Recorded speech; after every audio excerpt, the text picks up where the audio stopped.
Democrats don't speak for me. Speak for me, speak for me. Republicans can't speak for me. Speak for me, speak for me. A bitch ass nigga can't speak for me.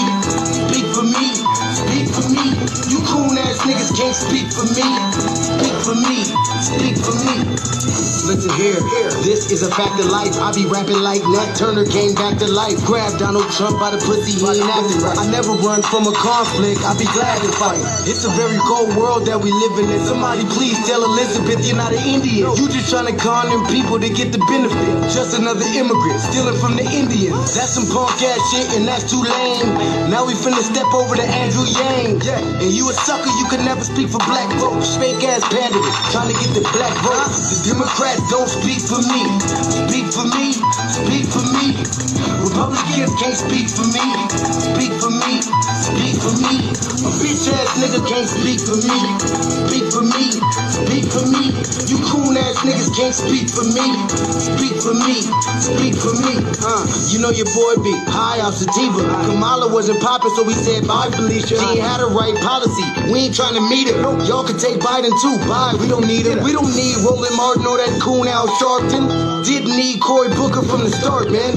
I don't fuck with police and no snitch. You know I'm coming with the heat when I spit it. The Democrats don't speak for me. Speak for me, speak for me. Republicans can't speak for me. Speak for me, speak for me. A bitch ass nigga can't speak for me. Speak for me, speak for me.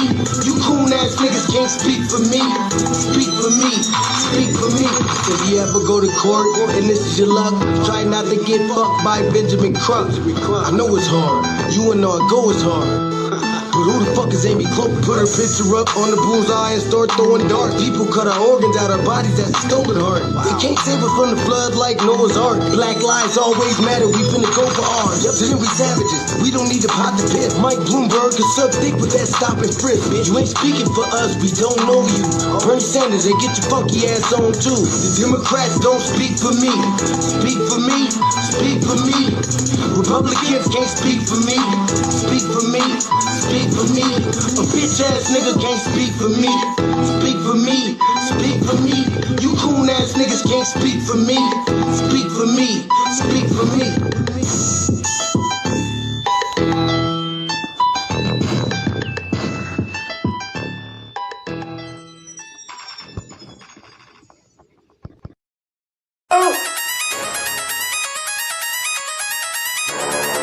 I'm talking about shout it going crazy. People going crazy in them motherfuckers. Run that shit back, man. But it means nothing. Nothing. Got a woman on the bed.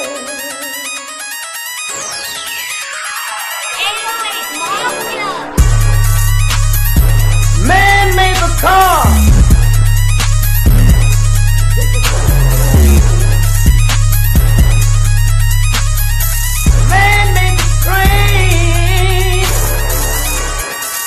Carry the heavy load. Man made the electrolyte to take us out of the dark. Man made the boat for the water like the 7 Omega. Man thinks about a little bit of baby girl and a baby boy. Man makes them happy because man makes them strong. But after man make everything we can, do you know the man makes money?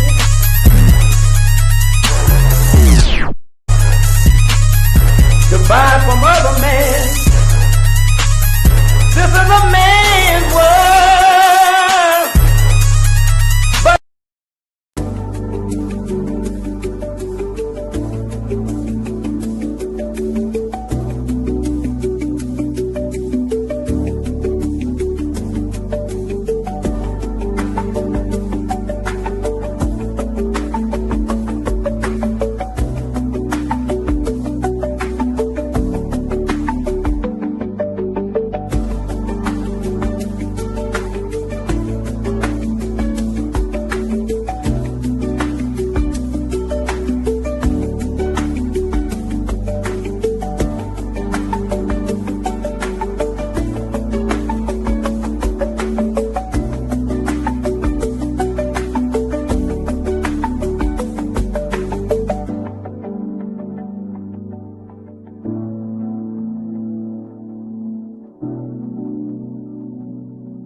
Jesus Christ, I thought you were over. No, this is it.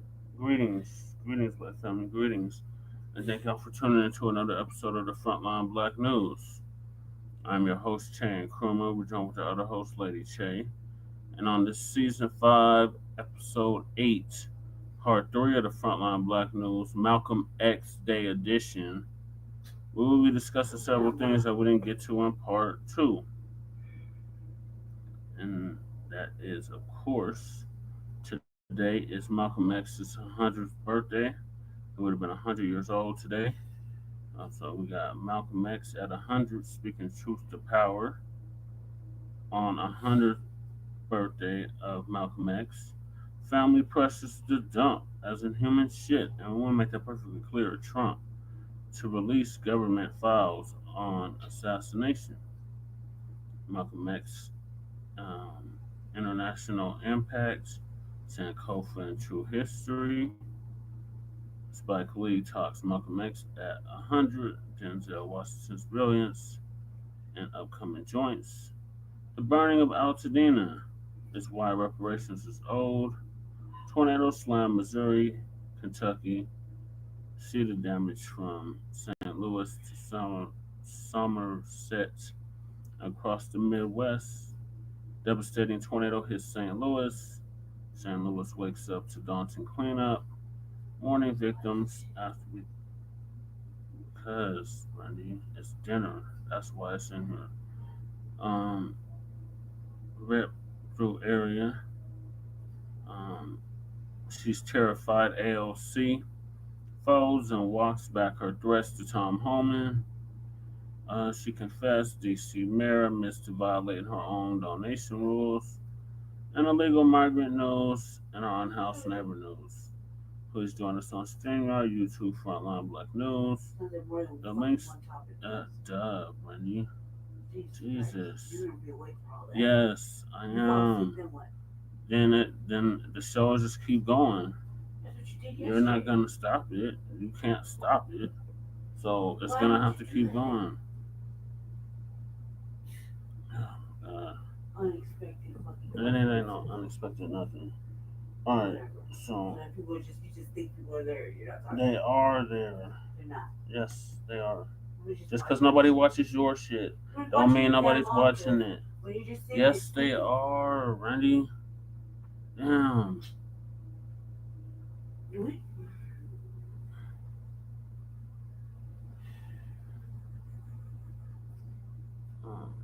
Apologize.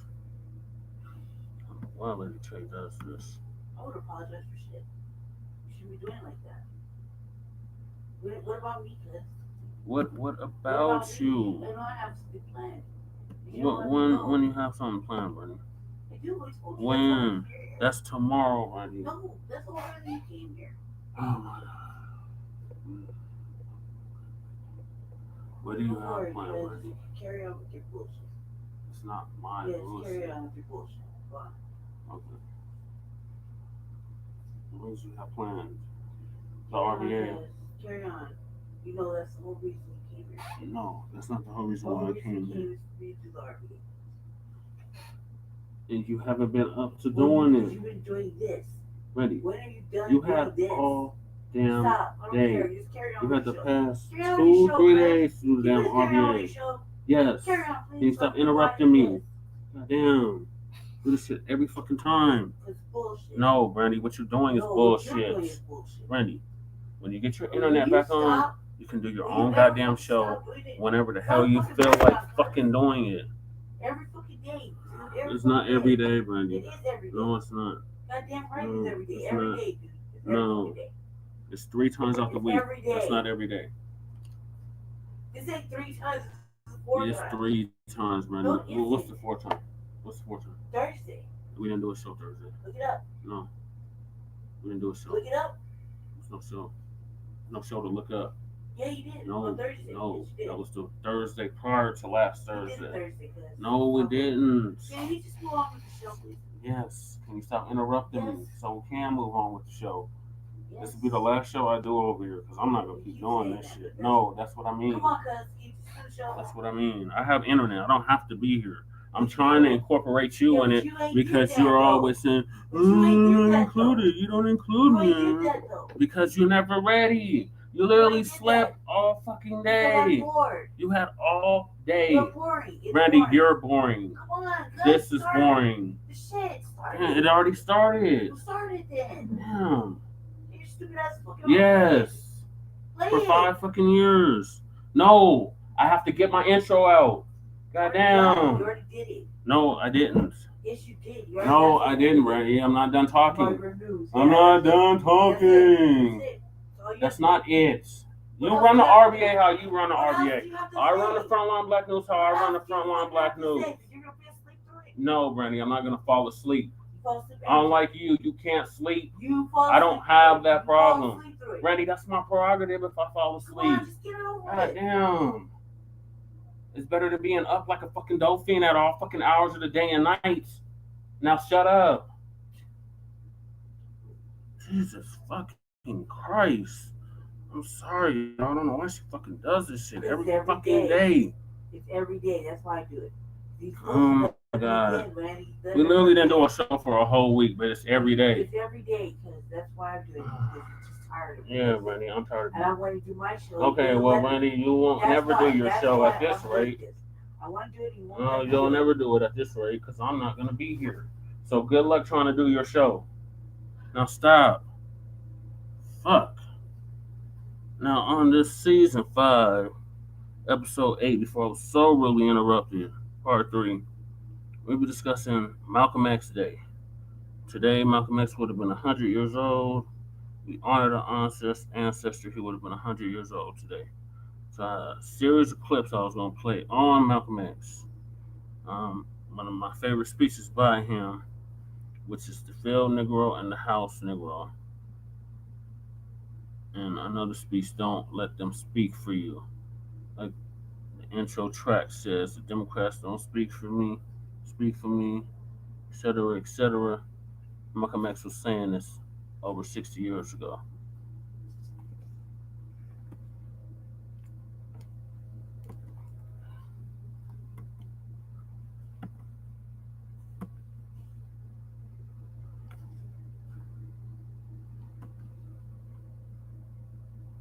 So shout out to Hip Hop Cartoons.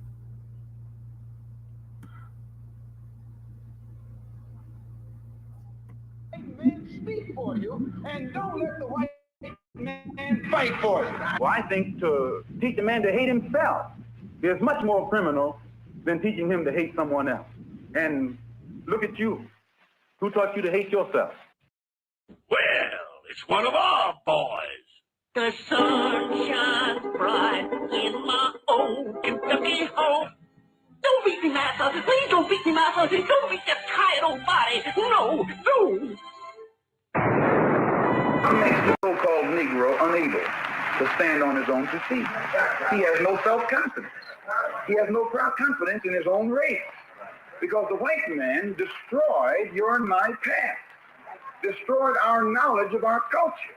And by having destroyed it, now we don't know we have any achievement, any accomplishment. And as long as you can be convinced that you never did anything, you can never do anything. Beat of the tom-toms to send messages from one tribe to another is still used by the natives. Grab me, mama, with a boo-hoo-hoo-gibby. But what do he say? He say, boop, titty, boop, titty, boop, boop, boop, boop, titty, boop, titty, boop, titty, boop, boop, boop, boop. This is why the white man, his little children, he tells them about George Washington, Abraham Lincoln, all these white heroes. But we are never taught about any black heroes. Only someone we're shown in history is my grandfather was picking cotton. Gone are the days when my heart was young and gay. Gone are my friends from the cotton fields away.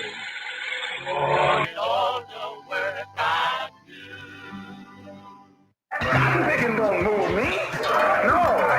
But when it comes to teaching the black people something about great black men who stood their ground, who were scientists, who were civilizers, who were fathers of culture and civilization, the white man has shrewdly written that role out of the textbook. And today, the effect that it has on you and me, we don't think we can stand on our own two feet.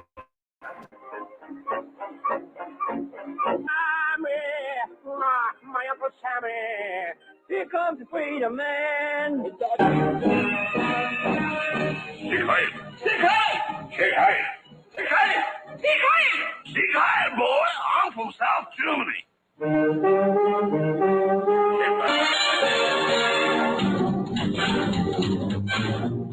That mean old queen, she shows the flank, but her gal so white is stunning like.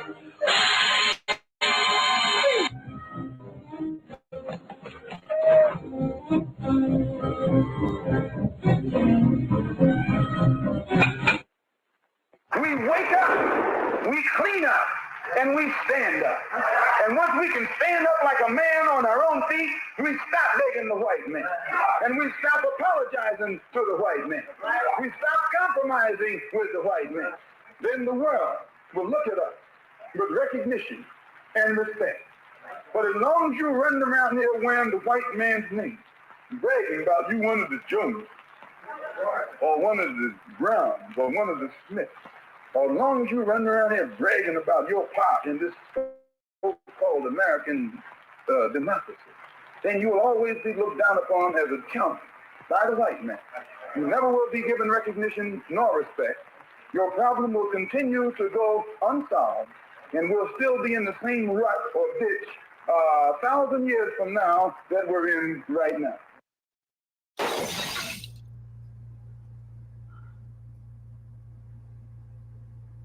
There was two kinds of slaves. There was the house Negro and the field Negro. The house Negro, they lived in the house with master. They dressed pretty good. They ate good because they ate his food, but he left. They lived in the attic or the basement, but still they lived near their master. And they loved their master more than the master loved himself. They would give their life to save their master's house quicker than the master would. The house Negro, if the master said, we got a good house here, the house Negro say, yeah, we got a good house here. Whenever the master said we, he said we. That's how you can tell a house Negro. If the master's house caught on fire, the house Negro would fight harder to put the blaze out than the master would. If the master got sick, the house Negro would say, what's the matter, boss? We sick. We sick.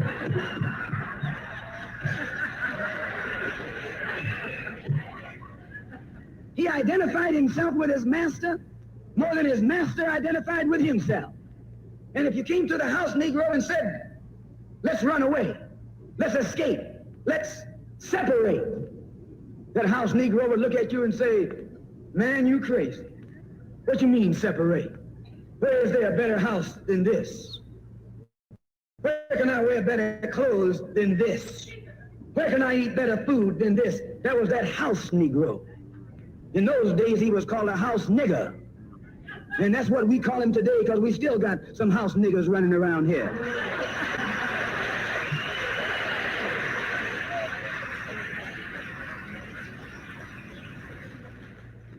This modern house Negro loves his master. He wants to live near him.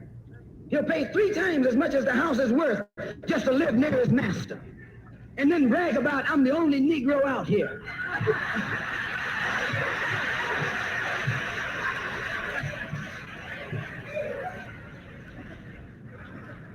I'm the only one on my job. I'm the only one in this school. You're nothing but a house Negro. And if someone come to you right now and say, let's separate, you say the same thing that the house Negro said on the plantation. What you mean separate? From America? This good white man? Where you gonna get a better job than you get here?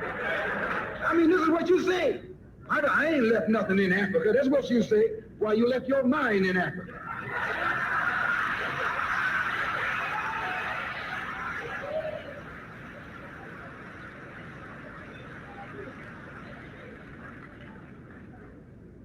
On that same plantation, there was the field Negro.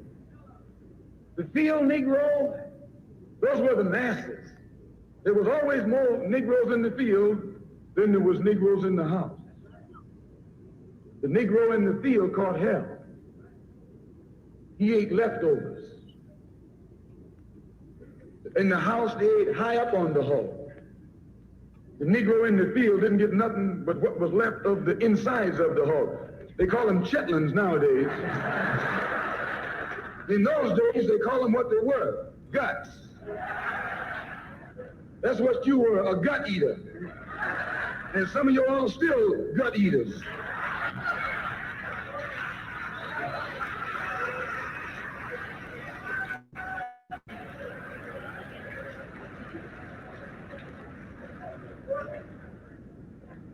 The field Negro was beaten from morning till night. He lived in a shack, in a hut. He wore cast-off clothes. He hated his master. I say he hated his master. He was intelligent. That house Negro loved his master. But that field Negro, remember, they were in the majority. And they hated the master. When the house caught on fire, he didn't try and put it out. That field Negro prayed for a wind, for a breeze. When the master got sick, the field Negro prayed that he died.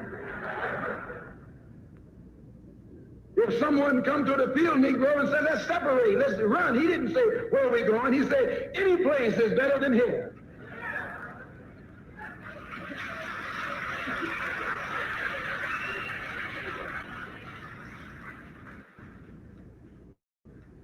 You got field Negroes in America today. I'm a field Negro.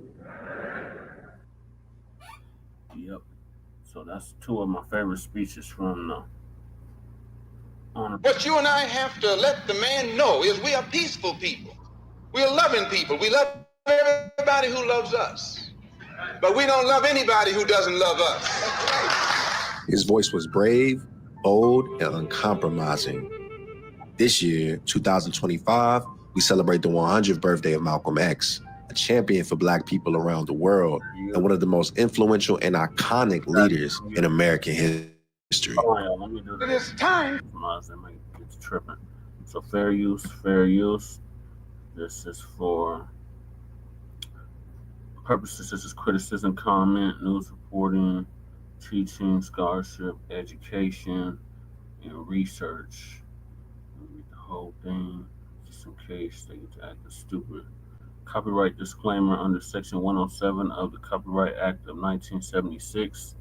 Allowances made for fair use for purposes such as criticism, comment, news reporting, teaching, scholarship, education, and research. All right, video continue.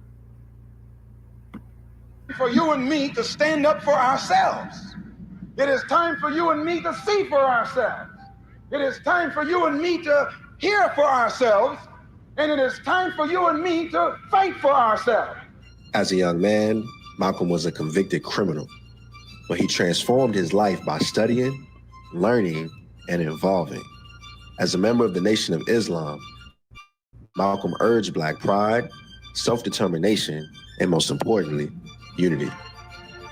Today, the white man calls us the Black Muslims, not because we are Black people who are Muslims, but he tries to make it look like we are Black Muslims, something distinct, separate, and apart from the Muslims in Africa and Asia.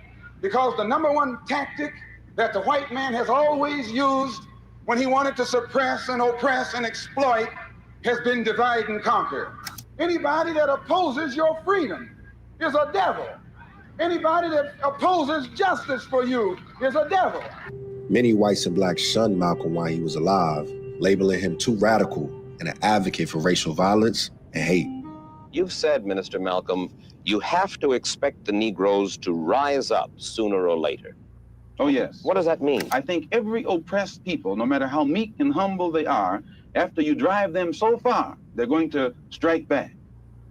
Well, does that mean that you expect to organize battalions or paramilitary units in various Negro ghettos around the country and establish this coming summer for violent action? No, but I think that most Afro-Americans, so-called Negroes, have reached the point of no return and are taking it upon themselves to be prepared if the necessity ever arrives where they will have to do something to defend themselves.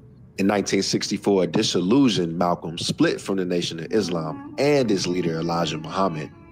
He traveled to Africa, including a pilgrimage to Mecca that, as he put it, broadened his views.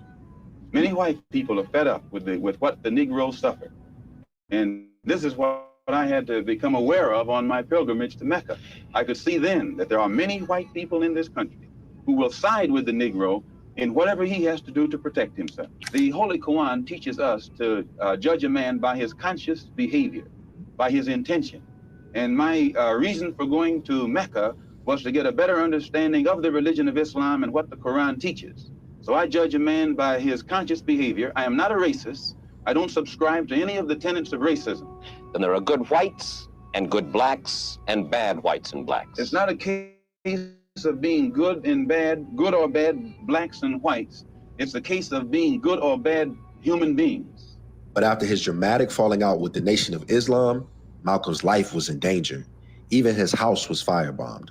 The fire hit the window and it woke up my second oldest baby. But the fire burned on the outside of the house. But had that one gone through that window, it would have fallen on a 6-year-old girl, a 4-year-old girl, and a 2-year-old girl. Had you had any threats, anything like this? Had any threats? That's all I get is threats. I get not less than 6 or 7 threatening phone calls every day. Even with ongoing threats to Malcolm and his family, he didn't go into hiding. He remained out front for the struggle for Black liberation. We intend to make the philosophy of Black nationalism a living reality among the so-called Negroes in this country. And in itself, this will give the so-called Negro the incentive to try and solve his own problems himself, instead of waiting around for someone else to solve these problems for us. But in 1965, before he could continue building and organizing, Malcolm X was gunned down in New York. In the words of the great actor and activist Ossie Davis, who delivered Malcolm X's eulogy, he was and is a prince, our own Black shining prince, who didn't hesitate to die because he loved us so. On his 100th birthday, we honor and salute our Black prince, Malcolm X. May he forever rest in power.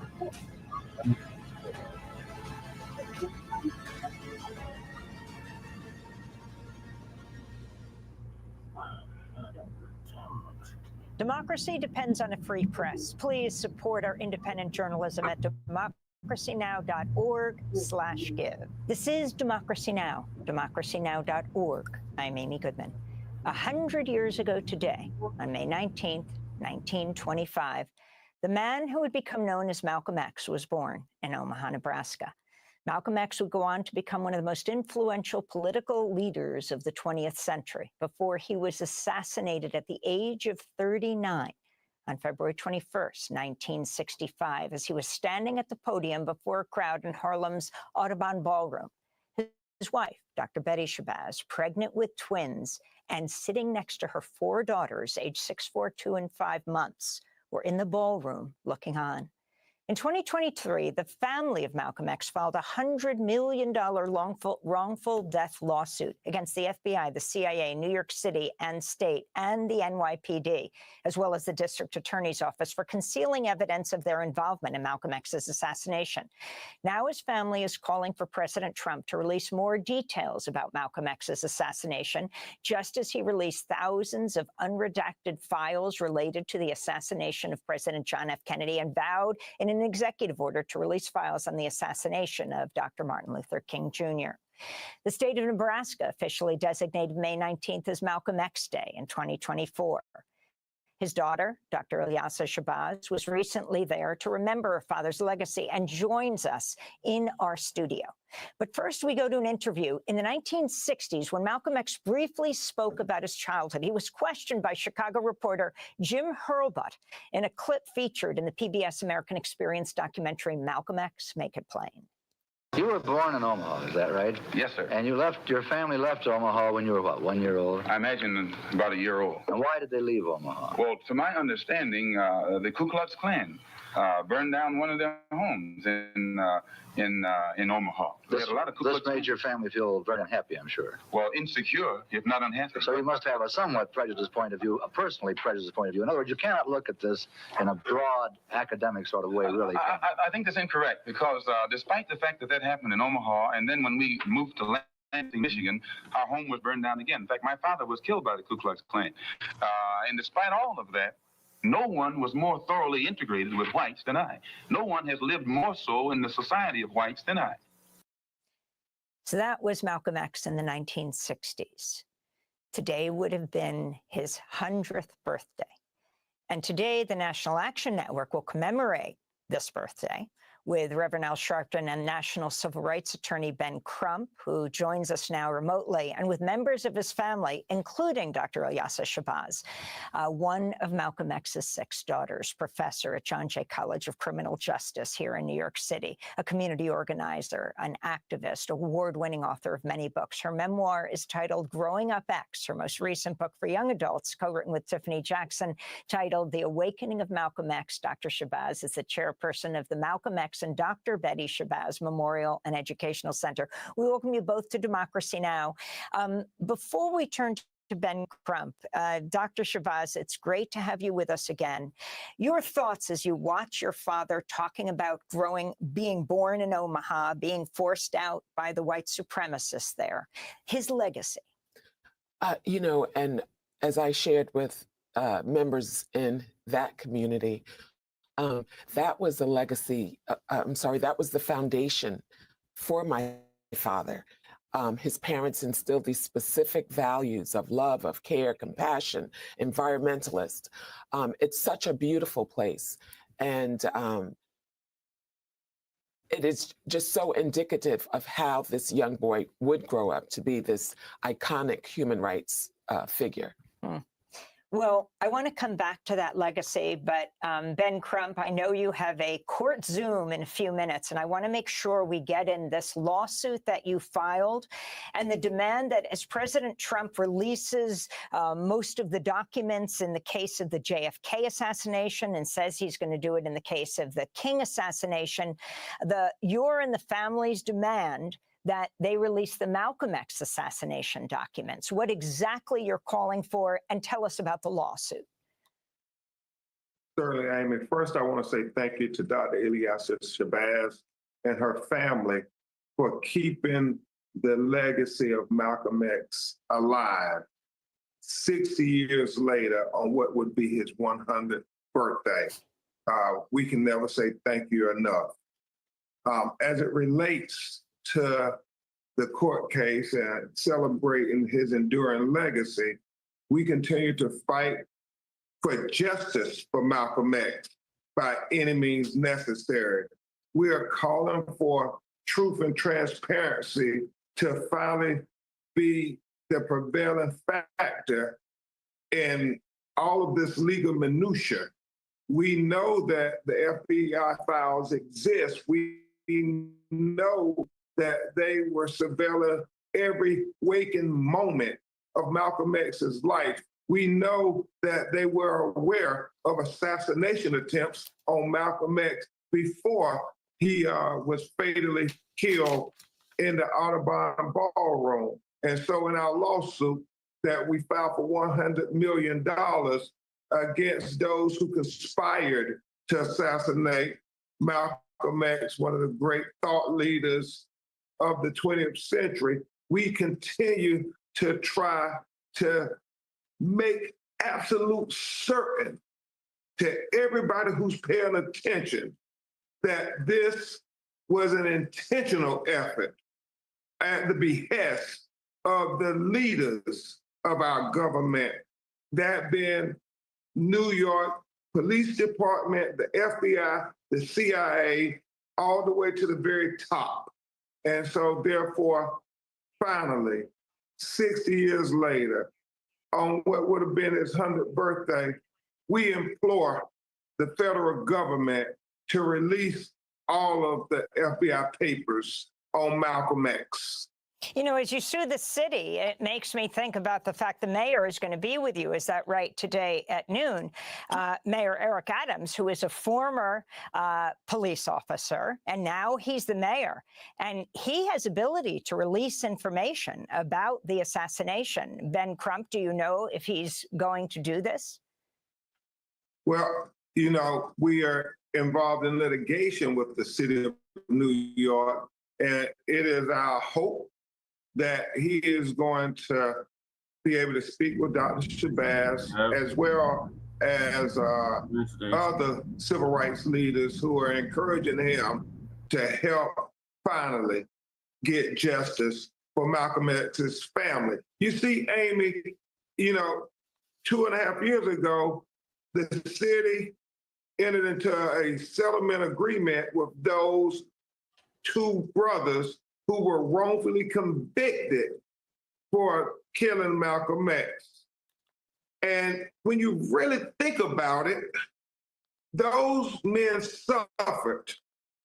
But who suffered the greatest for the assassination of Malcolm X? Is Malcolm's family, his wife Betty Shabazz, his daughters. That's who suffered the most. And can we finally give them some measure of justice and accountability? That is what this fight is for. In fighting to pay homage to Malcolm X's enduring legacy of self-expression and self-determination for Black people all over the world, as well as those oppressed by the oppressor and then exploited by the exploiter. What we want to do is make sure there is some measure of justice, some measure of accountability to Malcolm's family, to say that we understand that even though the assassin's bullet may have killed him, we never stop fighting for Malcolm X's life, for his justice, and for his accountability. Well, Ben Crump, I want to thank you for being with us. Dr. Ilyasah Shabazz, there'll be an event tonight at the Audubon Ballroom where your father was gunned down before your very eyes. How old were you at the time? I wasn't quite 3 years old. But I have to tell you, in all the work that I do, I always think about my mother because she was a young woman. She had 4 little girls. She was pregnant with twins. Her home had been firebombed. The week before. A week before. And she saw 21 bullets ripped through my father's body on February 21st. She offered him mouth-to-mouth resuscitation. She gave him the most comfort she possibly could. So I often think of how she safeguarded her husband's legacy and how she raised all 6 of her girls in this bubble of love. You know, in spite of all of the trauma, there was no despair, there was no bitterness that she showed to her children. I wanted to go to your dad, speaking a week before his assassination about the very firebombing you're talking about that almost killed you. That's right. My house was bombed. It was bombed by the Black Muslim movement upon the orders of Elijah Muhammad. Now, they had come around they had planned to do it from the front and the back so that I couldn't get out. They covered the front completely, the front door. Then they had come to the back, but instead of getting directly in back of the house and throwing it this way, they stood at a 45-degree angle and tossed it at the window, so it glanced and went onto the ground. And the fire hit the window, and it woke up my second oldest baby. But the fire burned on the outside of the house. But had that one gone through that window, it would have fallen on a 6-year-old girl, a 4-year-old girl, and a 2-year-old girl. And I'm going to tell you, if it had done it, I'd taken my rifle and gone after anybody in sight. I would not wait. And I say that because of this. The police know the criminal operation of the Black Muslim movement because they have thoroughly infiltrated it. Because they've thoroughly infiltrated, and this is the information you're trying to get right now. You were that 2-year-old that he was referring to along with your sisters. Actually, yes, that's right. That's right. That's right. So this is 100 years later. You're keeping, to say the least, your father's legacy alive, along with so many around the world. And as you teach people at John Jay College, students, what do you think it's most important to understand about Malcolm X? This sense of compassion. He introduced a human rights agenda to the civil rights movement. And so there are people all around the world who recognize our, every single individual's human rights. He said, I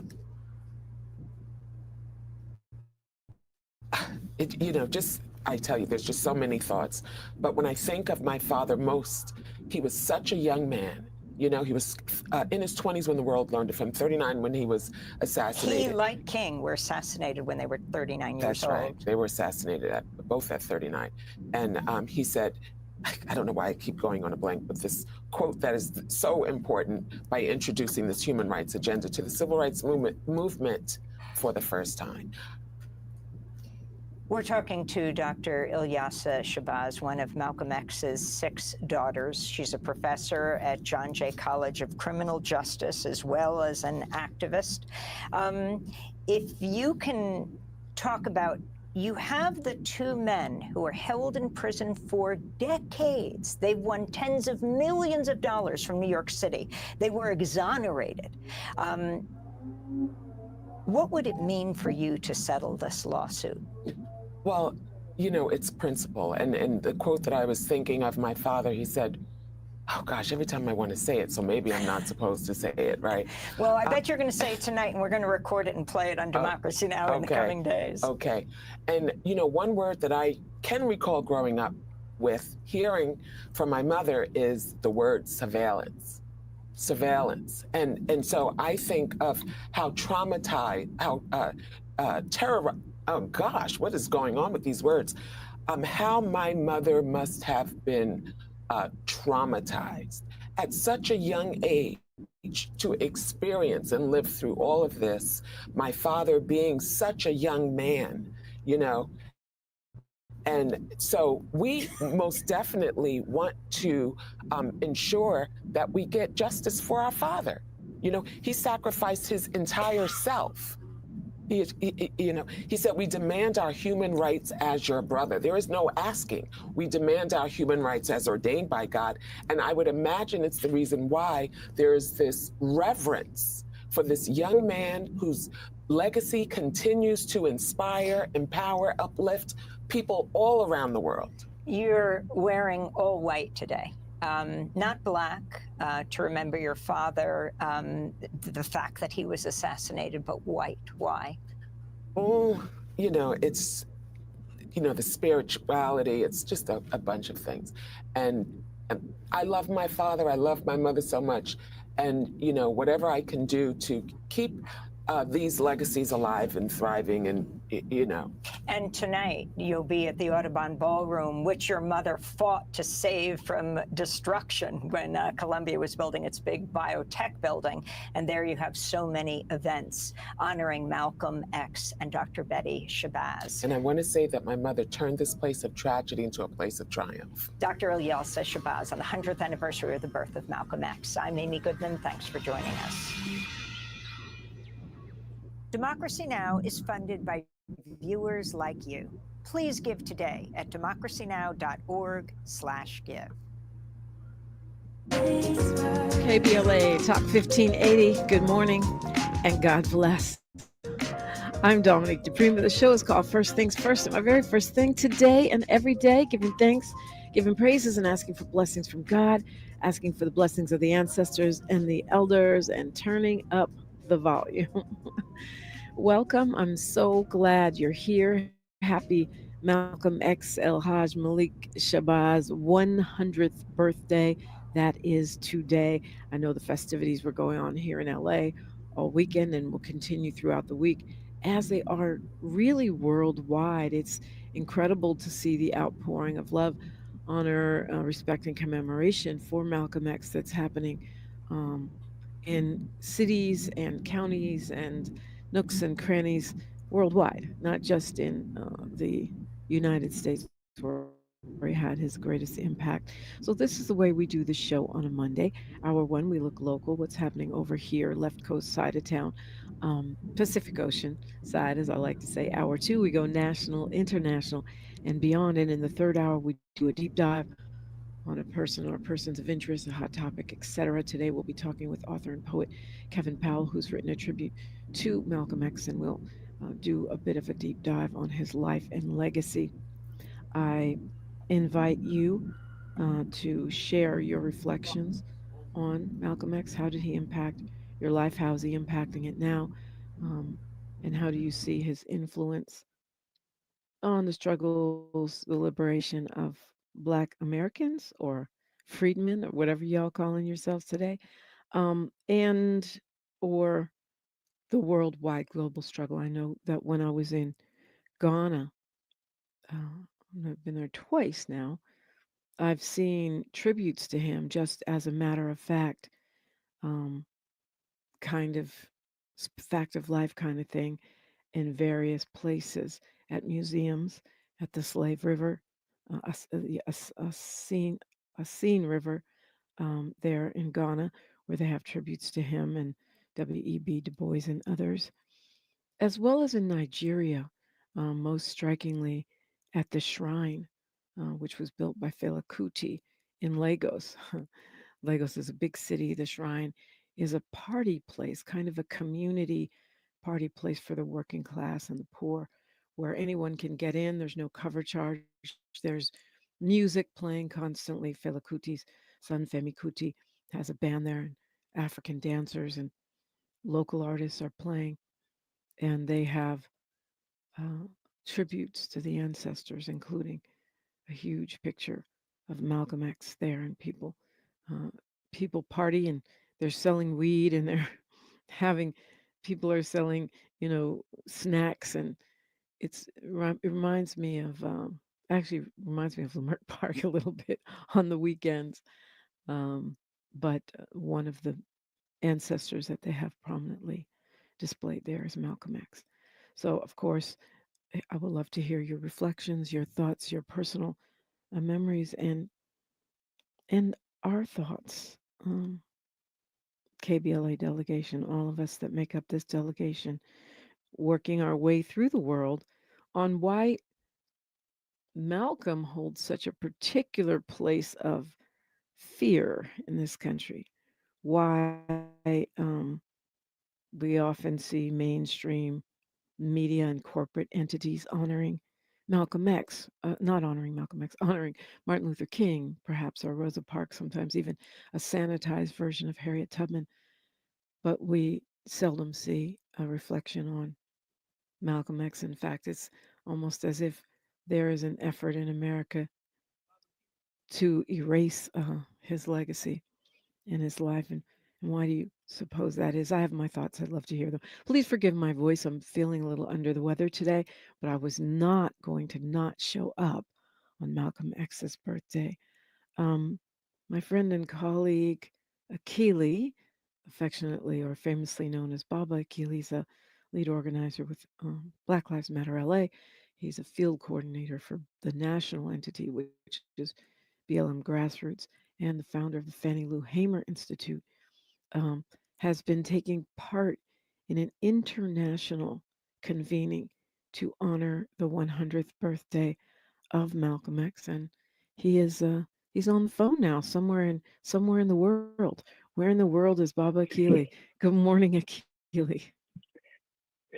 Good morning, Dominique, and good morning to the KBLA family. I'm right here in Los Angeles, and I'm glad that you had enough regard for El Haj Malik Shabazz and Malcolm X to show up because we would miss you this morning. So I'm glad that you're here. Thank you. So you've been to a convening um, for Malcolm X.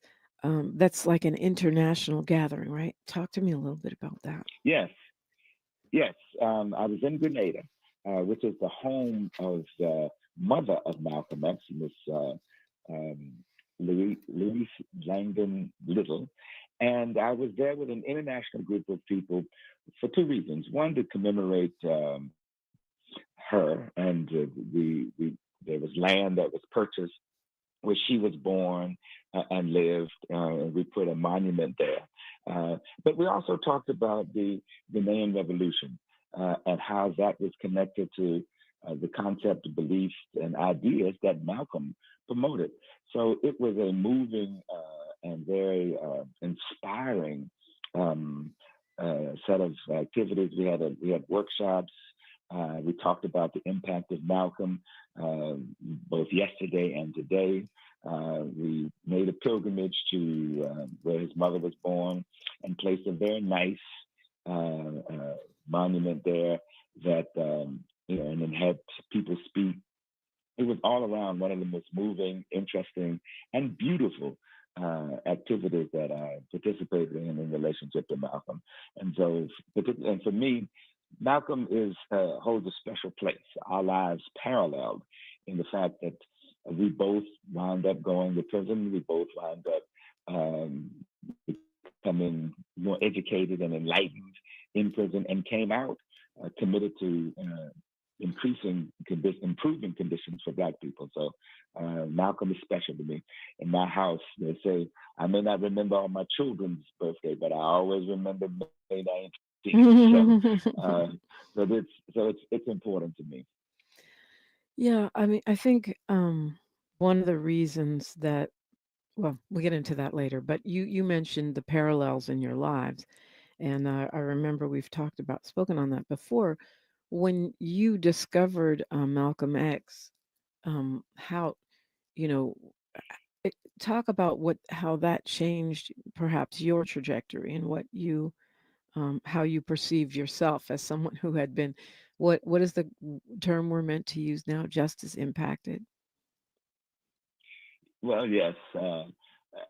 And I think for me, and certainly many people in my generation, between the mid '60s through the mid '70s, Malcolm was a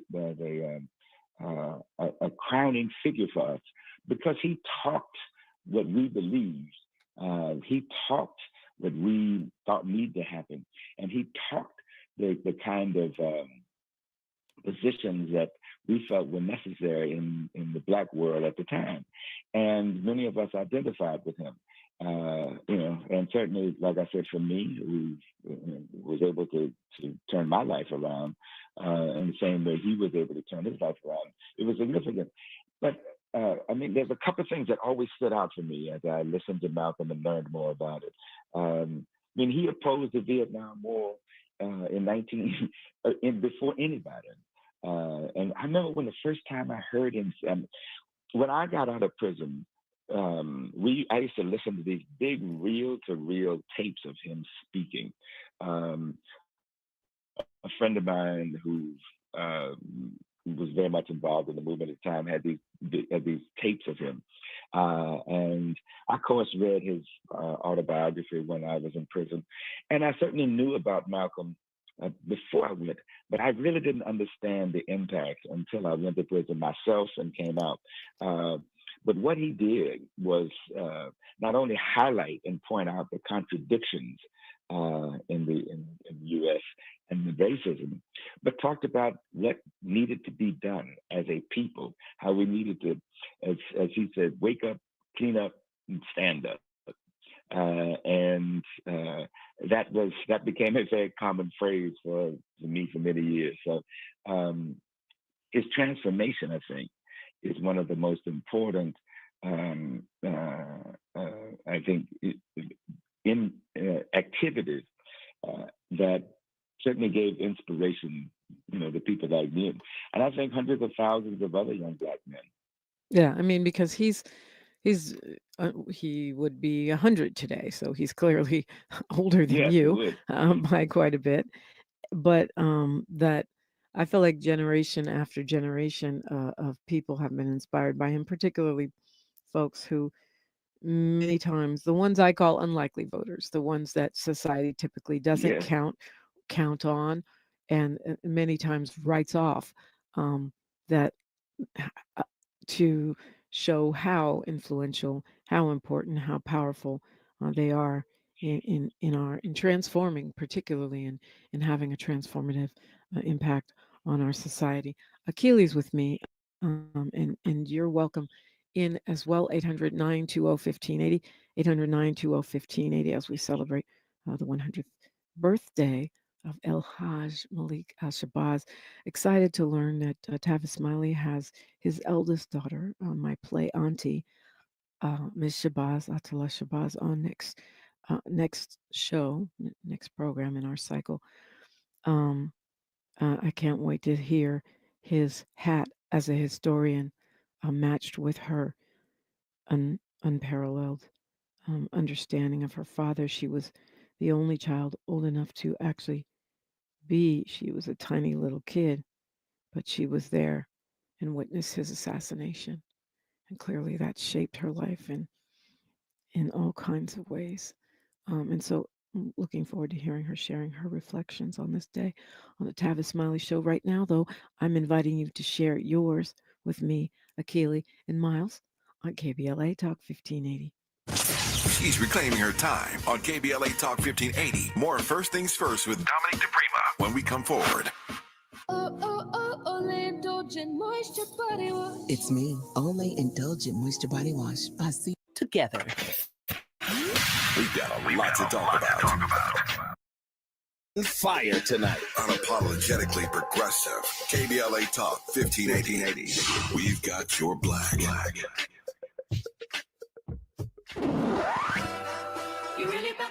Love. This is where you turn. We're KBLA Talk 1580, and we've got your black. Their ancestors' favorite radio station. Viewed anywhere in the country, you don't get anybody to offset what they say. But whenever Analysis about things that matter. Your host. Let's get back to Dominic DePrima right now.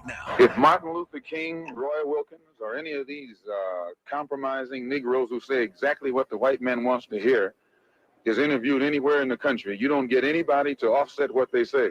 But whenever a black man stands up and says something that white people don't like, then the first thing that white man does is run around to try and find somebody to say something to offset what has just been said. This is natural, but it is done. Do you think that Negroes are going to continue to live in a society where dogs can be sicked on them at will and not do something about it? You're out of your mind. Is there anyone here that would like to comment after having heard what Mr. X said?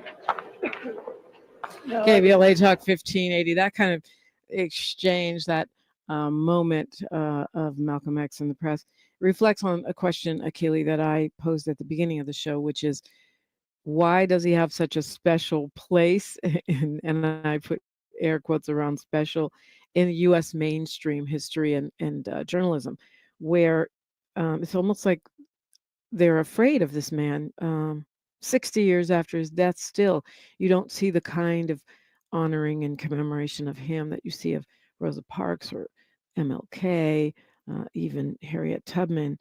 And I recounted the story one day about how my child wanted to write about Malcolm X in elementary school instead of MLK, as they had been assigned, and was told no by the school. And I think that little clip that Miles just played reflects that tension. How do you see that? Well, I think certainly for many of us, he spoke what we thought. He said what we wanted to say. He, in many ways, showed up in ways we wanted to show up. And one of the things, and that was, I think, attractive to us. He told the truth. He spoke truth to power. He talked to us about being a whole person, not just being a semblance of people, of the elements of people, a whole person. And quite frankly, we all like that. And this is not to disparage or take anything away from the Martin Luther Kings and all the rest who were around that did things. But they did not speak forcefully. They did not speak directly and plainly about, one, our conditions, two, our relationship to white people, and three, openly and honestly about racism, the denial and deprivation of a people's history, humanity, and right to freedom based exclusively upon race. They all made reference to it. But Malcolm talked openly and honestly about it and the impact of racism and what it has done to us as a people, what it has done to us, and that we needed to stand up. And one of the benefits of this weekend, I was in the presence of Dr. Julius Garvey, the son of the Honorable Marcus Garvey. And one of the things that Garvey talked about is up united people. Well, Malcolm took that and said, up united people, connect with Africa. You got a long, rich history. You don't have to accept this. Stand up. And like I said, that whole thing of wake up, clean up, stand up, which he got from the Nation of Islam, because that's what they did with young people at the time. And the fact that he would say those kind of things, that inspired people, that made you feel good.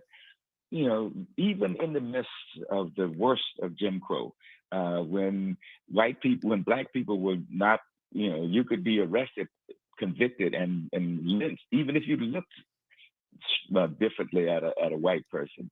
Here's a man who's standing up and saying, not only you can look them in the eye, you can look each other in the eye and be proud of who you are. And I think that kind of attitude inside us. His statement about if you don't stand for something, if a man doesn't stand for something, he'll fall for anything.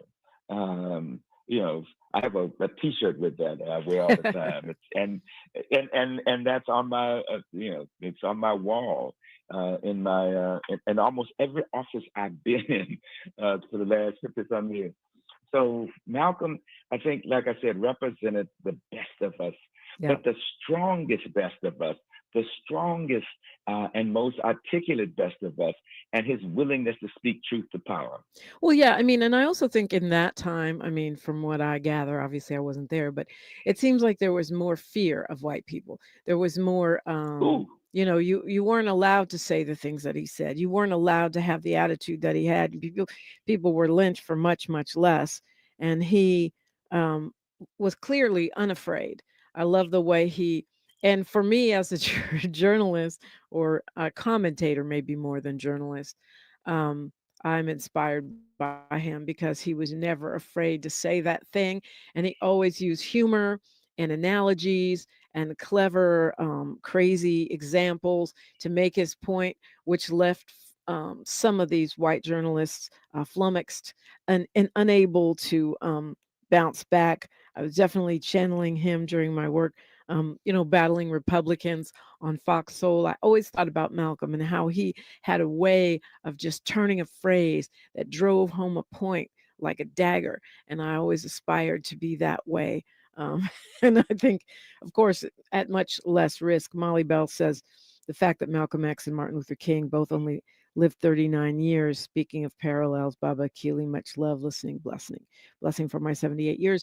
And that is true. It's crazy when you think about the fact that he was murdered, months before his 40th birthday. And here we are 60 years later, still talking about him, and America's still afraid. You're right. And we've tried to kind of whitewash him and turn him into a civil rights leader. One of the things that many of us admired the most about Malcolm was he took the conditions of Black people and said that this is the human rights issues, the way that Black people are being treated. No human should be treated this way. And he fought to elevate our struggle just from the confines of the U.S., but to extend them to expand them rather to the context of the world. And so he fought for human rights. He was a human rights fighter. One of the things that came out in our pilgrimage over the weekend, Malcolm X, Martin Luther King, Patrice Lumumba, a number of the revolutionaries were all died at 39. David Abdullah, one of the people who was involved and supported the revolution in Grenada, talked about that, and how these great Black leaders all were killed, all died rather at 39. And I think the fact that you could see the if you read any of the papers of the FBI, and on all that's public information now, there was certainly a major concern about Malcolm. The fact that they spied on him all the time, they put agents in and around him, to try to undermine him. I think it speaks to the kind of messenger he was. He is, even still to this day. I mean, the fact that every day I wear a U.S. Malcolm X stamp, it's one of the three things in life I thought I'd never see. I thought I'd never see a U.S. Malcolm X stamp. I thought I'd never see Nelson Mandela out of prison and president of South Africa. And I thought I'd never see myself working for an elected official. All three have happened. But I wear that Malcolm X stamp first to remind me of Malcolm. And, I often think, what would Malcolm say? What would Malcolm do? How would he do this? The second reason was to be grounded in his struggle and the fact that he stood up and spoke out. And then finally, to be connected to those times and periods that I lived through Jim Crow, where Black people were not encouraged to stand up. If anything, they were supported to sit down. Up against news, traffic, and sports, but we'll continue this conversation when we come forward on KBLA Talk 1580. Fall for it. It's a scam. Care and community well-being. Run clubs and other activations through. Mr. Muhammad teaches us that. Walk Good LA. This. Mr. Muhammad teaches us that. KBLA Talk 1580. Thanks for waking up with Dominique DePrima on KBLA Talk 1580. Mr. Muhammad teaches us that man is judged by his conscious behavior. And the conscious behavior collectively of the white race toward non-white people has been the type of behavior that is practiced only by a devil or devils. So that in essence you feel that white men per se are devils? He teaches us that God told him that the white race is a race of devils.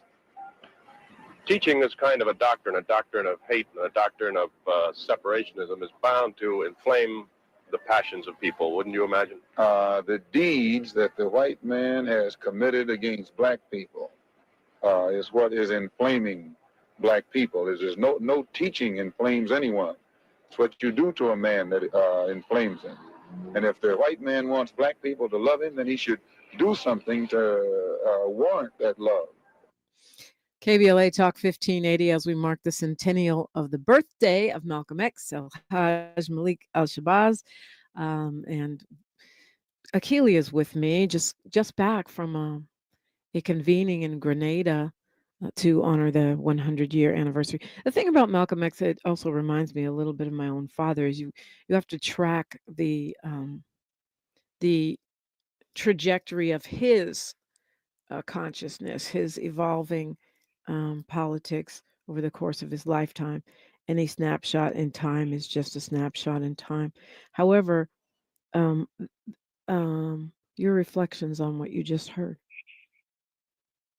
Well, I think one of the things that Malcolm did, both because of his own personality and the teaching of the Nation of Islam, is that he constantly had to defend or fend off this position that if you speak forcefully, and if you speak honestly, and if you speak directly about the conditions of Black people, that somehow or another you're being hateful, you're being less than accommodating. And I think the way he always handles that, in 1962, when he came out to Los Angeles, and he spoke.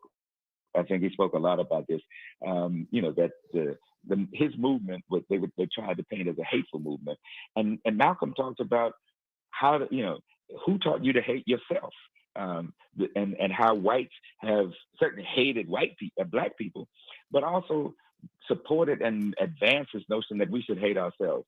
And so the fact that he was always, and the Nation of Islam was painted as anti-white and hateful, is an example that we can draw directly today with Black Lives Matters. I remember when we first started the Black Lives Matters almost 12 years ago now, that one of the first responses was, well, all lives matters, and you all are being, too aggressive, too assertive, too. They didn't say hate because they knew they couldn't get away with that, but you're not being good, respectable Negroes. And so Malcolm laid the foundation and the groundwork for us to be able to be unapologetically Black. Yeah, it's a great point. And with folks reflecting in the YouTube chat, which is at KBLA 1580, some really, really great comments. They're going by so fast I can't even read them all. But the idea, I was reflecting on that this morning a little bit, that Malcolm X, and you were also speaking on it, and Dr. King and other leaders, Black liberation leadership worldwide was assassinated, snuffed out. I think about Fred Hampton and others. Just what community, what ethnic group, what liberatory movement has seen the kind of surgical removal of its leadership, both thought leadership and boots on the ground leadership, other than Black Americans and Black people globally? And certainly you can trace both our history here in the U.S. With the development and constant effort at liberation, and any person, any time that stood up to speak about that liberation and to advance that liberation was targeted. I think Native Americans, indigenous people here, had to suffer through that also. Good point.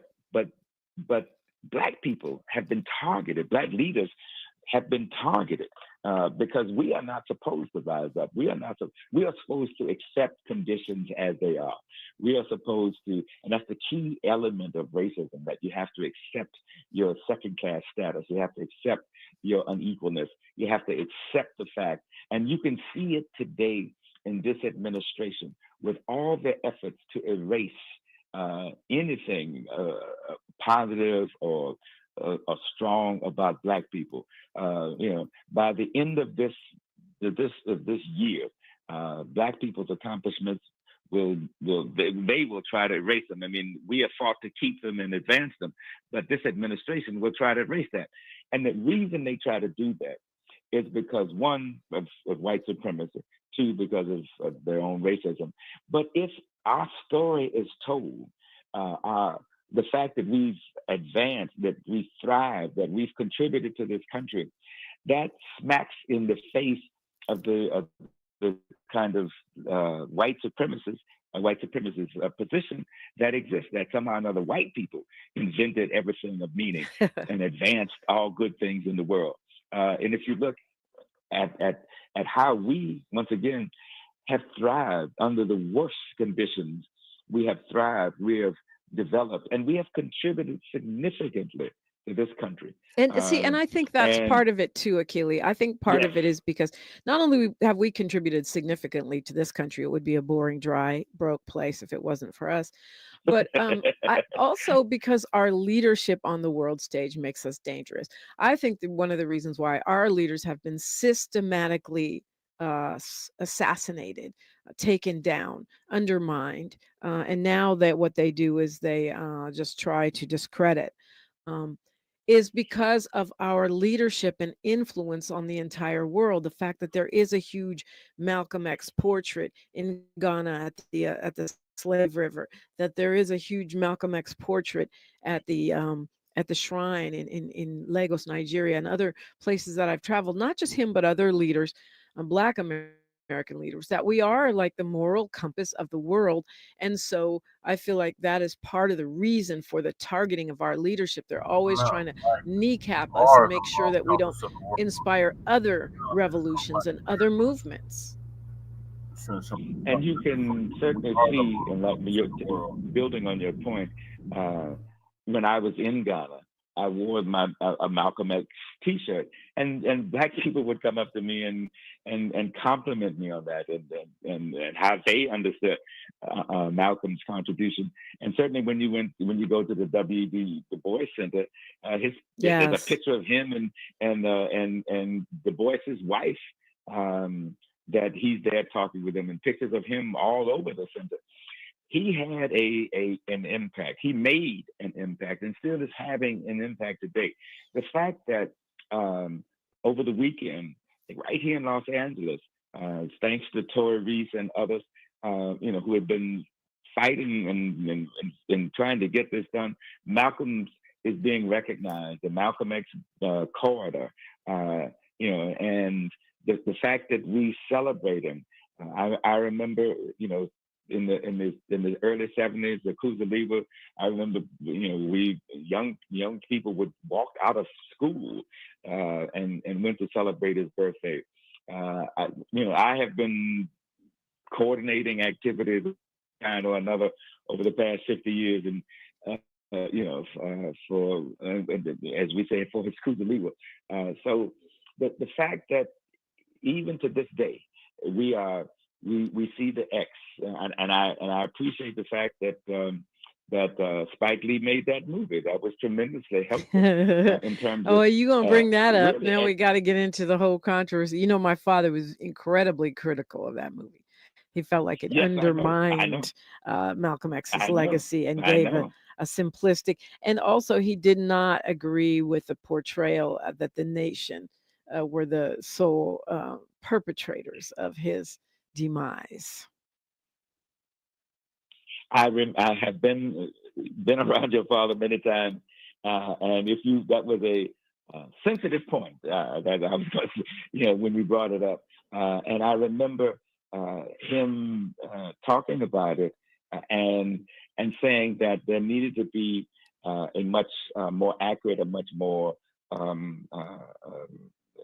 commercially approach to telling the story of Malcolm X, not he didn't say, if I remember, he didn't say watered down, but the real story of how forceful he was. The other point that your father made was that they didn't spend enough time on his struggles, both internally and externally. That once he came out, what he did and how he built that. The other thing that the film didn't do, and your father used to talk about this all the time, is that he literally built the Nation of Islam. When he got out and joined the nation, they had a few mosques around the country. By the time they left, they had over 50 mosques, and that was primarily due to Malcolm. And your father felt that that story wasn't told as forcefully as he and many others felt. The other thing about your father was around when Malcolm was around, right? Yeah, and was also an active. And was it? Yeah.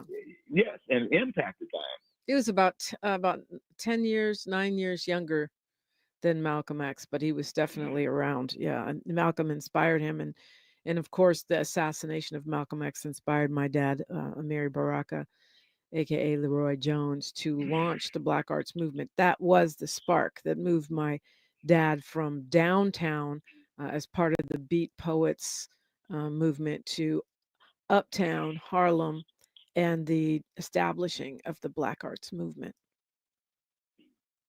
Which I think at some point we need to talk more extensively about. I saw the movie. I thought it was good. I would have liked to seen some other things, but we can talk more about that. But I know I've been in the presence when your father did talk very forcefully about the movie. And like I said, I think one of the things that one of the critiques he raised was that it didn't give Malcolm enough credit for literally building the Nation of Islam. Yeah, that's interesting. You say forcefully. Yes, it was very forceful, but I think that well, we can talk about this when we come forward, and I'm looking forward to talking with poet and author Kevin Powell, who'll be with me in the last hour here in studio. How do we protect the historic legacy? I know my dad was very also forceful about condemning that Manning Marable book about Malcolm X, and how there's this revisionism that goes on where people decide that once a person's dead and can no longer defend themselves, to do these biographical tomes that that can undermine their legacy, or color it in a way that's not really intellectually honest. How do we protect about that against that, and how do we, as historians or activists or truth tellers, how do we make sure that we are accessing the right sources and our understanding of not just these figures but what they did and why it's important to us today? All of that is coming up on KBLA Talk 1580. Talk 1580. We knew you'd stick around. This is LA's home for progressive talk radio. Welcome back to KBLA Talk 1580. Welcome back indeed. We are celebrating on the mic, celebrating in our minds, bodies, and spirits the 100th heavenly solar return of El Haj Malik Shabazz, aka Malcolm X. Akili is here. He was in Grenada yesterday, I think, celebrating and convening. Yes. And with folks from all over the world. I want to go to Carl from LA, though. Carl, thank you for your patience. You are on the air. What's going on with Malcolm X? Hey, good morning to you, Dominique, and to your guest. Could you ask your guest and Malcolm X's daughter when she comes on to elaborate on the book Martin and Malcolm and America, a Dream or a Nightmare, when they get some time? And I remember, like your guest said, when Malcolm came here, I was still riding bicycles, though.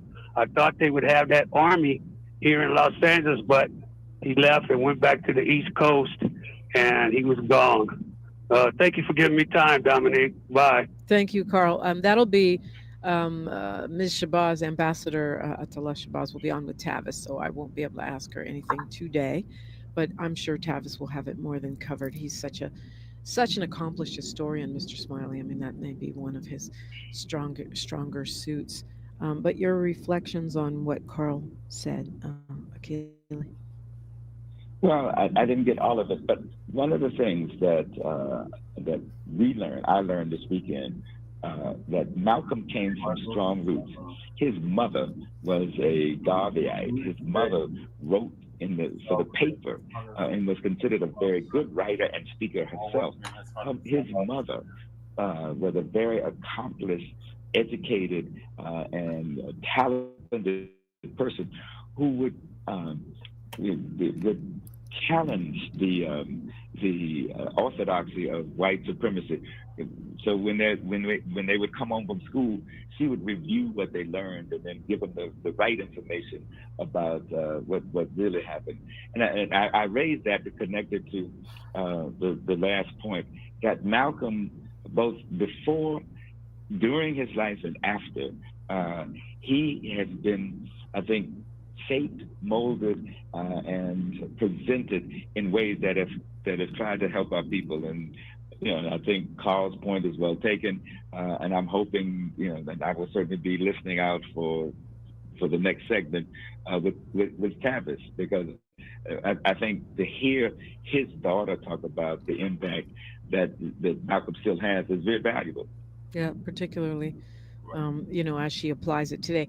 It's interesting you bring that up, because I have a theory that children of the movement are one of the strongest legacies of all of the protest, marching, consciousness raising that has been done by our ancestors. People say, oh, that protesting and marching didn't get us anything. Well, first of all, no, it's gotten us a lot of things. But second of all, I mean, the fact that Malcolm X himself was a child of the movement, because his mother was one, and then he produced his own children that are doing incredible work, and so it goes. I mean, my grandmother was an activist in her church, leads to and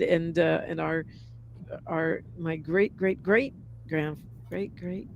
grandfather Enoch Archie, came out of slavery to be a county commissioner.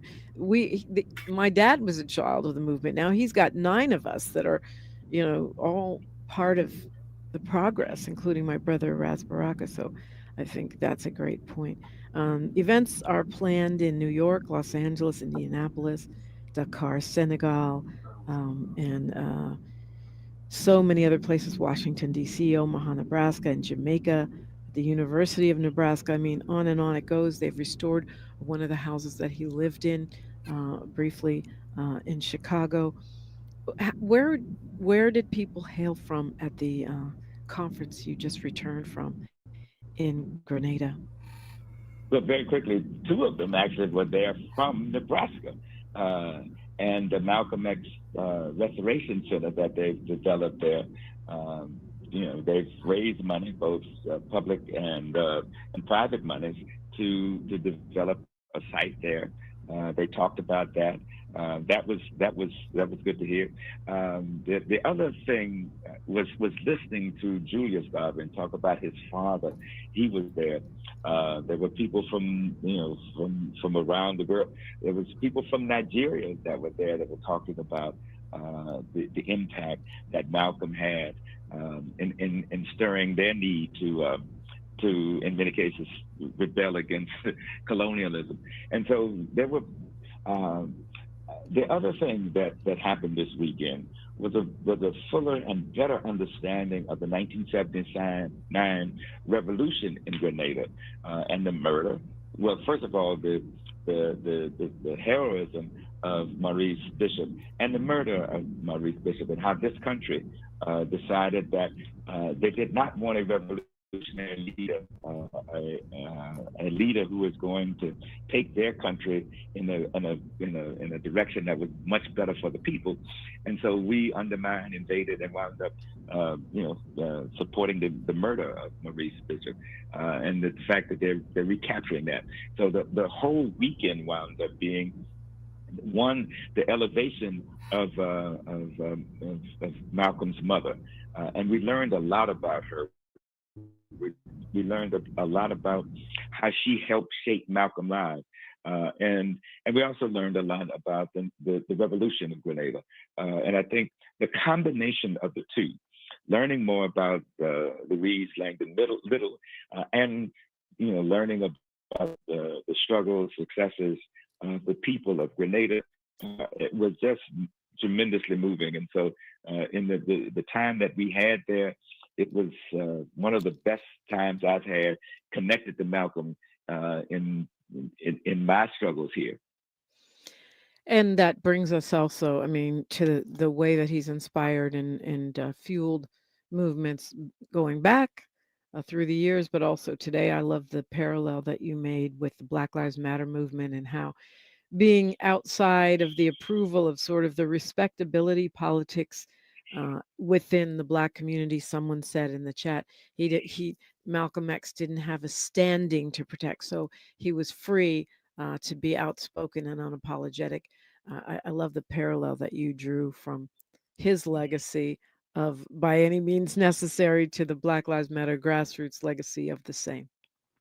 Yes, and we see ourselves as certainly as children of Malcolm X, and once again he captured and spoke what many of us felt, and I say many of us because I was around when I heard him, and you could feel the power of it. You could feel the kind of strength it gave you, particularly living in a society where the oppression was heavy and in your face at the time. You mentioned, Fred Hampton, you mentioned other people, but, I was living in the South, and you knew your place in the South. The law, the practice, and the custom reinforced that. And then to hear somebody talk powerfully about, no, stand up. Don't sweet talk. Don't tell the white people what you really think. I mean, nobody said that except Malcolm. Yeah, that's a great point. Akili, thank you so much for joining this morning and sharing your reflections. We have Mindful Monday with Sahara Ali, and then the phone lines remain open as we honor Malcolm X, El Haj Malik El Shabazz on his 100th Angel Versary. KBLA Talk 1580. KBLA 1580 Santa Monica. I'm Bree Wood with BIN News Now. Spike Lee talking about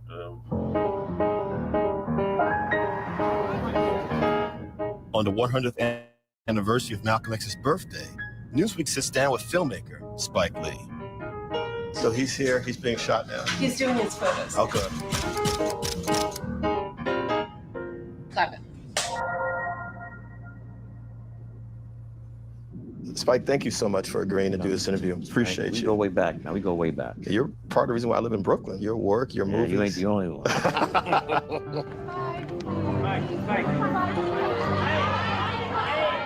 You made this film in the early 90s called Malcolm X. What do you think its impact has been all these years later as we celebrate Malcolm's 100th birthday now?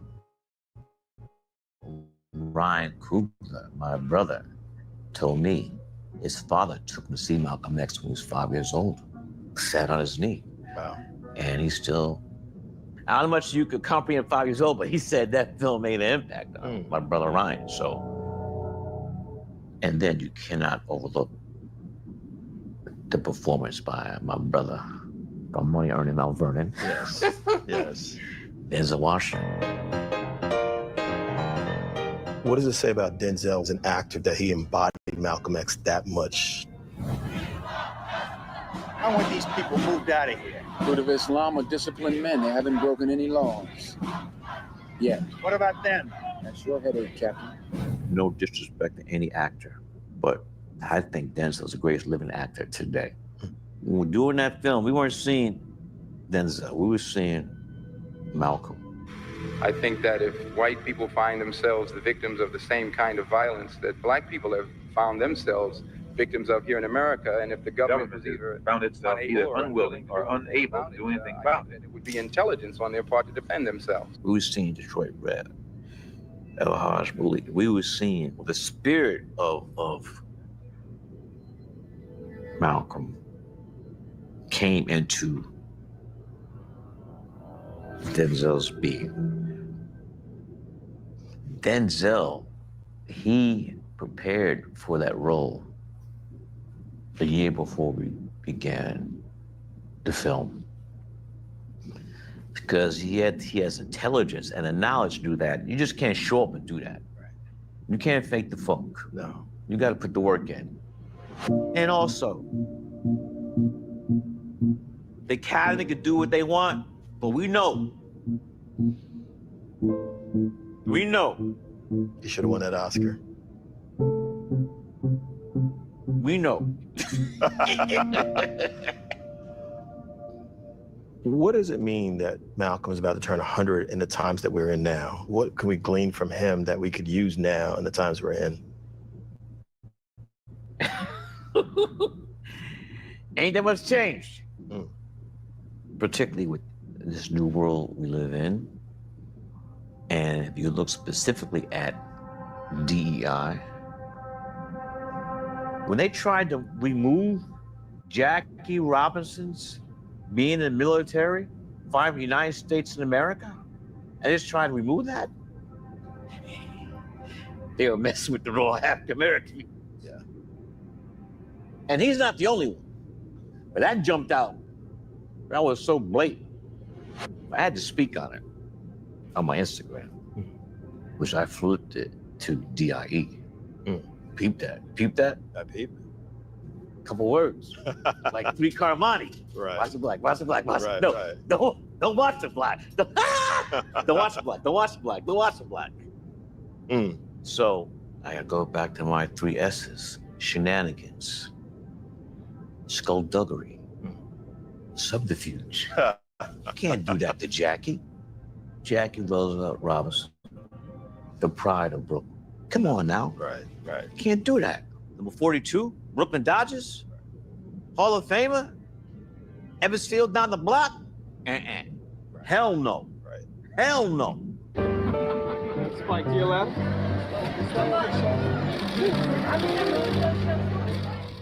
When you were making Malcolm X in the early 90s, could you imagine some folks trying to turn back the clock on basic things like civil rights like this? Well, this guy is not the first guy, but it's gone to extreme now, how this country has flipped. Artists have to step up to the plate. artists? Artists? I mean, I just turned 68, so I grew up during the Civil Rights Movement, the anti-Vietnam War. I remember those songs. I mean, what's going on? I mean, the songs came, from the great rock and roll groups. Artists were speaking truth to power. And so I think artists, you got to step up and not be silent. There's history everywhere in your production building here, and often in your films, and all your films. So how do you feel when you see folks playing around with history in these times as we think about Malcolm X? When I knew you were coming, I said, I'm not wearing that Nick hat today. I'm not wearing the interlocking NY. Right. 1619. 1619. Our ancestors built this country, Free labor. Our families torn apart, our ancestors raped, men and women. So, do the right thing begins. My Morehouse brother, Samuel Jackson, wake up, saying, wake up.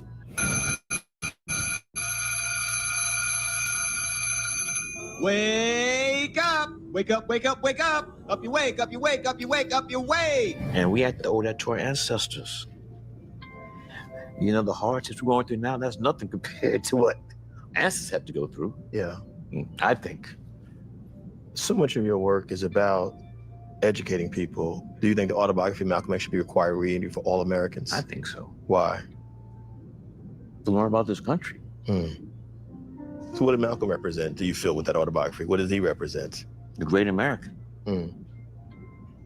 Who paid with his life for telling the truth about this country.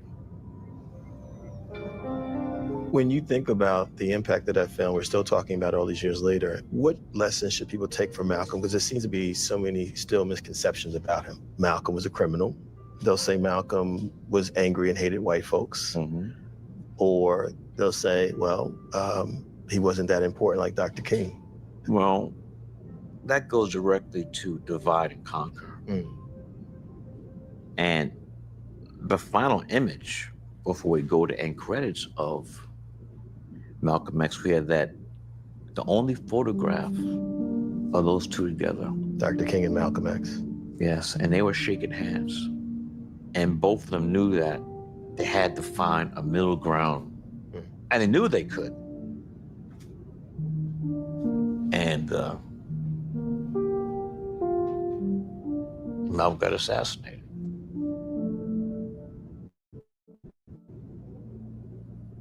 Well, in general terms, there must be something that gives you optimism out here.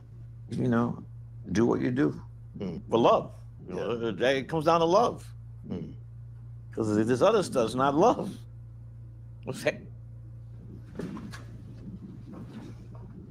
I didn't put this here, so what camera? Right ahead of you, Spike.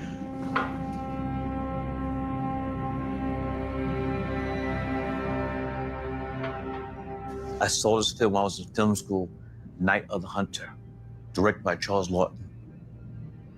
And Robert Mitchum had love and hate tattooed on his fingers. And at that time, the finger rings, especially in Brooklyn, the finger rings were in the style. That's right. I said, bet, I'm gonna have Ray Raheem have the finger rings. That's the hype. Newest, latest. Let me tell you the story of right hand, left hand. It's a tale of good and evil. Love and hate. It's simple. Either you're in the mindset of love or hate.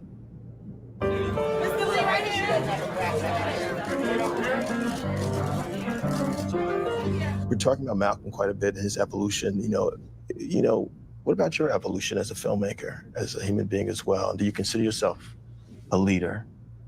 No, I'm just I'm a storyteller. So just tell the stories I want to tell. Tell the stories I think should be told.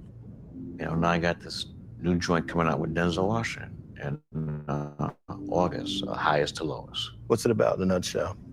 Well, it's a reinterpretation of the great film by the great Japanese filmmaker Kurosawa. It's about a moral dilemma. It's a tough decision that Denzel has to make, his character. And the hard times will come from the good times. The hard times will come from success. The hard times will come from the money, and the mayhem follows. You've worked with Denzel for over 30 years now. I mean, Well, there was a big gap between this film and Inside Man. Right. 18. When someone told me it was, I think, 19 years, it didn't seem like that. I mean, Denzel and I, we had to it was like yesterday. So there was no gap in our work relationship and our friendship. That 19 years that we had not worked together. Did you all ever say Scorsese, De Niro, Spike Lee, Denzel Washington? It just kind of happened? I don't say that. Okay. Right. Marty and Bob, we're tight. Right. But it's sometimes I think comparisons go, especially this GOAT thing with LeBron and Michael. Man, I'm so tired of that. Yeah. Even though. Oh, should I cover this? But why are we doing that? Yeah. Why can't they both be great? And a lot of times, the people who too young, they never saw Jordan. They only seen Jordan on YouTube. Yeah. They don't see him in person. I just want to thank you, Spike, for doing this with us. We go way back, man. Come on now. You know what time it is. You know what? Let me say it like this. You know what? You're part of the reason why I moved into filmmaking. And I just want to thank you for giving us the time with this interview, especially given the times that we're in. No, thank you. Thank you. Keep doing what you're doing, man. Thank you.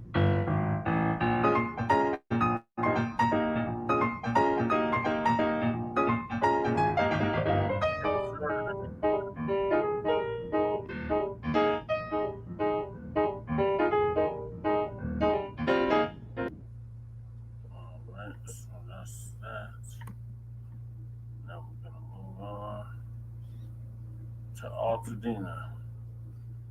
Burning of Altadena is why reparations are owed.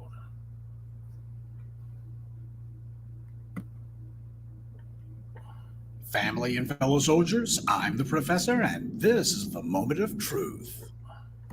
It's often been said that as goes California, so goes the nation. Gavin Newsom thought that he could dodge the issue of reparations by pretending to give back Bruce's Beach, but as the black media, we told you exactly how that scam was going to play out, and it went exactly as we told you.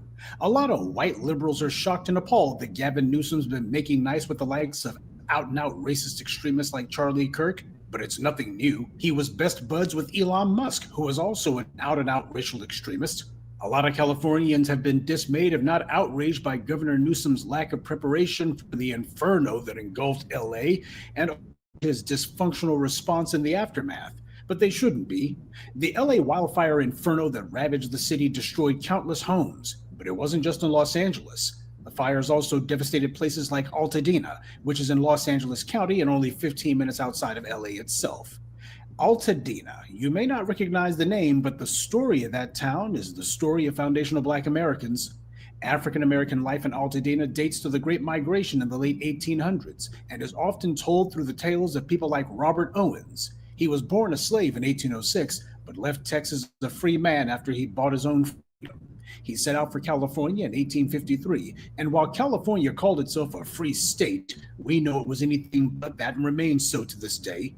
But showing the kind of grit that made Black Americans the standard for the world, Robert Owens scraped a fortune at the cold, dead earth. Against impossible odds, he made a fortune in the timber industry. He literally created a private road on a steep hillside that he used to carry lumber into town from the San Gabriel Mountains, which he sold to the U.S. military, making him one of the richest men in Los Angeles. Something that none of the immigrants who came off the boat were able to say then or now. It's said that El Prieto Canyon, which means the dark-skinned one, was named in reference to Mr. Owens. Black families made it a point to rely on one another in Altadena because without integration, Black people didn't have any other choice.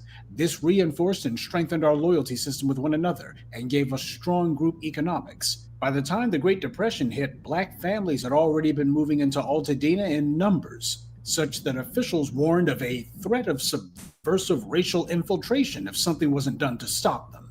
So the banks and lending institutions organized amongst themselves and declared that the Black residents would be redlined.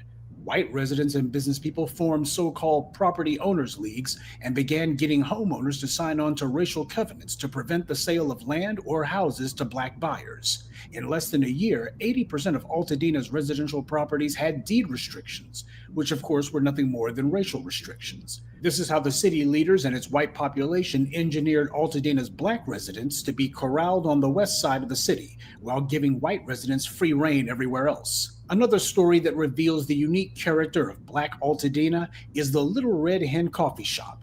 It was purchased by a Black mother of 12 in 1972. The lunch line routinely stretched out the front doors. It had been the oldest Black-owned business in Altadena. That is, until the fire. The Little Red Hen was utterly destroyed. And that tragically is how it went for the city's Black residents. While the wildfire touched everyone, it didn't affect everyone equally. The line that divides the races in Altadena is Lake Avenue, on the west side of which is the Black population and on the east side is the white. About 5,900 homes in Altadena were destroyed, but the vast majority of them, 4,600, were on the west side of Lake Avenue, that is the Black side. And as for loss of life, that was the same. 18 people perished in Altadena during the wildfires, and all but one of those fatalities was on the west side of Lake Avenue. And even the one death that occurred on the east side was practically on Lake Avenue itself. And it's no coincidence that the fire took the path it did. Whereas white residents were not restricted in their business practices or homeownership, this allowed them to have the resources in order to have houses that were further apart on larger pieces of land, compared to the Black residents who had been forced into densely concentrated areas and houses that were right next to one another. So when the fire came through, it got them all. The inferno in Altadena utterly destroyed the entire Black enclave, leveled it. It reminded me of the fire equivalent of Hurricane Katrina, and just like after Hurricane Katrina, the Black residents are being pounced on by would-be opportunists who think that the Black residents will be easy prey, only too happy to sell their property to anyone who offers them anything for it. After all, their entire enclave has been reduced to ashes, courtesy of white supremacy. The insurance companies, the same types of entities who racially redlined Altadena's Black residents, are now telling those same Black residents that they won't cover the total costs of reconstruction. Dozens of homes have already transferred ownership, with another couple dozen on the market. Reports are that a number of these buyers are developers from outside of Los Angeles, and many of them are from outside the United States. These aren't venture capitalists. These are vulture capitalists. And of course, while the Black residents of Altadena are fighting for their survival and for what little chance of a legacy they may have to salvage, the mayor of Los Angeles, who has some minor passing connections to Altadena, is nowhere to be seen. And she's not alone. This is the problem with the Black misleadership class.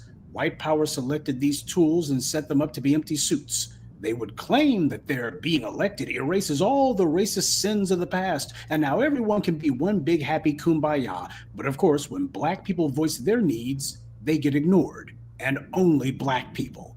This is ethnic cleansing American style. At the turn of the 20th century, there were marauding gangs of white terrorists who were destroying entire Black neighborhoods, killing thousands and thousands of Black people, all aided and supported by the government.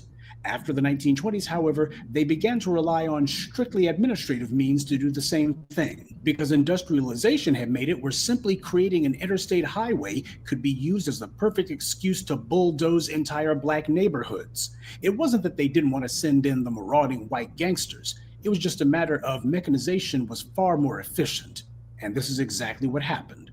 Weaponizing infrastructure projects against Black residents has been one of white supremacy's most frequently used means of ethnic cleansing, and making sure that after a disaster, only the Black residents are frozen out of resources and denied any means to rebuild their lives is another. What's happened in Altadena is just one of countless examples of why we require reparations. For hundreds of years now, we have been cut off at the knees deliberately. Whenever we gain a foothold, both white governmental and business leaders as well as residents band together to target us and oppress us and try to erase whatever gains we may have. They write laws specifically meant to target us. They carry out anti-Black practices and are never punished for it, so the books are never balanced. Don't ever let anyone tell you that our needs are not greater than anyone else's. That's the kind of lie that they would tell the Black Altadena residents. Whenever they sit there and say, oh, let's just pretend like racism doesn't exist. You can't mention race. Okay, fine then. Since we are disproportionately affected by all of these calamities, we should get priority. Then they say, but you know what? You're no more concerned and no more affected than anyone else. That's the double standard. So yes, we have to bring race into it because not bringing race into it hasn't helped. Every facet and arena of the society has been made and weaponized against us. It has deliberately been engineered so as to not just exclude us, but to openly attack us, and to make sure that those who do it get away with it. It not only benefits white citizens, it was made to invite in and benefit white immigrants. And then later on, as we began to press our demands, they began to bring in and benefit other non-Black groups. This was meant to make sure that everybody could leapfrog over us. The goal was to drown out our political voice and the changes that we threatened to bring upon the system. And it uses non-white front people as their cosmetic shield to hide behind. But of course, these same groups have eagerly gone along with the scam. No matter what the white media and its shills may tell you, it does very little good to outlaw racial covenants and other forms of anti-Black housing discrimination if you don't also penalize the banks who redlined FBAs and the racist homeowners who enact and practice this systemic anti-Black racism. There's only one form of racism in America: anti-Black racism, full stop. Things like these property owners' leagues are the people carrying on the racial oppression of slavery. So when they try to claim, I didn't own no slaves, no, you just did everything you could to make sure that the racial inequality of slavery continued even after the alleged end of it. Slavery was all about money. It was about white people reaping the unearned and undeserved benefits of Black labor and the unprecedented wealth that we generated. But to make sure that we were locked out of all of it and to monopolize all that wealth for racist non-Black people. So every white racist scheme, from chain gangs to the racial rampages that were actually genocides, to the housing covenant rackets, to redlining, to every other form of economic discrimination, is in fact continuing the crime of slavery, because it perpetuates and sustains the specifically targeted economic deprivation that slavery was meant to establish. Redlining in particular, which continues to the present, is a continuation of the slave quarters. Courts already recognize the illegality of drawing voter district maps in a way meant to corral Black voters. Well, redlining and racial covenants are also a form of racial corralling and makes it where Black enclaves are specifically vulnerable to things like wildfires or other acts of destruction because everyone has been forcibly crammed together into these extremely densely packed areas so that what hurts one of them kills them all. No one else is treated like this, so it doesn't apply to anyone else. When things like this happen, you start to realize why I keep harping so much about Gavin Newsom and others. Altadena's only 15 miles outside of Los Angeles, and yet Karen Bass has rarely been seen there, maybe because she's spending all her time fundraising for her would-be re-election campaign. But she's not lending her voice to the plight of Black Altadena residents. Sure, she may go out there and shake a few hands once every blue moon, but that's only when there's an election pending and it's strictly for PR. Far as she's concerned, she's already demonstrated that she doesn't need Black votes to win office, so she doesn't care what happens to Black voters. If they want to vote for her, fine. But she doesn't even make a pretense that Black voters can demand anything from her. For the political bootlicks, they've escaped Blackness, and that's the goal from the very beginning. Just see Wes Moore out there in Maryland for a more putrid example of this principle. White supremacy is hell-bound and determined to dictate to us the means by which we are able to survive. This is where the thugs in blue come in. You can lie about everything from the price of goods, services, or land to the availability of medicine and every other resource for that matter, and manufacture a society where certain people are handed the fat of the land simply for being the right skin color, while Black people are told they don't meet the qualifications for these things simply because. And even when you know that this is a lie, you also know that this lie is enforced by state violence. That's why I occasionally remind you of that saying that a lie can only be perpetuated by the use of violence, and that violence can only be justified by the use of more lies. The California wildfires have long since already been put out. But whether the Black residents of Altadena or the rest of the state will get the justice they deserve, that is still the burning question.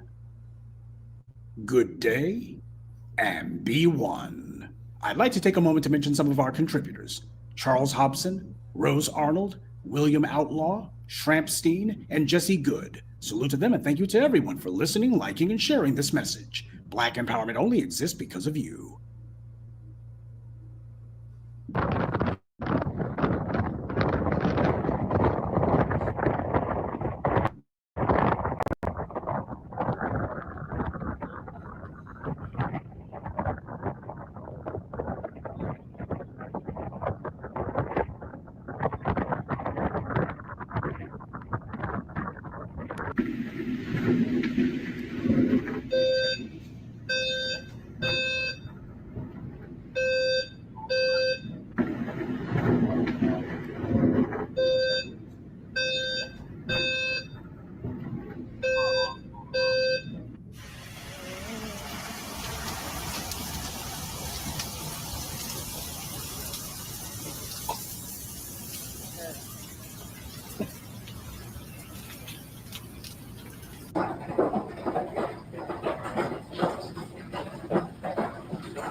This is all hell.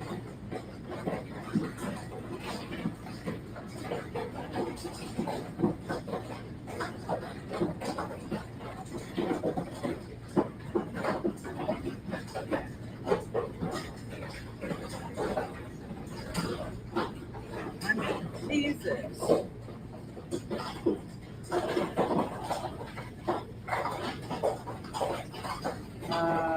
Yeah.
plants got shredded.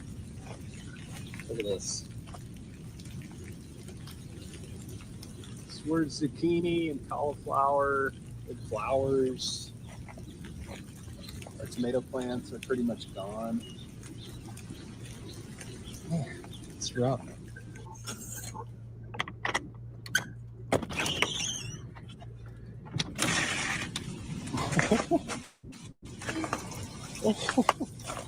Oh my gosh.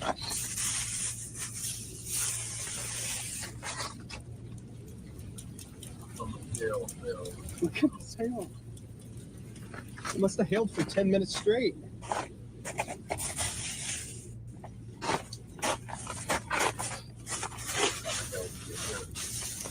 It's literally a foot deep right here.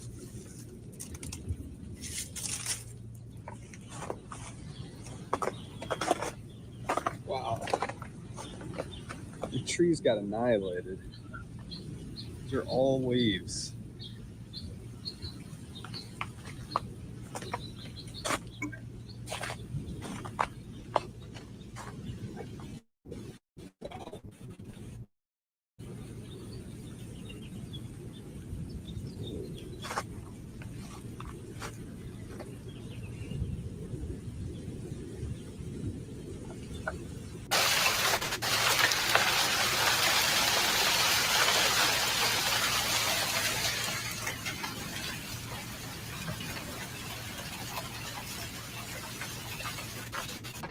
Oh dear. It's getting bigger. Uh-oh. Oh boy.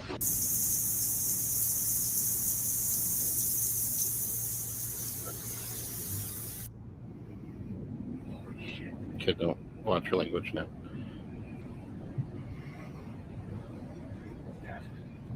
See, it's branching from up here, going down Yeah. that way. Yep.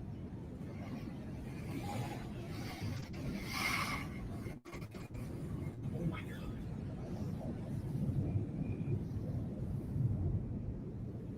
I think it's gonna miss us though. We gotta go inside.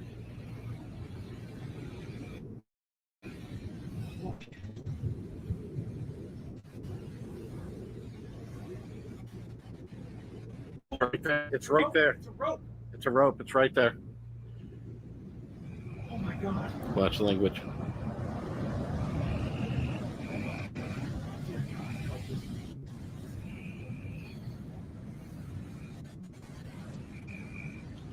Is it coming at us or is it going No, to? it's going right to left, but it can change on a dime. It's a small rope.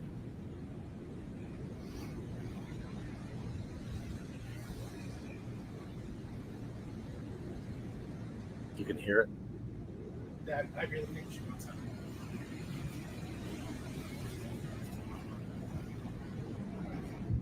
I lost visual behind that.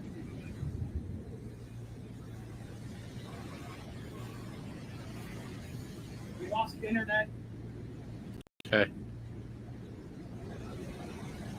Yeah, and I don't have visual. Come on. No, you still going. I'll. Okay. No.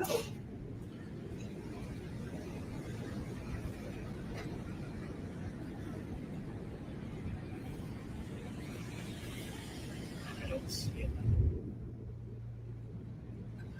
It's. We're rain wrapped, Dad. We gotta go. We're at the outside edge of it.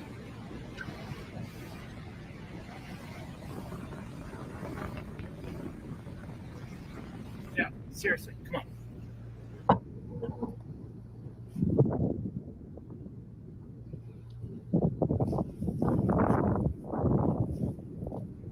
It's almost a 22-inch diameter tree snapped.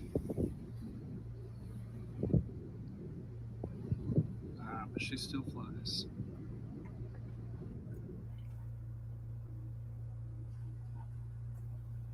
Look at St. Louis.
Hey, man, it's a tornado, man.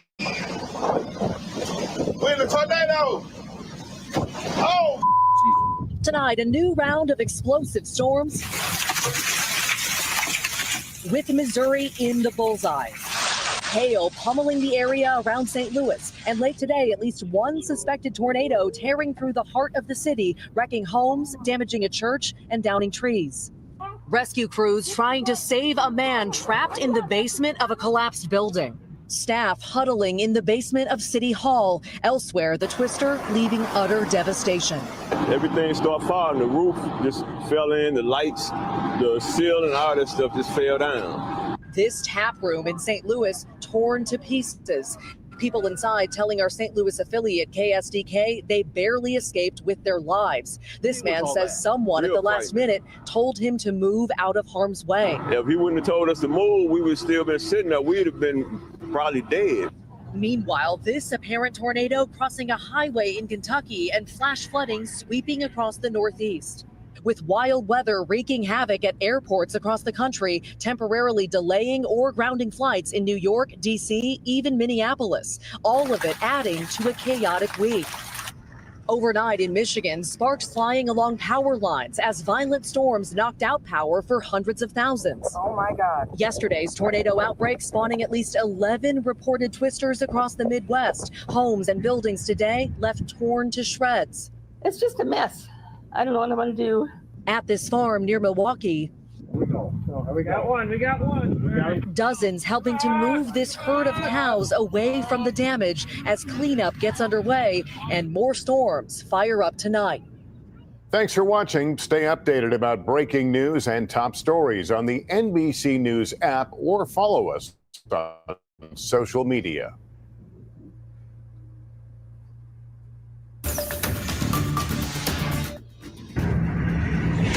Tallying the damage after a terrifying and deadly storm rips through St. Louis. The TV fell, bricks started coming through the wall. That was real scary. As rescue teams reach through the rubble, officials work to learn more about a possible tornado touchdown. We've got a very good idea of the path it took and the destruction that came after. I'll go in depth on the storm that hit St. Louis and the ones that track through just to the south of us. Today in St. Louis, Weekend Edition starts right now. This is Today in St. Louis, focused on you. Right now, St. Louis officials are going through the city. They're here lending support in the aftermath of yesterday's deadly storms. Good Saturday morning, everyone. I'm Rennie Knott. And I'm Michelle Lee. Of course, that severe weather we know killed 5 people. And in St. Louis City, I should mention, hurting dozens, possibly hundreds more. Barnes Jewish Hospital saw dozens of new patients, most of whom should be discharged today. We also know that children were sent to the ER at Children's Hospital. We are also this morning learning more about a few of those victims. 48-year-old Juan Baltazar was killed yesterday afternoon in Carondelet Park. He was sitting in his truck when it was crushed by a tree. Now, he was well known in the community as the owner of a food truck, El Mandalon. His family tells us that he had 7 kids, 3 in the U.S. and 4 in Mexico. His ex-wife spoke with 5 on Your Side online, and she said, in quote, he was well liked by all who knew him and loved in the Latino community for his kindness, generosity, and his support. Everyone he ever met was instantly his friend, and this devastating loss will be felt for years to come. And this morning, the North St. Louis community is mourning after high winds brought down a church in Fountain Park, killing 1 person and trapping at least 3 other people. Right now, we're taking a look at the destruction at Centennial Christian Church. Parishioners told 5 on Your Side many people had gathered there yesterday afternoon for a community service and say in the wake of the tragedy, they're supporting one another. I'm amazed at all of it. I'm grateful to God despite the pain that the family and families will be enduring. But this church has stood strong over the years, and I believe it'll stand strong today. And this morning, our newsroom is working to learn the name of the person who was killed. As the sun comes up, revealing the damage from the storm, city leaders, utility crews, and families are now working to put their lives back together. We have team coverage this morning. Our Travis Cummings is in the central West End for us. Mark Maxwell is in North City, where officials will give us an update on recovery efforts as well. But first, let's go over to weather impact meteorologist Tracy Henson with the forecast and how the storm damage is actually hampering travel in our city. Tracy? Yeah, this is definitely not the time to be going anywhere downtown. It is very busy. It is full of emergency crews. Yesterday, I was out on the scene in the central West End and then up into North City, and sirens were blaring from probably emergency sirens, trucks, police cars, from about 4 o'clock all the way till 8:30 when I left that area. Okay, we weren't alone yesterday. Parts of Illinois, Kentucky, south of us near the Boot Heel in Missouri, and some spots in Illinois also seeing some tornadoes yesterday. Lots of reports naturally of strong winds. We saw funnel clouds yesterday in a few areas as well. It was a very busy day across the bi-state. The Doppler radar view shows us just how fast this moved through. These storms were clocking at about 60 to 65 miles per hour, generating some tremendous lightning with them as well. Lightning is often an indicator of the strength of the storm. Of course, we had that tornado that came through the central West End area. We also had up to tennis ball sized hail that tracked near O'Fallon and just into Weldon Spring. Your 7-day forecast here, though, it is looking much quieter. 77 degrees for Saturday with breezy conditions, 79 for Sunday. We will start to see some showers and storms, so we need to get, roofs covered today or tomorrow. Monday and Tuesday, we'll be dealing with showers and storms again.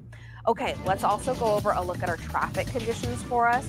So right now, we're going to bring it into the city where we're seeing some issues. So pretty much any area that you come across downtown is going to have some spots that will have either closed roads, down trees, down power lines. It is going to take a minute for our emergency crews to get there. Yesterday, when I was along Delmar Boulevard, the police department was actually going through, or not the police department, the fire department was going through and cutting trees to open the road. They were working very fast, but you're still going to come across things like this. Multiple road closures. You see in the little yellow and then the green and then in the purple. Those could be areas that are actually closed. Those could also be areas that have power lines down. All right, thank you, Tracy. One of the hardest hit areas, as Tracy was saying, was the central West End, where a lot of folks were able to see the storm move across Forest Park, and you were actually kind of caught up in that situation as well. Oh yeah, so I started the afternoon, I had spent the afternoon, all afternoon in the central West End, and then moved on to 40 and got caught in the storm there. Let's go to Travis Cummings, who is live in the central West End for us. And Travis, what are you seeing as the sun's coming up? Yeah, Michelle and Rennie, as that sun comes in, we're able to see the quick and intense devastation that wreaked havoc here on the Central West End. If I had to describe the atmosphere for you this morning, desolate. It's very chilling to watch these images, and I'll tell you why. We're looking at buildings, facades completely blown out this morning. This is an old antique shop here. You can see the siding has come down. There is glass scattered throughout the streets, and this is the story all up and through the Central West End this morning. We're on Euclid Avenue, so this is sort of inundated with down power lines, as Tracy's been telling you. We also have down trees in this area. Something that you're going to need to watch this morning are the power lines. The power lines are literally sinking here into the roads. There are some that are just toppled over. You're going to have to be careful as you navigate these streets this morning. As you know, the streets did go on curfew at 9 o'clock last night. They're opening back up at 6 o'clock. So we're starting to see people sort of out this morning trying to get their eyes and assess the damage as we are. But again, as you're walking these roads, you're going to want to be careful. I do see people driving down the streets. You do want to be careful because there are glasses scattered throughout. There's those trees, and we haven't even begun to see the response to all of this just yet. We're just up the road from the mobile command center this morning, where St. Louis Fire, St. Louis Police are all on scene. I'm starting to see some neighborhood watch groups as well, blocking off entrances and exits to certain neighborhoods just because it's that bad, it's that powerful. Now, in terms of the people this morning, that's what I really want to shine a light on. I'm walking up here to a woman that I found here on the corner right by Evangeline's, which, as you know, is a music venue here, a bistro and music house. But this is Sydney Robinson here. And I asked her simply, I said, what are you doing here on this corner, by yourself this morning? And Sydney, good morning to you once again. Tell me why you're here. I'm just trying to charge my phone to get service, just to let people know that we are right over here. Yeah. You told me that you live just a couple of blocks down. Kind of paint the picture for me. What are your family dealing with this morning as they wake up? So we just don't have power, down trees, down power lines. Streets are so congested with debris that we have in the park blocks away and walk to our homes. People just outside trying to clear the streets for the Ameren to come through. We're waiting on them to put up new power lines because everything just demolished over there. Now, you said you have ties to New Orleans, and you said something that really struck a chord with me this morning. Kind of compare for me this site. Oh yeah, so it's just the devastation from what happened to yesterday from Katrina, just dilapidated buildings, things knocked over, no real insight on what's going on, when we're gonna find relief, who gonna help us. A lot of people, homes are completely gone, leveled homes. Well, Sydney, stay safe, and those are the questions a lot of people are answering this morning, and we're going to make our way down throughout the Central West End because we know that there are so many more people that homes have been completely wiped out this morning. We do know that St. Louis Police, St. Louis Fire, a mobile command post is set up there in the Aldi parking lot just a block over from us. So we're hoping to get more answers from city leaders and city officials. For now, we're live in the Central West End. Travis Cummings, 5 on your side. With our mom gone, her house is gone, and just being able to pull our brother out. I was riveted yesterday watching this live coverage. It was emotional, an emotional moment of a man being rescued in North St. Louis, and this is in Newstead. Our Mark Maxwell, he was there during all of that as it unfolded in North St. Louis at Union and Westminster Forest this morning. And Mark, you were there during all of this. You watched the firefighters, the police, and everybody working, and neighbors working as well. One of the things you pointed out yesterday that really struck me was the way you talked about how the first responders jumped into action. Yeah, and Rennie and Michelle, good morning. I could also give any of our viewers an update on the condition of Garfield Lacey, the 45-year-old man who was trapped underneath all of that brick and rubble last night. I talked to his sister on the phone late last night. She called and said his recovery is going to take some time. Underneath all that debris, as you can imagine, he took a lot of plaster and a lot of that dust into his lungs. He wasn't able to talk last night. He had a few broken ribs. He was crushed under all that weight. He was shaky and standing when he came out of that pile, so they do have hope that he can make a recovery. But like our town, his future, it's going to be a while. Things are pretty rough. I want to give you a scene of the devastation here because it's overwhelming. As far as the eye can see, in a 360-degree direction at the position we're at here, you can see the force of the storm. Just take a look at what happened to the roof of this home behind me. You'll see just off to my right, your left, as our photojournalist Liz Hagans gives you an idea at some of the roofing that still drapes over the torn tree branches. And that's just one sign of how far the wind carried some of the roofing materials. Those are not light. That's a heavy piece of material. You look as far as you can down this street, you can't even see a clear passageway. Some person is trying to return to their home, it looks like right here. And I'll just tell you, this is a big main street, Union here. Any of the cars that have driven past so far, people are stunned. No one is speeding past this. Their jaws are dropping, they're stopping, and they can't believe it. Our beautiful city is wrecked this morning. You look farther this way, you see some of these older historic homes. This is kind of a gated community, right? A private street. This part of St. Louis was not spared. I'll show you down Union. I told you the 360-degree direction. That's a church right there. It took a lot of severe damage. You see trees, branches strewn all up and down the sidewalks, the trees, a street sign across the way here. completely toppled over. That's just the beginning of it. Again, on the other side, another one of these gated private streets. These are a lot of wealthy homes, expensive homes. They're going to have a lot of pickup to do. The farther north we go, homes have been flattened. We're going to work our way that way throughout the morning. As Travis told you, there's an incident command center on Kings Highway and Delmar, where the governor will come today, emergency management officials will come today. But we just wanted to give you just a brief 360-degree view of this one perspective. I don't think any one news camera, any one newsroom could possibly lay eyes on all of the devastation that we're seeing as we drive through street by street this morning. This is going to take a while to pick up. We're going to need help from our neighbors around the community, from different states, from the country. This is going to be a big pickup effort, and we're just now getting our first glimpse at how bad it all was. But for now, live in St. Louis, Mark Maxwell, 5 on your side.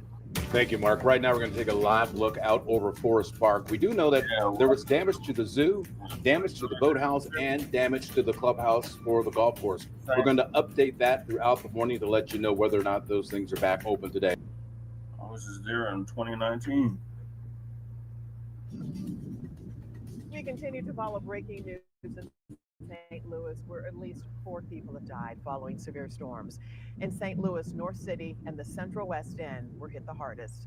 St. Louis County, there is widespread damage in Clayton, Brentwood, and Richmond Heights. Good evening, everyone. I'm Kelly Jackson. St. Louis city leaders are going to update us at about 8:30. We will bring that to you live in about 15 minutes. But we've also just learned there is a 9 p.m. curfew in parts of the city until 6 a.m. Right now, we want to check in with 5 on your side's Brent Solomon. He is live in St. Louis.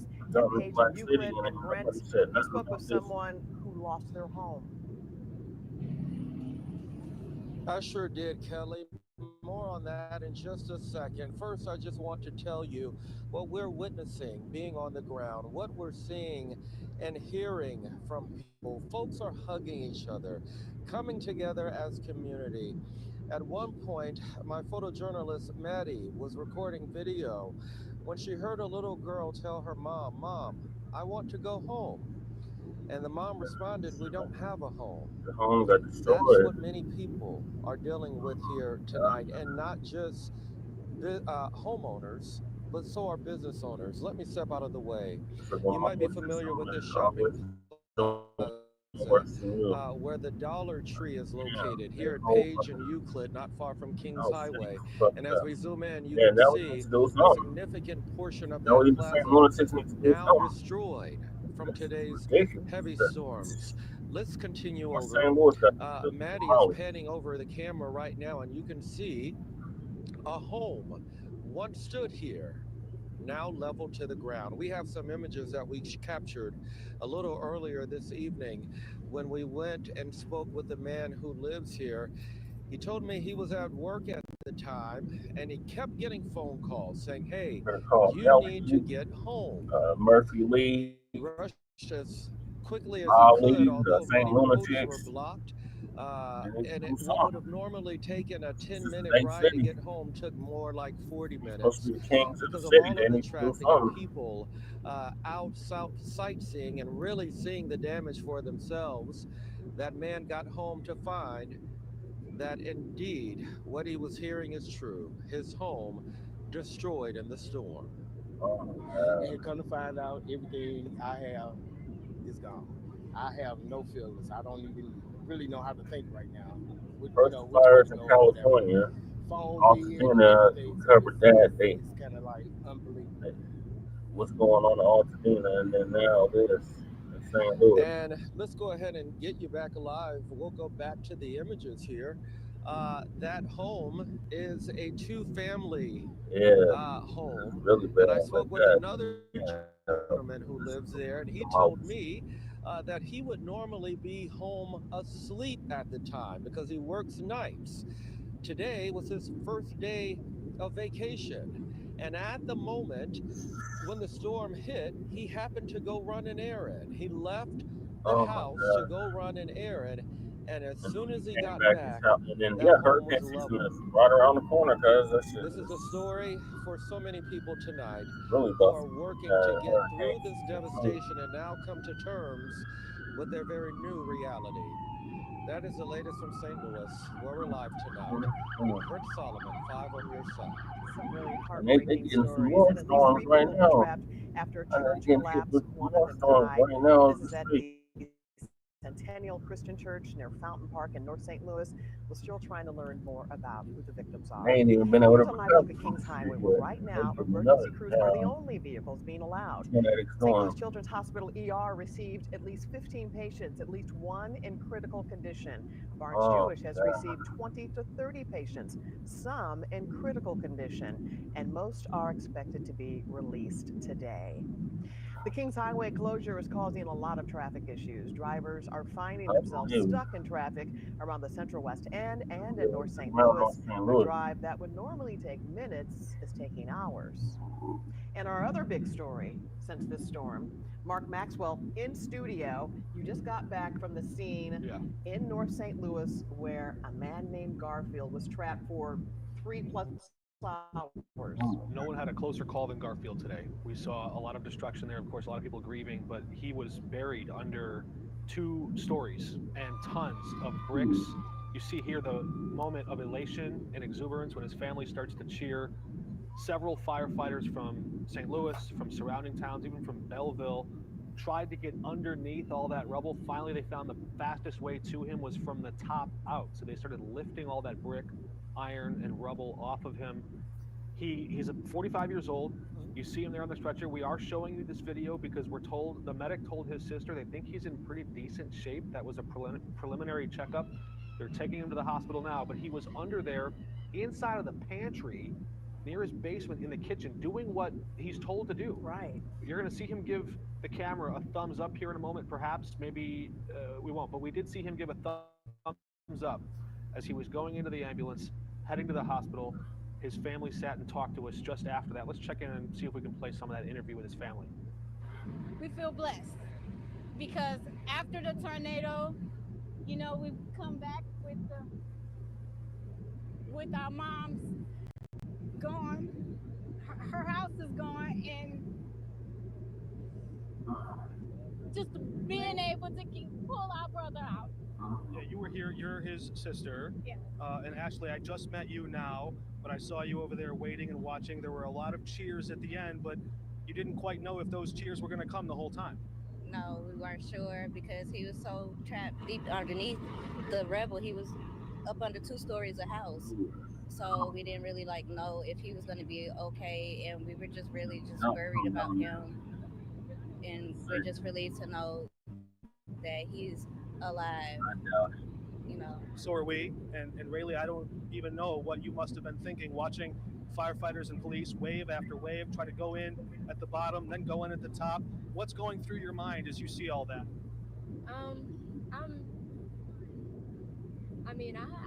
I don't really know what to feel right now. I'm happy that he's okay, but I'm also really sad because I've lived in this house since I was 5 months, and all my life, me and my cousins, we grew up here, and it's just all the memories and stuff that I can't make anymore here, but I guess everything does happen for a reason.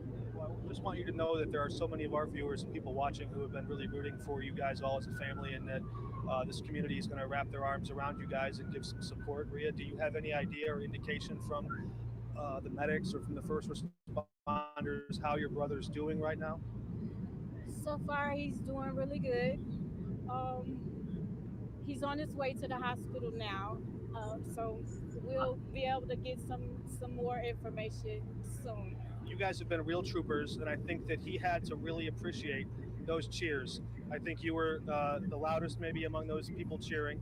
I heard that, and I think I could see out of the corner of his eye that he really wanted to kind of look over and see you guys too. So I look forward to you guys giving him a hug soon. And thanks for staying with us and dealing with all this. It's been kind of a crazy day. You guys want to have any last thoughts here? I want everybody to know that even though you think that this might never happen to you, you never do know. we never thought that this house would ever fall down. It's been up since like the 1800s, and you never know what can happen. So just always take everything serious, no matter how little it is. Just take everything serious. Yeah, tornado sirens go off here all the time. To be honest, we never listen to them. And like I told my mom when we showed up, she would have been in her bed. Her bed was right there. She would have been in her bed. She probably would not be alive right now. So just know, take these tornado sirens serious, and it can hit anybody. It can happen to anybody. You hear them there, that you can feel them processing, Kelly, the grief, also the joy and relief from their family member being pulled out to safety. I can just tell you that if you get a chance to go out and help a neighbor this weekend, do it. These images that are just as striking on your screen, 10 times more so in person. And when you see them, when you feel the energy of the community coming together, the firefighters, the volunteers, the family, these are the moments when your neighbors come around and really wrap you in their arms and help out. And I know they're feeling that now. And it's just one of the lasting things that strikes you leading a scene like that is we all are in this together. Right. In St. Louisans, we always pull through for each other. And one other thing, the first responders and how they had to painstakingly, through hour by hour, try to get him. It's amazing the work that they did. And there was a sense of duty and almost frustration. They really knew they had to get in there, but they couldn't. Some people were asking, well, how come it's taking so long? If they were to move the wrong brick or the wrong thing at the wrong time, they could sacrifice the other part caving in and doing more damage. At times, things were so touch and go for Garfield. He was actually verbally communicating, no, don't step there, I'm under there. All the weight crushing down. So this was really touch and go. They did a fantastic job in a sensitive spot, pulling him to safety, and we hope that he's in the process of making a full and healthy recovery. Yes. Okay. Thank you for that report. We were all on the edge of our seats for that. Glad it had a happy ending. All right, let's check in with meteorologist Jim Castillo, because Jim, I know it's probably not going to be until tomorrow until the National Weather Service can determine if there were tornadoes, one or more. Correct. Yes, and remember, we were at a level 4 out of 5 for being the severity of what we were expecting, from the hail to the potential of tornadoes. So, and again, a beautiful day today with lots of sunshine, and it got up to 87. And then we had all the ingredients to come together, and from 2 to 3 o'clock. This is that radar loop for 1 hour here, and it goes from Chesterfield through Clayton through the Central West End. And I want to stop it at about 2:46 p.m. And there is that hook right there. Here's Lindell Boulevard, here's University City, and there's Pine Lawns, this entire area, the Central West End, there's BJC. So again, this area here is where we're likely to have seen a tornado, and the Weather Service will be out tomorrow with the survey teams. It might have started all the way back into Chesterfield, and then through Clayton, and then all the way into Granite City, as many friends there say that there's also a lot of damage still in that area. The great news is we are not seeing any more storms for the rest of the night, but boy, it is very stormy. Look at all that lightning and severe weather to our south and east tonight. I wanted to show you the storm as it rolled in again between about 2:46 p.m. 2:41, I think, is this 35-second clip. You can see that wind through Forest Park. This is Forest Park, and then watch right in this area. You'll see what we call a power flash, and that is either a tornado or even these strong winds taking down power lines, and you get this flash going on, and we'll just keep on watching it here as there it is. You saw that power flash right there. So again, that storm rolled in so quickly, a lot of lightning, a lot of wind, and the power outages continue. I'll end with this. St. Louis County, 42,000 still without power. This city, over 40,000 without power. Madison County, Illinois, 16.6, about 16,000 plus without power. Jeffco, 11,000 plus without power. And Macoupin County, Illinois, about 2,000, 3,000 without power. Yeah, it was a wild day there, Kelly. It certainly was. And we are awaiting a news conference from city officials that should happen any moment. And once they start, we will definitely break in. Well, earlier, Justina Coronel was in the Central West End, where major damage is left behind. I'm Justina Cornell reporting in the Central West End right now. I'm on Maryland Avenue, showing you some of the damage we're seeing from today's storm. This is just one of the many trees uprooted from the ground, taking the cement sidewalk with it falling onto the property here. And let's keep moving over here to show you just one of the many cars destroyed by trees. Actually, a tow truck driver is setting up right now to remove the car out of the way here. And as many people are dealing and assessing the damage and whatnot, city leaders are asking people to stay off the roads if you can, as there's so much debris on the ground, down power lines. We're seeing a lot of glass on the ground, so we want to make sure you're safe and be safe off the roads tonight. High winds caused serious damage to an apartment building in St. Louis. Here's a look at some of the damage at the Del Mar Loop Apartments. That's at the Bolivar and Del Mar. You can see serious damage to the exterior of the building, and even windows were busted out. And the Bolivar Place neighborhood sustained serious damage when high winds moved in. Look at this video of the wind that was taken at the Hudson apartment building. The outside of that complex was hit hard, as you can see. And just a couple of blocks over, streets off Pershing saw widespread damage. Take a look at these photos from an apartment on Clara Avenue. That's right off Pershing. And people who live there say the roof caved in. Now let's go to 5 on Your Side's Robert Townsend with a look at damage to the historic Harlem Tap Room in North St. Louis.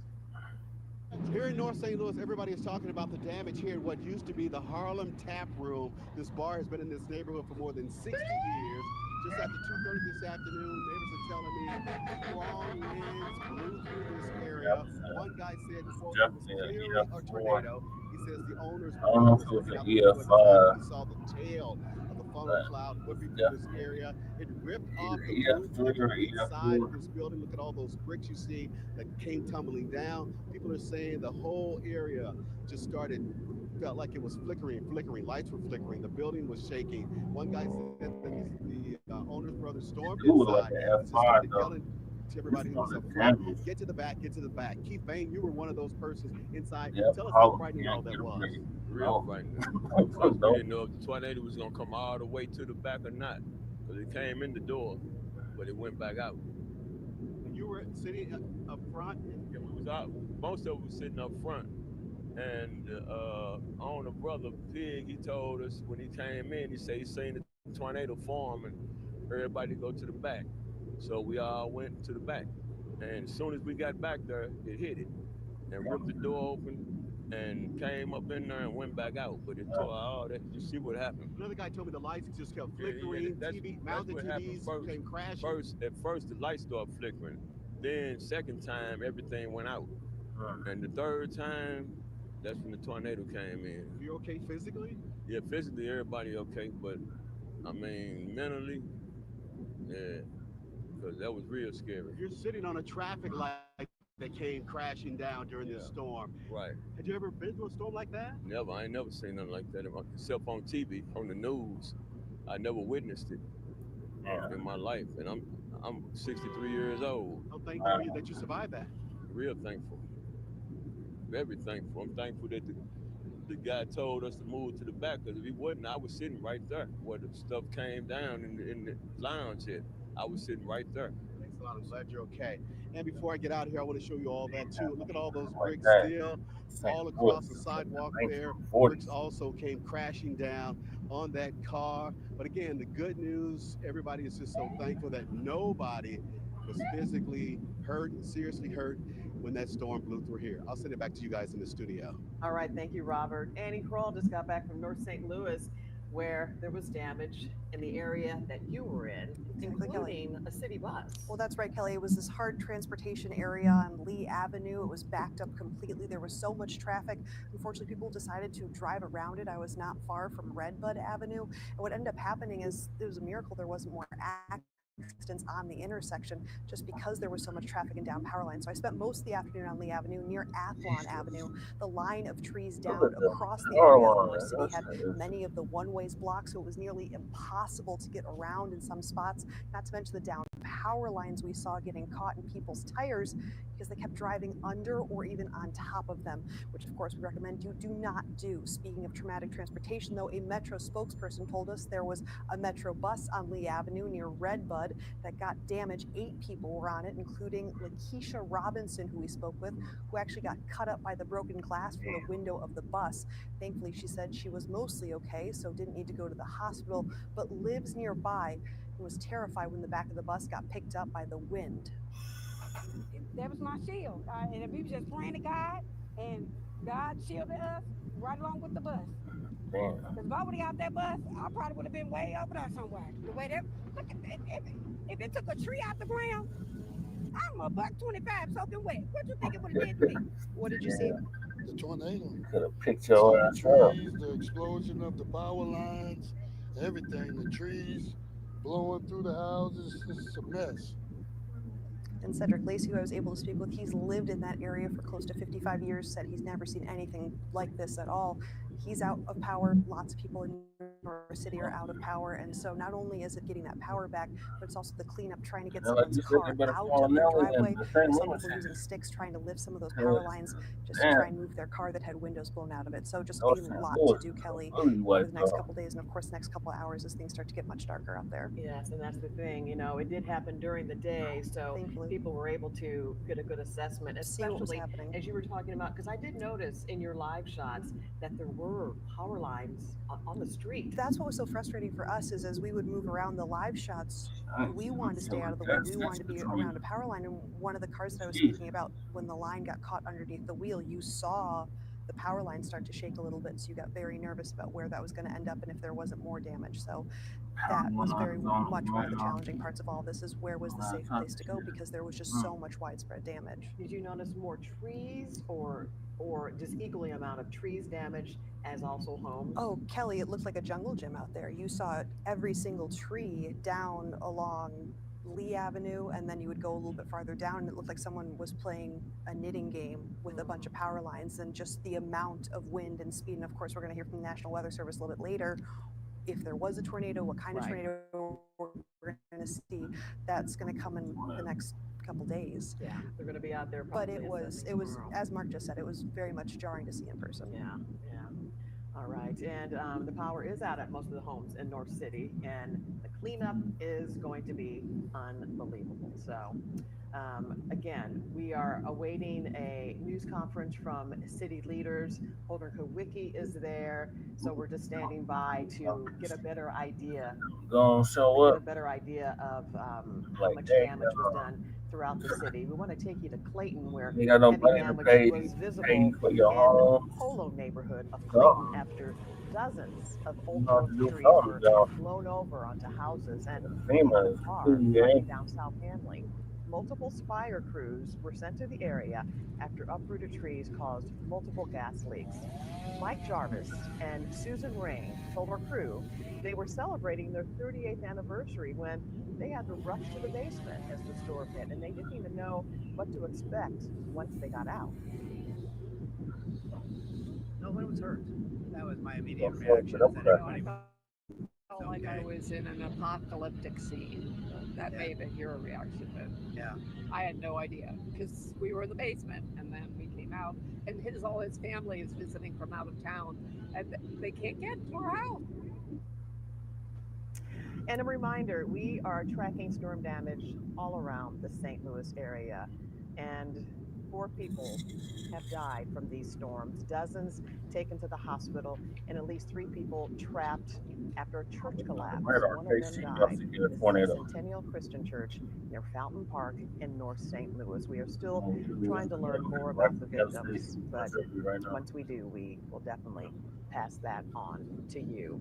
Let's get more from Meteorologist Jim Castillo. We were talking about this. We touched upon this a little earlier. But it has been quite a while since St. Louis has had a tornado. Yes, it has. And so it's 2013, I it's believe. been a while. Yeah, it's Yeah. been a while.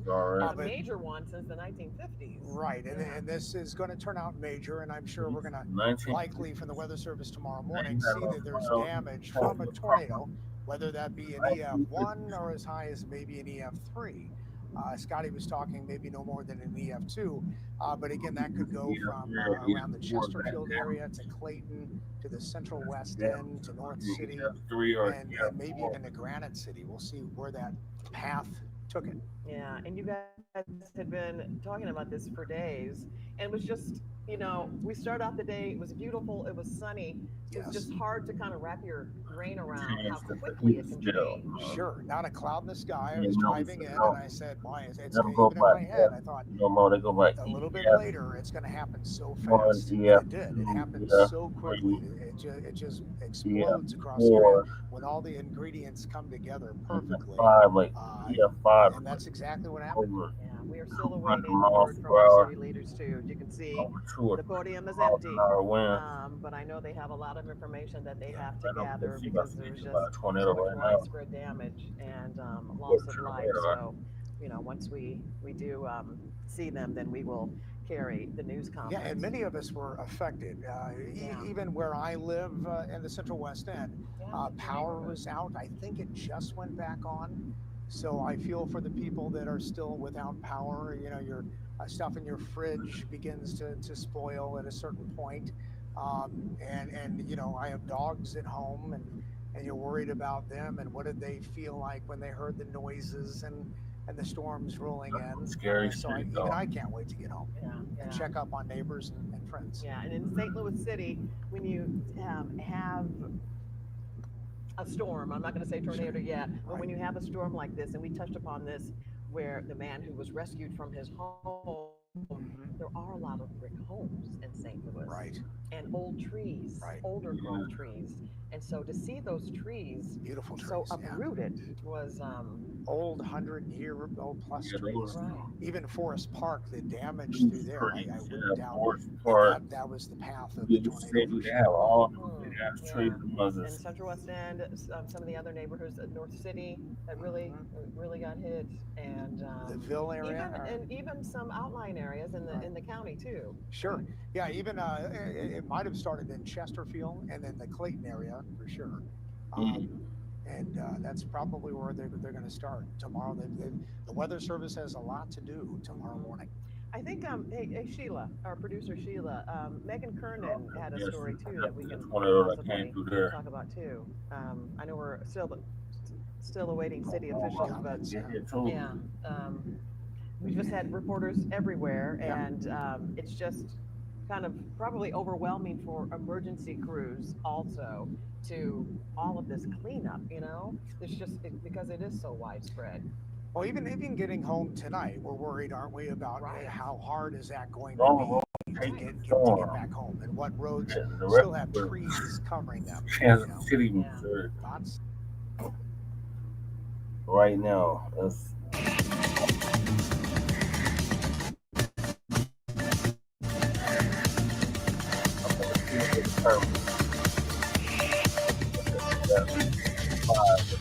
Good Monday morning. It is May 19th, and you found us right here on 13 News Now Plus at the Weather Desk. It's today's top weather headlines, and I'm meteorologist Craig Muller. Let me say, I hope you had a great weekend. Certainly had some rough weather to end last week across the central U.S., extending across Kentucky into northern Virginia. We're going to talk a lot about that, and I'm going to get to my weather headlines in just a minute, but I'm really excited about this. I've been doing this for Virginia here. That's where our studios are located. It is nice here in the mid-Atlantic, but changes are coming midweek. We will see chances for wet weather and maybe a few stronger storms here as well. So those are the headlines, some of the things we're going to be tackling. Now, you see that severe weather outbreak potential here, Oklahoma, into parts of southwest Missouri. Last Friday, I talked about a severe weather outbreak, that concern I had for a tornado outbreak, and we saw that for parts of the Midwest, St. Louis, across southern Illinois, through Kentucky, and into northern parts of Virginia. We want to start off by taking a look and updating you on that. Then we're going to come into today's risks what I think is going to happen. We'll time it out for you and talk about what's coming down the pike. Let's start with Friday's severe storms. They raked across the plains from Missouri through Kentucky, Illinois, even northern Virginia. At least 28 people were killed across those states. This is a look from the ground in St. Louis. City officials say 5 people died. Nearly 40 were hurt. Thousands of homes were destroyed. Viewers sent in these photos of swirling storm clouds from all across the greater St. Louis metro area. One of them even caught a small explosion as an electric transformer was damaged by the storm. A tornado hit Scott County, which is about 130 miles south of St. Louis. The sheriff said another 2 lives were lost there. Mark Maxwell from our sister station in St. Louis shows us more of the aftermath. It's hard to measure the force of a storm. There's the speed of the wind. The windows start busting and Bree hit me all in the face. The volume of the alarms. Just bing, bing, start beeping off and it said, take cover now. The cost of the damage. My roof is gone. And how long you've called a place home. For about 40 years. But then there are moments when property values just can't quite sum it all up. Those are harder to measure, but when it hits, you know it. Today has been what I would call an eventful day. In the middle of frightening tragedy, people here looked past the rubble to see if their friends and loved ones made it out. Everybody's fine. I was more worried about my neighbor right there, Mike, than I am about me. God gonna provide for me. Mike made it out, just barely, but there's no way to measure it really. So let's just say it was a close call. And I was hiding right there between that wall and a refrigerator and a couch. Farther down the littered street, a more dire emergency. They're trying to gain access through a small entry, it looks like. It's still a desperate scene here. We also just saw a firefighter enter into that basement window. They finally used a crowbar to pry off the iron bars that sealed that window of the basement shut. Then they heard a voice. Right here. Inside, trapped under 2 stories of brick, steel, and wood, 45-year-old Garfield Lacey. Outside, his sister, his niece, his brother, his mom. Frantic, hugging, holding on to hope that this too would become a close call. Standing next to them, hearing their pleas for help, there's no way to measure how long these 3 dreadful hours must have felt for them, except to hear it for yourself.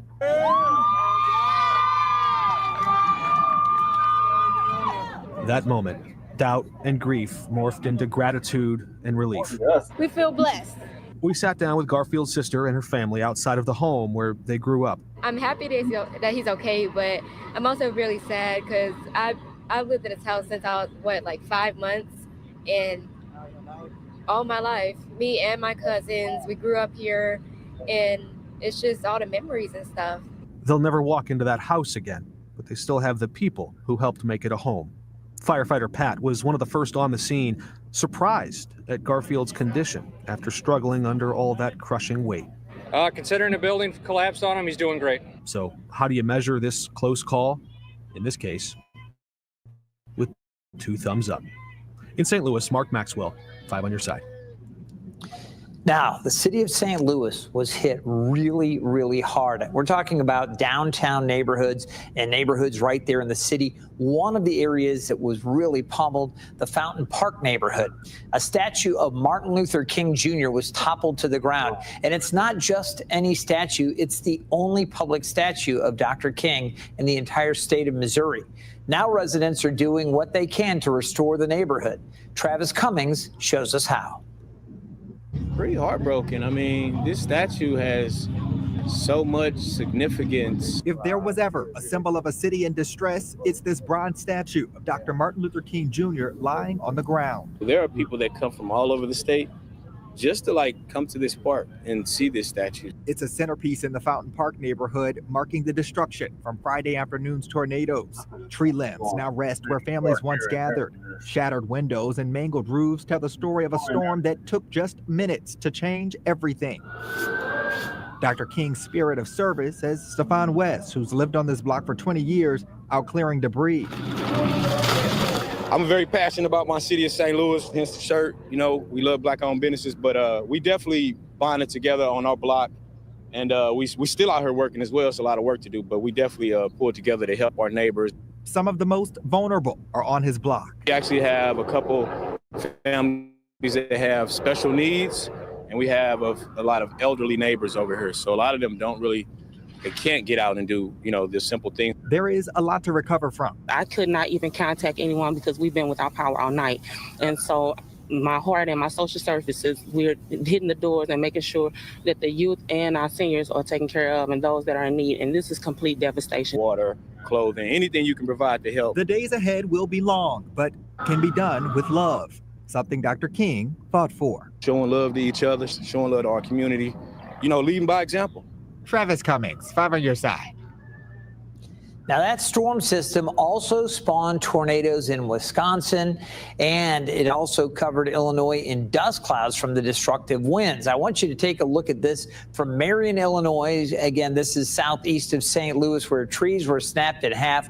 Homes of all sizes had roofs caved in, and worse. Again, volunteers sprung into action here, which is something residents say is a point of pride for them. Southern Illinois is fantastic about providing volunteers. It seems though that whether you're talking volunteer fire department or things like storm cleanup, that you always have people willing to help. It's kind of a feeling of family, a feeling of community here in Southern Illinois, and I like that. I think it's good.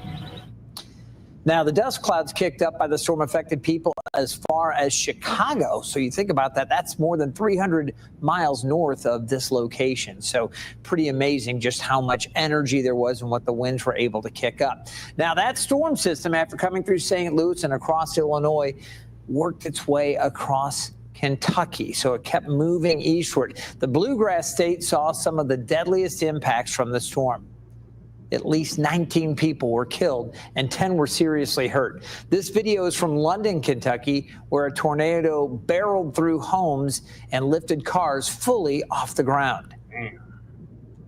As many people grapple with what comes next for them, others say it could have been worse and are grateful to be alive. Andy Payton from our sister station, WBIR, shares the story of those survivors. Yeah, you don't have to spend more than a few seconds here in London, Kentucky to fully understand the scope of the damage. It's flipped cars, it's decimated homes, and it's why it's made folks just thankful to be able to return home to what's left of theirs.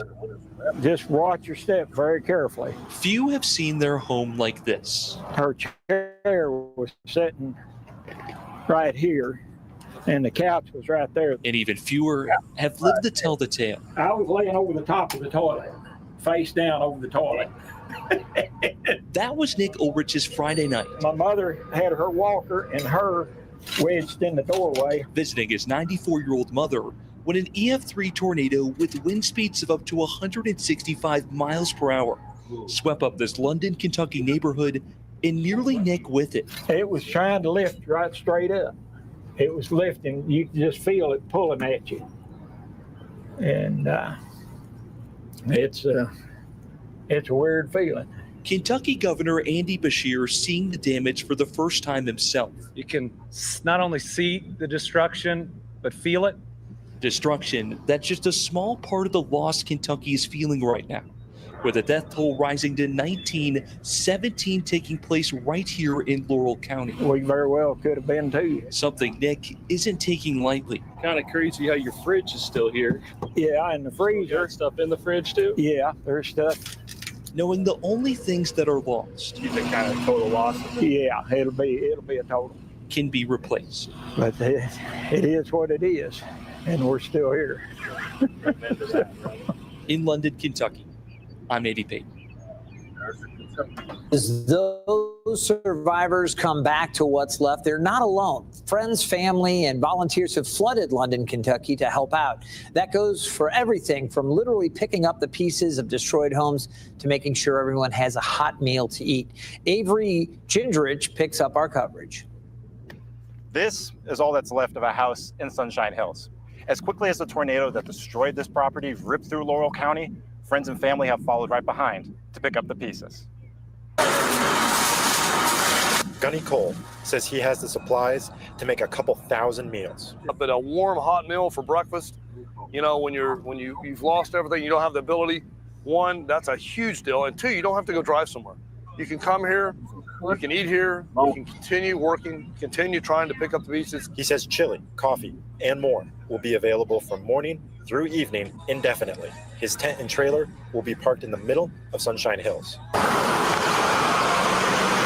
Members of the First Baptist Church have been collecting food, clothing, and more. 3, 4, 5, 6 weeks down the road, these people will be in even as much need as they are right now, because their big focus today is, I've got to get this done. I've got to look through my stuff. Associate Pastor Glenn Toney says the church is focusing on collecting as many storage containers as possible. He expects they'll be essential if it rains soon. You work together, we can get a whole lot more accomplished. London's mayor and other leaders led a vigil at London Orbit Airport on Sunday evening to help with the community's emotional needs. I think you should know that one. That's way too high. Mayor Randall Weddle says the airport will be the central command post for distribution efforts going forward. And we're taking it out to the areas that needs to go, making sure that people's got the food, the necessities they're needing right now, and then the debris. So this is a centralized area where if you're cleaning up your property, you can bring it in. He says anyone in need can also come to the command post whenever they need. National Weather Service has crews surveying this area. They say because of damage like this, they estimate that the tornado was at least an EF3. From Laurel County, I'm Avery Gingerich. All right, Avery, thank you so much. Now, the storm's deadly impact stretched all the way to the D.C. area as well. 2 people were killed in Northern Virginia. Wind gusts of up to 80 miles per hour. They are uprooted trees and cut off power for tens of thousands of people across the DMV. Melissa Kim has a closer look at this damage. DC, it was scary. A mad dash for cover around school pickup time. I ran down the street in the terrible wind. I mean, it was vicious wind, very fast. That wind knocking down this tree onto 13th Street Southeast. There was thunder. There might have been, there was lightning, and there was a tree falling down. Were you scared? Was it scary? Yeah. The DC Fire Department says it got 15 calls for tree removals. Thankfully, no one was hurt. But I'm glad that those are not my cars. Trees also down all over Fairfax County, Virginia, where one person was killed after their car was hit by a tree on the George Washington Parkway near Morningside Lane. I've seen that water come up to the bottom of that bridge right there. In Alexandria, Roger Ellis took cover while he was watering plants in his yard. And all of a sudden, I kind of felt some heavy rain coming down. And I said, dog, I wonder what's going on here. And it sounded like some roll of thunder. Got in the house, got took cover as quick and fast as I possibly could, because I didn't really want nothing to happen. But just steps down the road, Fairfax County fire officials say a tree fell onto a car, killing the woman inside who was driving during the storm. Then trees would start with the falling down, and then next thing we know, here come the ambulance. They got more than 40 emergency calls during that storm. In Montgomery County, Maryland, a tree down at the intersection of Redland and Overhill Roads. No one was hurt. Melissa Kim, WUSA 9. So a lot of folks obviously impacted by that massive outbreak Friday. We don't normally spend that much time on the weather desk here taking a look at everything, but I think this was an exceptional storm system. And again, for those of you who are watching from other parts of the country, we really do keep an eye on everything going on around the country and really around the world. A little bit later in today's weather desk, I'm also going to take you over to the Swiss Alps where there was a mudslide. So stay tuned for that. I want to come back to the storms that we saw early this morning. And what we'll do, we're going to zoom in on Kansas here. And you'll notice there are several storm reports with tornadoes here out to the west of Wichita. We could take a little closer look at that. And as we do, we could zoom in. And what I'm going to do is take you in and just show you a few of these different reports that were coming in. There was video captured. Some of the local television affiliates actually had this thing on air kind of moving along. There were other reports that were confirmed by law enforcement agents.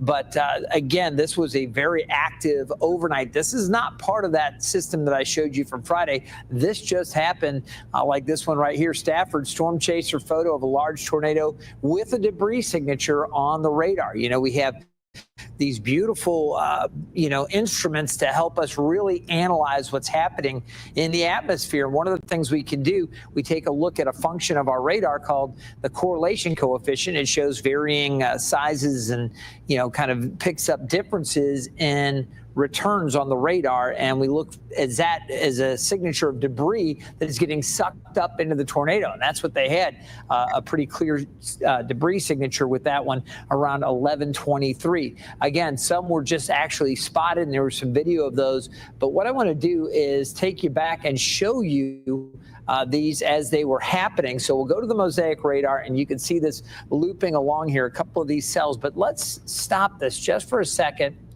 And I'm just going to take you back to show you a little bit more. We can do this full screen so you can get a really good look at this. I'm going to zoom in to the areas around Wichita, and this was at 3:19 yesterday afternoon. So you see Wichita there, just off to the west and to the southwest. Let me zoom in a little bit more, and you can see how as we move along through the early evening, we come in and we start to see some more development here, and you'll see it coming up. Well, let's see here. There we go. It was a little bit far. Sorry about that. I thought I had it zoomed in right. Okay, so a little bit farther out there. So let's take a look at these cells again.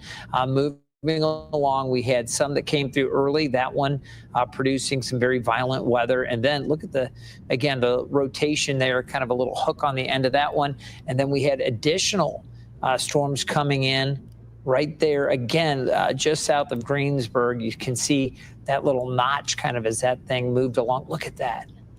Okay, again, that's just a signature. And this is just a radar composite, but I wanted to show you some of these cells that were moving along again, the warnings that were issued with these as they moved through last night, late last night, across portions of south central Kansas. So that's what was going on. Now, the stage is set for more destructive weather today. You can see these areas that were hit hard last week back across St. Louis, Missouri, and southern Illinois. They're under a level 2 threat, but it's the areas shaded in orange, Kansas City through Wichita, and then back down into eastern Oklahoma. This is the area that I'm really concerned with for the potential strong tornadoes. Again, EF2 or greater in many of these locations. That potential's there for stronger and long track tornadoes. Kind of don't just spin down, touch and go. Sometimes you still get those, but you have the potential for the longer duration tornadoes, the kind that can touch down and move along on the ground. So this whole area hashtagged here, you can see from the Dallas-Fort Worth area all the way up through East Kansas, back through Kansas City, Columbia, Missouri, Jefferson City, even Rolla, really an elevated risk of tornadoes. And again, this area you see hashed out here, meaning we could see some stronger ones, EF2 or greater. And this darker shade of red in here, that's level 4. You go 1, 2, 3, 4, level 4 threat with this tornado potential. Saw a similar setup with what we got last Friday for this part of the country. So now we're seeing it back across Oklahoma and into southwest Missouri. We're going to be watching this very carefully for you later today and tonight as the system develops and moves along. So we're really concerned here this afternoon, and then it shifts farther to the east and back over more towards St. Louis a little bit later on. You see the line of showers out there this morning. Nothing severe here, some scattered showers. There are a few heavier downpours kind of embedded out towards Kansas City and just off to the southwest of Kansas City here. You see those more recently right there. Some heavier pockets up into Iowa, some more showers back down across Texas. But this area is really going to see, I believe, an eruption of storms later today. So this is what we're going to be watching for. In addition to the tornadic threat, you also have to worry about large hail. And again, these areas kind of hashed out here could see 2 inches or greater with the hail potential. We had some reports of that again from Friday's storms, about the size of hen eggs, some of these hailstorms. So large hail associated with it. And again, this is from parts of eastern Nebraska, southwestern Iowa, down through Kansas, Missouri, Oklahoma, and Arkansas. Serious stuff here, Columbia, back down towards Rolla. Now, the heaviest of this hail potential out to the west of St. Louis, but St. Louis still needs to be on guard, needs to stay aware for potential hail there. Larger hail also back through Kansas City. You can see into Nebraska, that's Omaha, Nebraska, Sioux City, all the way up there, and then down towards Lincoln and areas to the south. You can see it Oklahoma City, Tulsa, Fort Smith, and all the way down through the Dallas-Fort Worth area and Waco. So we're going to be watching for that. And then, of course, you've got the potential for strong winds. And in this area, southwest Missouri, northeast parts of Oklahoma, northwest Arkansas, and southeast Kansas, right in here, you have the potential for those strongest winds, 75 miles per hour or greater. Now, the severe weather threat will shift east tomorrow. We don't have level 4, but we do have level 3 or an enhanced risk. So that would be numerous severe storms potentially from Kentucky back into Tennessee, northern parts of Alabama and Mississippi. This area, again, hit so hard. So we're going to be watching for that with wide eyes and keeping close focus on that for tomorrow. Into Wednesday, we're going to see it shift a little farther to the east. I'll show you what our threat is here in the mid-Atlantic. As far as the outlook goes for tornadoes, again, there is this hashed area from southern Kentucky through western Tennessee and then northern Alabama and Mississippi especially. But that level 3 threat goes all the way up through southern portions of Illinois and Indiana. Again, large hail a possibility and those stronger winds. All of this in play. That's for Tuesday. Now for Wednesday, we just have a level 1 threat here in the mid-Atlantic. So as that system works eastward, interacts with the mountains, things change up. It's going to weaken considerably from what we're seeing now. But there's still going to be a potential for a few isolated stronger storms in the mix. As far as flooding potential goes, excessive rainfall, it's very likely we're going to see this down along the Missouri-Arkansas state line. So flooding is going to be a concern down there, southern parts of Missouri, West Plains, Poplar Bluff. This is an area we used to camp all the time down in Eminence, Missouri, Shannon County. I can tell you, beautiful Ozark scenic riverways. But again, they don't handle the flooding rain very well. We have those beautiful rivers that can come up very quickly. So folks here need to be on guard. Branson, again, a great vacation destination, right on the cusp there of that very likely or higher flood potential area, Mountain View, down through Jonesboro, Arkansas. Now, as we look ahead, Tuesday morning through Wednesday morning, the area shifts a little farther to the east, Kentucky, Indiana, Illinois, back into West Virginia. Again, all of these areas with some potential for some flash flooding. And even Norfolk as we go past midnight Tuesday. Tuesday's going to be okay for us, but early Wednesday we could see some locally heavy downpours. I'll be in watching that for you on Daybreak early on Wednesday morning right here on 13 News Now. All right, here are the chances for rain around Norfolk. Very, very slim to none. I don't expect anything today or tomorrow for the daylight time. But by the overnight and towards sunrise Wednesday morning, this is when it becomes more probable that we'll deal with it. I expect rain to be fairly widespread on Wednesday. So I'm not worried about it Tuesday at all during the day. By late Tuesday night, maybe just towards midnight or after that, that's when our rain chances go up. I think there'll be some isolated to scattered showers still on Thursday, the following weekend. This is Norfolk news. All right. So, as you can see, Mother Nature is mad about it, and it's tearing this country a whole new one. So we'll keep y'all updated on what's happening weather-wise. But moving along, back to politics, what these Democrats have been up to. So, you know, they've been pushing back against the dump in this administration about this deportation stuff. And AOC gonna have to walk back her threats that she gave against the dump. So I must play that next. To TD Media Group.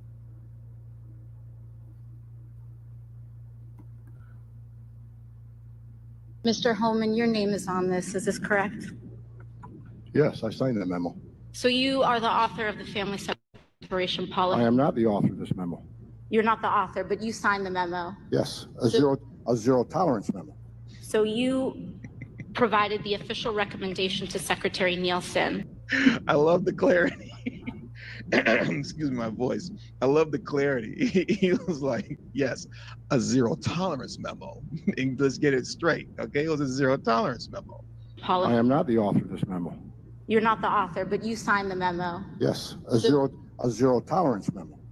What's going on, everybody? Thank you all for joining me today. If you haven't already, please make sure you hit the like button, subscribe to the channel if you're new to the channel, and most importantly, please make sure that you are following me on Telegram at TD Media Group to help circumvent social media censorship and shadow banning. And with the introduction out of the way, let's get into today's news. And today, we have to talk about Alexandria Ocasio-Cortez, the famous, infamous, notorious, psychotic, progressive DNC lunatic, better known as AOC, right?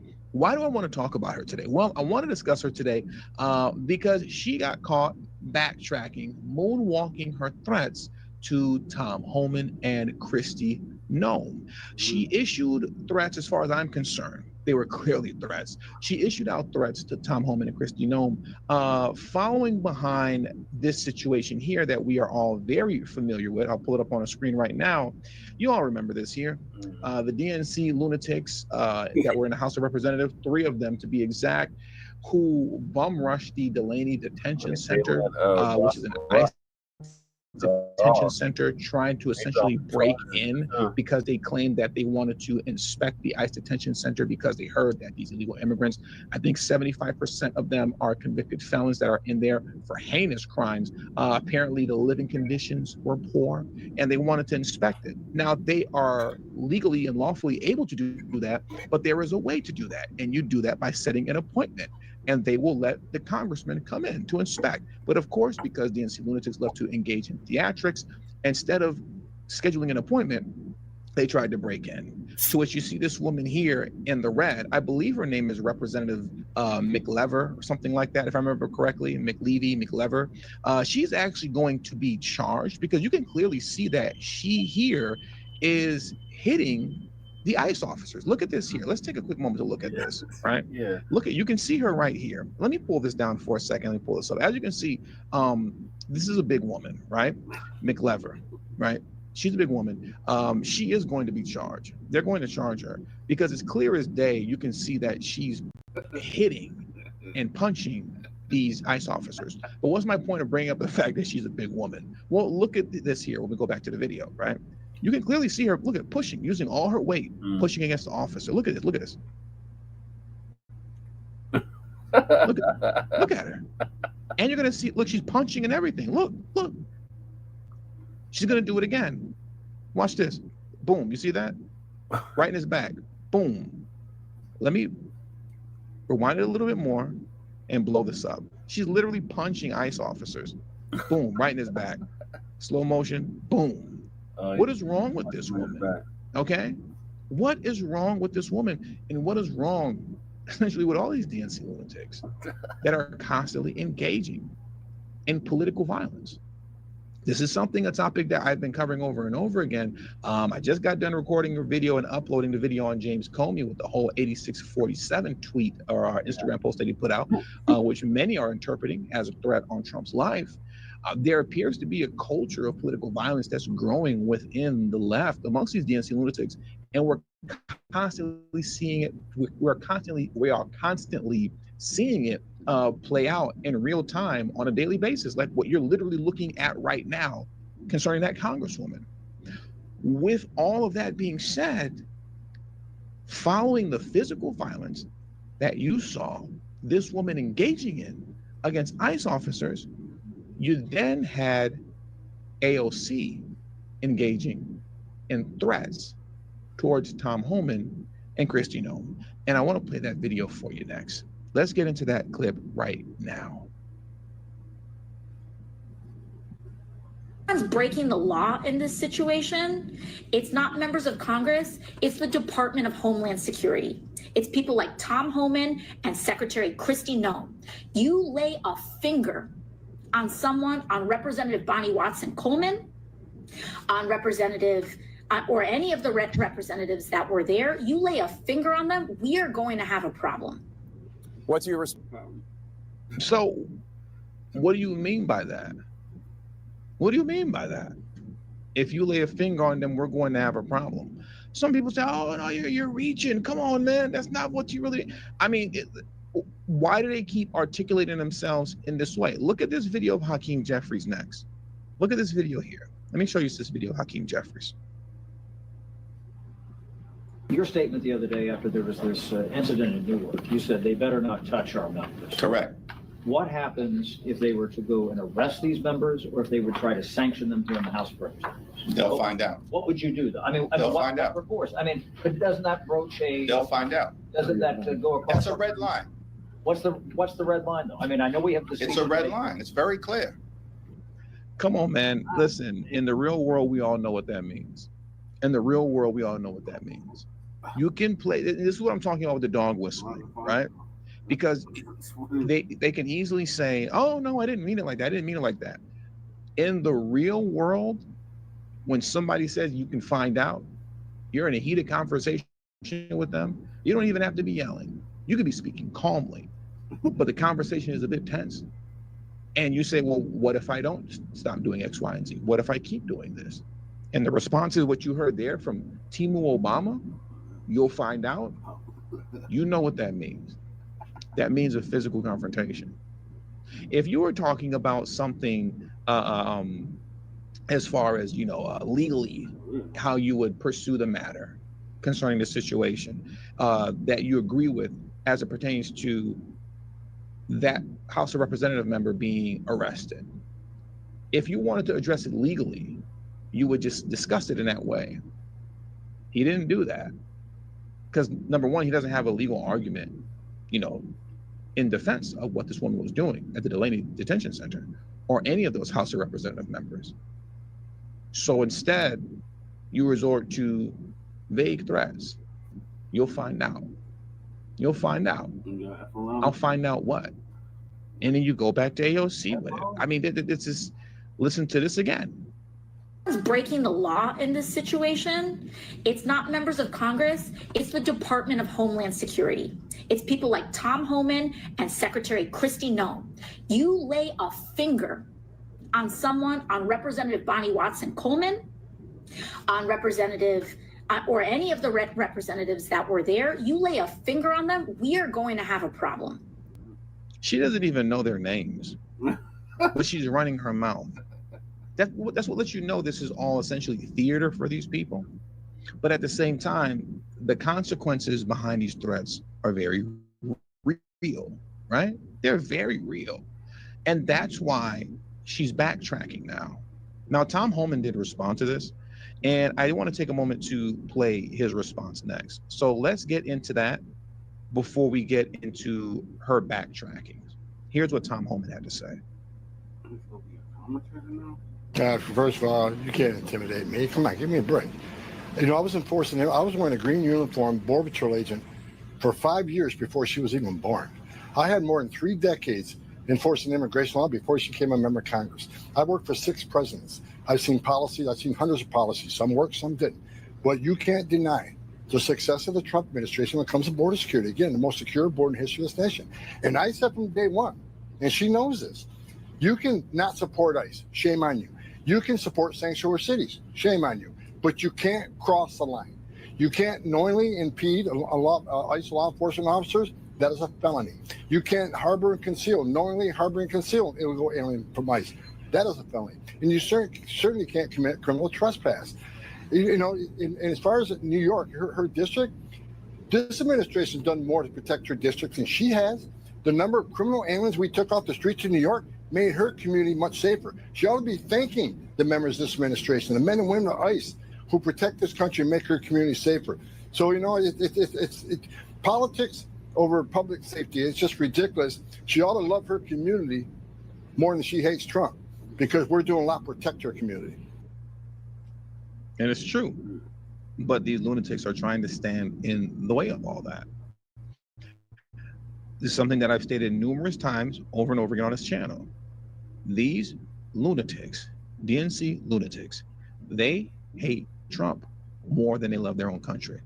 They are willing to destroy the entire country, kamikaze style, if that means Trump goes down as well. These people are crazy. But now, once again, as it pertains to essentially these threats that are going out, especially, with the backdrop of Trump surviving 2 failed assassination attempts, you have the Tesla dealerships that are getting shot up and burned down, all of this craziness that's going on, Now you have the situation with James Comer that's going on with the 8647, coded threat, you can say. Now AOC's backtracking on that statement because there's a lot going on out here. People are engaging in political violence. And if something were to happen to Tom Homan or Kristi Noem, guess what? The eyes go on you because you're the one that's talking crazy constantly. With all that being said, let's now take a listen at AOC backtracking and moonwalking her words that she stated concerning the threats towards Kristi Noem and Tom Homan. So you promised hell to pay if Reps Monica McIver, Bob Menendez, and Coleman are prosecuted or charged with the crime. Is that a threat to Tom Homan and Kristi Noem? I think people have been watching me drag Republicans for bills for trying to cut Medicaid across this country. I think people have seen how I can be an effective advocate and how there are political consequences, whether it's elections, whether it's public opinion. So, I mean, in terms of a personal threat of violence, no, that's crazy. Okay, and you say that Coleman was doing her constitutional oversight duties, but she assaulted a police officer. Thank you so much. Why do you think that they're above the law, Congresswoman? She's literally running at this point. I guess not literally. Let me just, just in case the misinformation, disinformation police are still out there, but she's power walking, trying to get away from this situation as soon or as fast as she can. Yeah. She's such a coward. Yeah, Why do you think that Democrats are above the law? Think about this for a moment. When you look at how cowardice that she is, Tom Homan stands on everything that he says. And they've tried to say, oh my God, you're threatening us and our freedom of speech.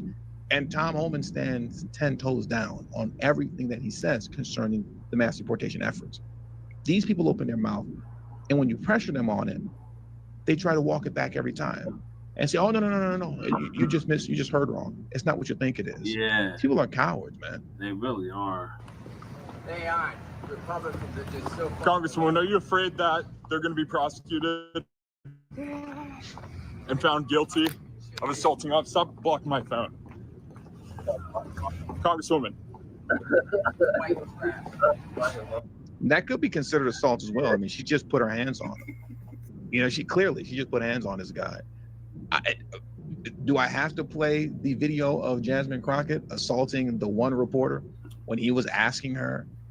He wasn't being, mean or anything. Remember, he asked her about, hey, do you think that you guys should tone it down with the anti-Tesla and anti-Elon Musk rhetoric in the face of all these Tesla dealerships being firebombed and shot up and individuals driving Tesla cars who aren't even involved in politics, their cars are being vandalized? You think you should turn it down a bit? What did Jasmine Crockett do? She tried to snatch the phone out of the guy's hand, scratched his arm up and everything. She just lashed out and attacked the guy. And, this wasn't as excessive, but you're seeing the same thing. You got to ask yourself, what's up with these people getting violent in this way? Congresswoman, if they're found guilty of a crime, what are you going to do? All right. Are you going to incite a riot? All right. All right, stop. Don't touch me. I'm not touching you. Don't touch me. These people are cowards, man. But I want to play this one video in closing before we get out of here. Because Homan and AOC have a long history together, right? Their relationship goes back years. And it's a history in which Homan has been frying her and cooking her and making her look really ridiculous for a long time. This is a classic interaction between her and Homan here, where once again, you're going to see Tom Homan stand 10 toes down on any and everything that he has stated concerning protecting the border and eliminating public safety threats. This was a few years back. Let's take a listen to this here as we head out and bring this video to a close. Man, this is a classic. If you haven't seen it, you're gonna love it because Homan is about to embarrass her. Let's get into this video next. Oh yeah, I remember this. Water. Mr. Homan, your name is on this. Is this correct? Yes, I signed that memo. So you are the author of the family separation policy? I am not the author of this memo. You're not the author, but you signed the memo. Yes, a zero tolerance memo. So you provided the official recommendation to Secretary Nielsen. I love the clarity. Excuse my voice. I love the clarity. He was like, yes, a zero tolerance memo. And let's get it straight. Okay, it was a zero tolerance memo.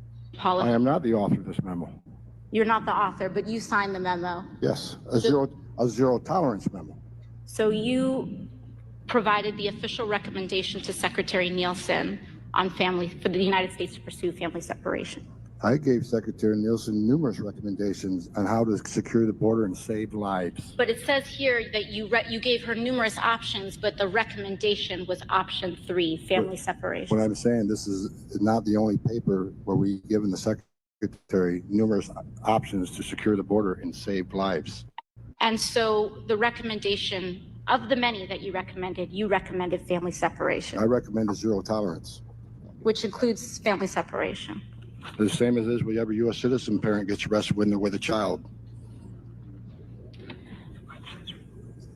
Zero tolerance was. You see how it got quiet there when he said that? That's a point that I bring up all the time concerning family separation. If you're new to the channel, then you're probably just now finding out how much I despise that talking point of family separation. I utterly despise it. If you're not new to the channel, you know how much I can't stand it. Like Holman said, if I commit a crime, I get arrested, an American citizen, you're gonna separate me from my family. And when you do that, nobody cares. So why should there be special treatment if an illegal immigrant gets deported? I don't get special treatment, and neither should they. And you see, when he said that, she went completely silent because she knows that she's being extremely disingenuous with that talking point. And it's complete nonsense. Which includes family separation. The same as is with every U.S. citizen parent gets arrested when they're with a child. Zero tolerance was interpreted as the policy that separated children from their. If I get arrested for DUI and I have a young child in the car, I'm going to be separated. When I was a police officer in New York and I arrested a father for domestic violence, I separated that father Mr. from his Holman, family. with all due respect, legal asylees are not charged with any crime. When you're into the country illegally, it's violation 8 United States Code 1325. Seeking asylum is legal. If you want to seek asylum, you go to the port of entry, do it the legal way. The Attorney General of the United States has made that clear. Okay. He's been cooking her for a very, very long time, man, embarrassing her for years. And he's still doing it, still embarrassing her. But to be honest with you, it's not even him embarrassing. She's embarrassing herself. She's embarrassing herself at the end of the day. And if you're not careful, you're gonna mess around and play yourself and end up behind bars, behind these kind of veiled and vague threats. You know, as the saying go, F around and find out. Play stupid games, win stupid prizes. You keep putting out these threats and you keep, towing the line on, what is considered a threat, what's not a threat. You keep playing games. And eventually it's going to catch up to you in a way that you weren't expecting. And you're going to try to back out of it like you always do. Oh, no, I was just joking. Oh, no, it wasn't. You're taking it the wrong way. But when they put those cuffs on you, it's too late. It's too late. Especially, God forbid, if something happens to these people that you're playing games with, threatening, talking about they'll be held to pay and things like that. Watch your mouth. Be careful. Don't play stupid games. With all that being said, that does it for today's news. So please, hit the like button on your way out. Subscribe to the channel if you're new to the channel. Share this video on your social media platforms. And also do not forget to follow me on Telegram. The link to my Telegram is in the description box below. And Finally, Willis getting caught up with this shit too. Oh my God. Okay, what was next in the queue? I had LC. And I had DC Mayor.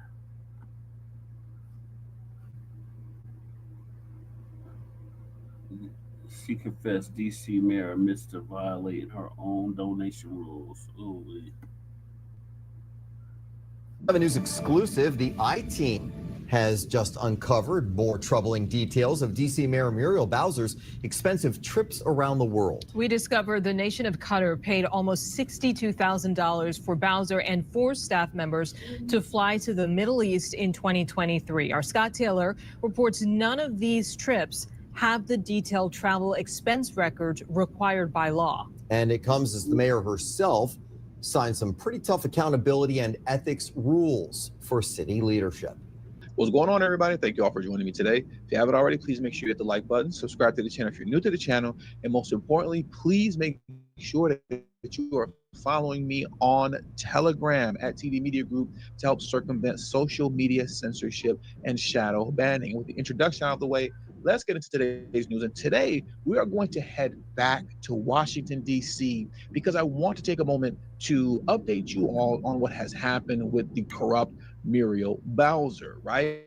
Now, in case you missed yesterday's show about Muriel Bowser, let me give you a very quick recap, but I suggest you watch that video in its entirety because it's a really good one. A lot is exposed, right? But in short, very quickly, as you all know, these DNC lunatics have been making a big deal about Trump accepting this private jet, right, from Qatar. As you can see this article here, Trump plans to accept free Air Force One replacement from Qatar, raises ethical and security worries, right? This is a constitutional crisis. Oh my God, how can this be happening? The corruption runs so deep, yada, yada, yada, yada, right? You even had Hakeem Jeffries, aka Timu Obama, he was really reaching with this one when he stated, oh my goodness, Trump is accepting gifts from Qatar, who has strong ties to Hamas, and so on and so forth, right? So while Trump is accepting gifts from Qatar, who has strong ties to Hamas, that's a big deal. Cool. Got it. Okay. If you say so. But when DNC lunatic DC Mayor Muriel Bowser is accepting gifts, donations from Qatar, it's okay. Nothing to see here, folks. Nothing to talk about. You know, when she's getting gifts and she's getting flued out to the tune of $61,000 on Qatar to come over to the Middle East and have the time of her life, it's a-okay. But God forbid Trump accepts a gift, which is really just in jest. It's in good favor to keep the peace. He's literally never going to get on that plane, ever. He wouldn't even drink a cup of water when he was there. I think I made reference to this video last time. I didn't put it in the last video. I'm making reference to it again, and I'll make sure I'll find the video and incorporate it this time. But Trump wouldn't even drink a cup of water when it was handed to him over there. He held it for a couple of minutes and then set it to the side. If he wouldn't drink a cup of water over there, what would make you think that he would get on a plane that was gifted to him? It was just to keep the peace. It was just a nice gesture, right? But let's get back into the DC mayor, right? Because when she got caught, her office lied about it. She was asked by the local news outlet over there, you know, they asked her, they said, hey man, you know, this trip seemingly cost you $61,930. Who paid for this? Was it tax dollars?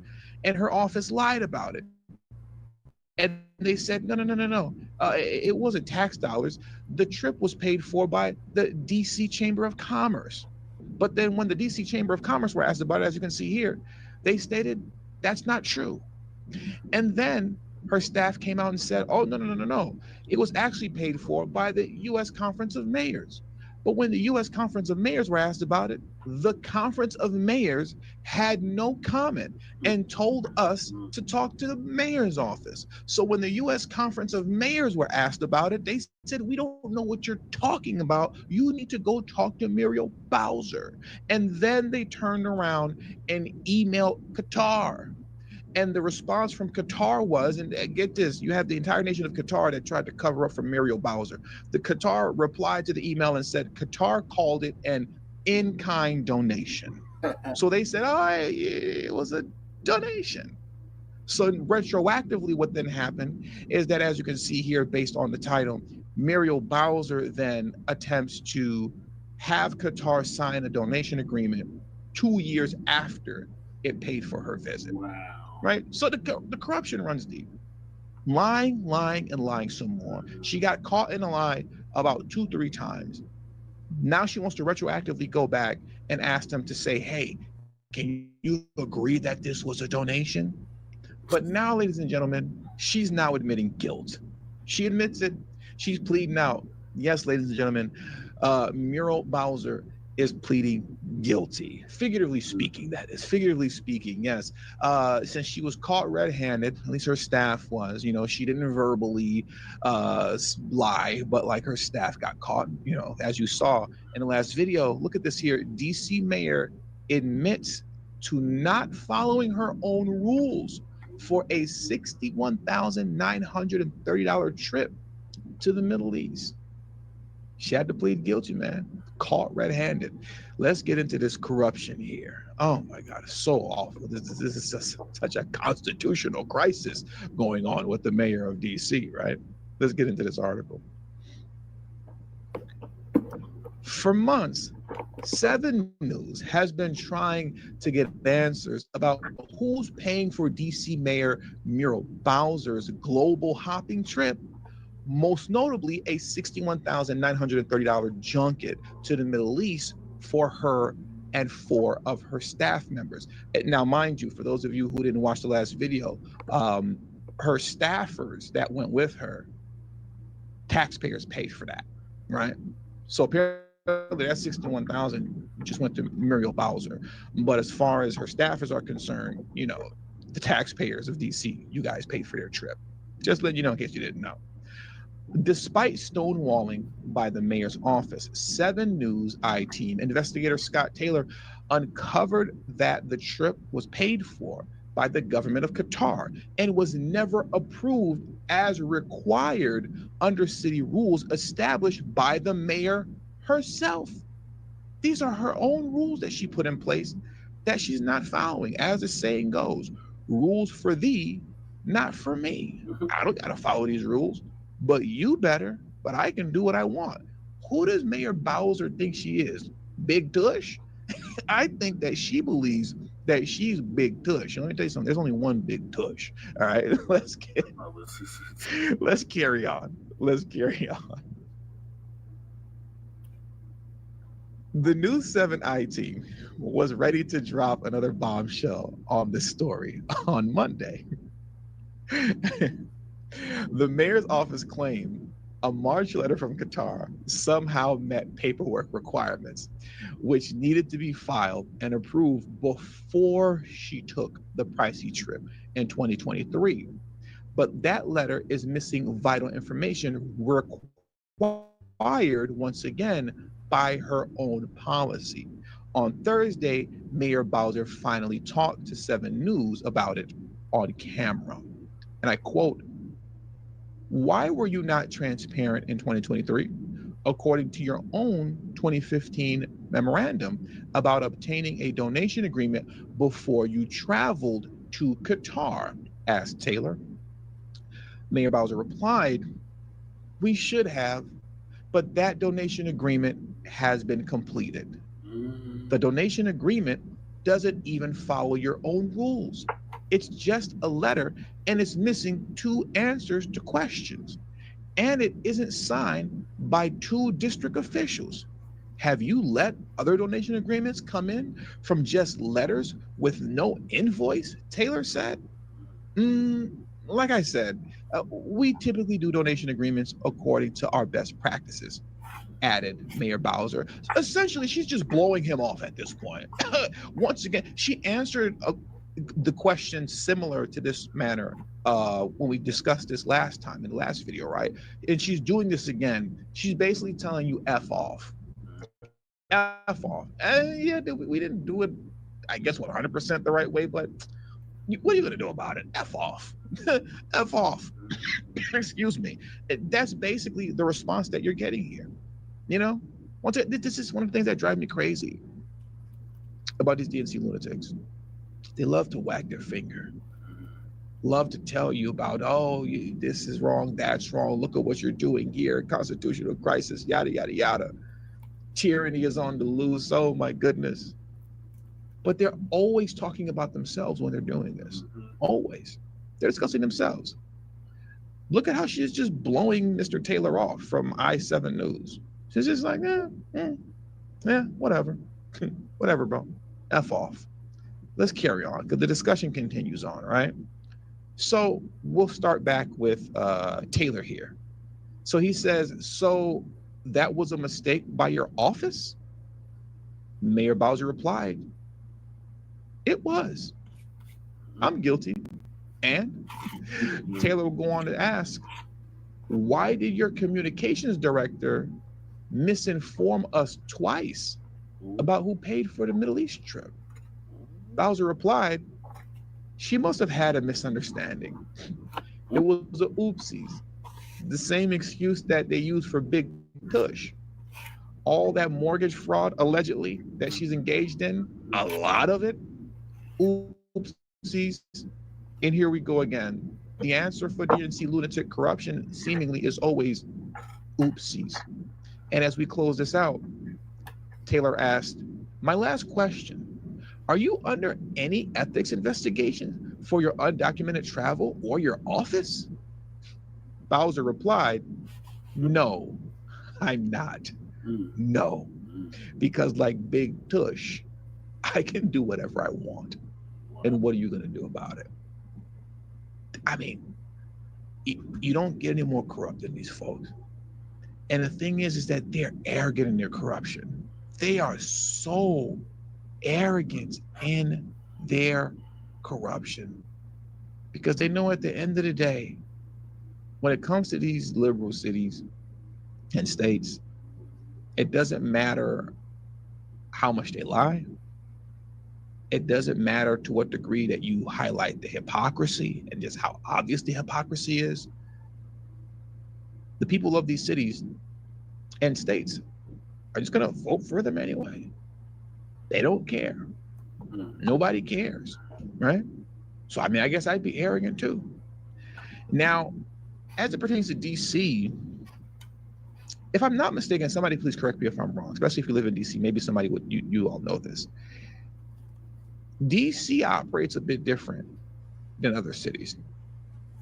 Washington, DC isn't necessarily completely independent, if I'm not mistaken, kind of like the degree to which Chicago is. In the city of Chicago, they can more or less do what they want, right?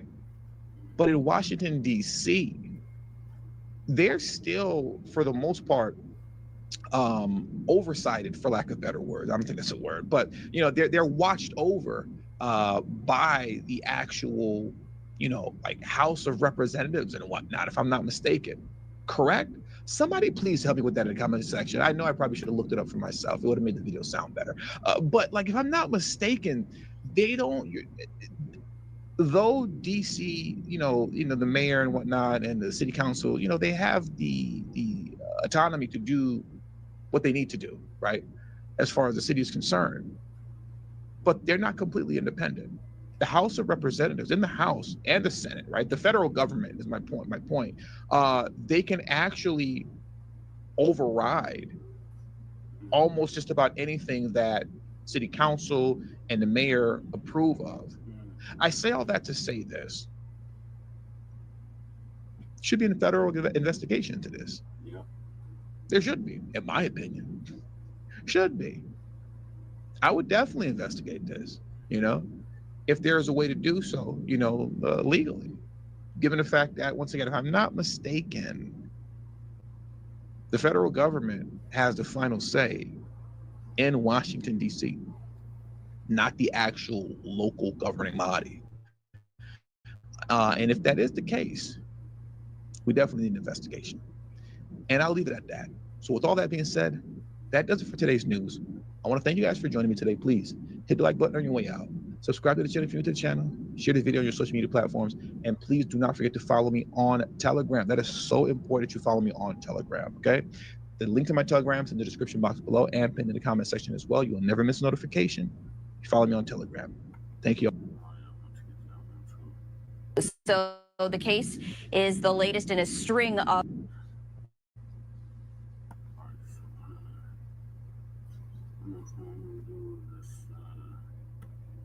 Find the man And then the Venezuela deportation.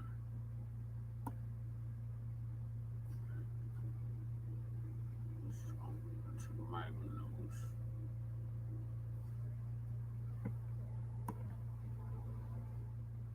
So, united, and it feels so good. Primetime's favorite couple, Fannie Willis and lover boy Nathan Wade, caught on camera, and no, not like that. Here they are at LAX, which is weird because we thought they called it quits after lickety splits. At least that's what they told the judge. But what kind of friends travel together? Alone. Friends with benefits. And Nathan's got more than just a carry-on. He's packing for the whole weekend. Are they going to Belize? Napa? Maybe it's cabin season. Did you go to a cabin with Miss Willis ever? Ever? Ever.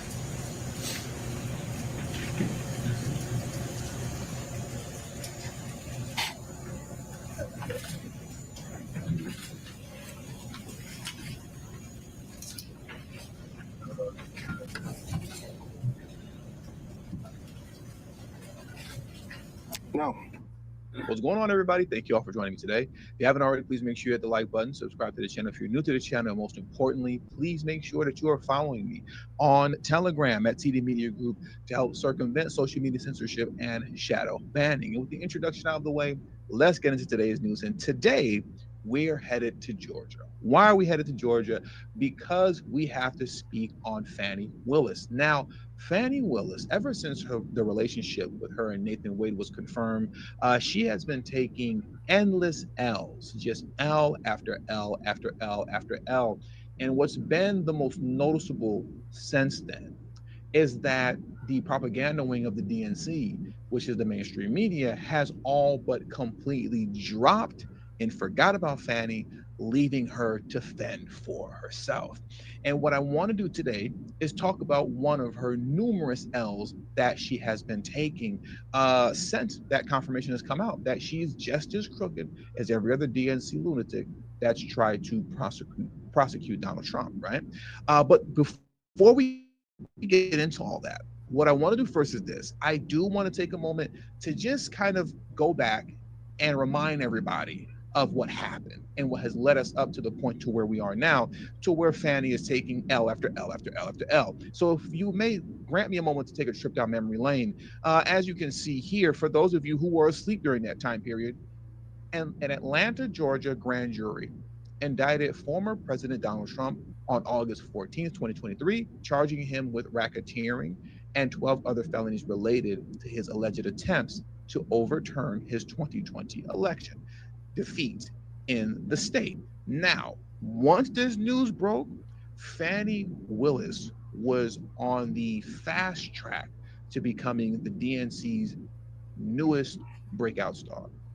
If she was able to pull off this historic moment in which they were indicting Trump on racketeering, if she actually would have pulled that off, oh my God, she would have been out of here.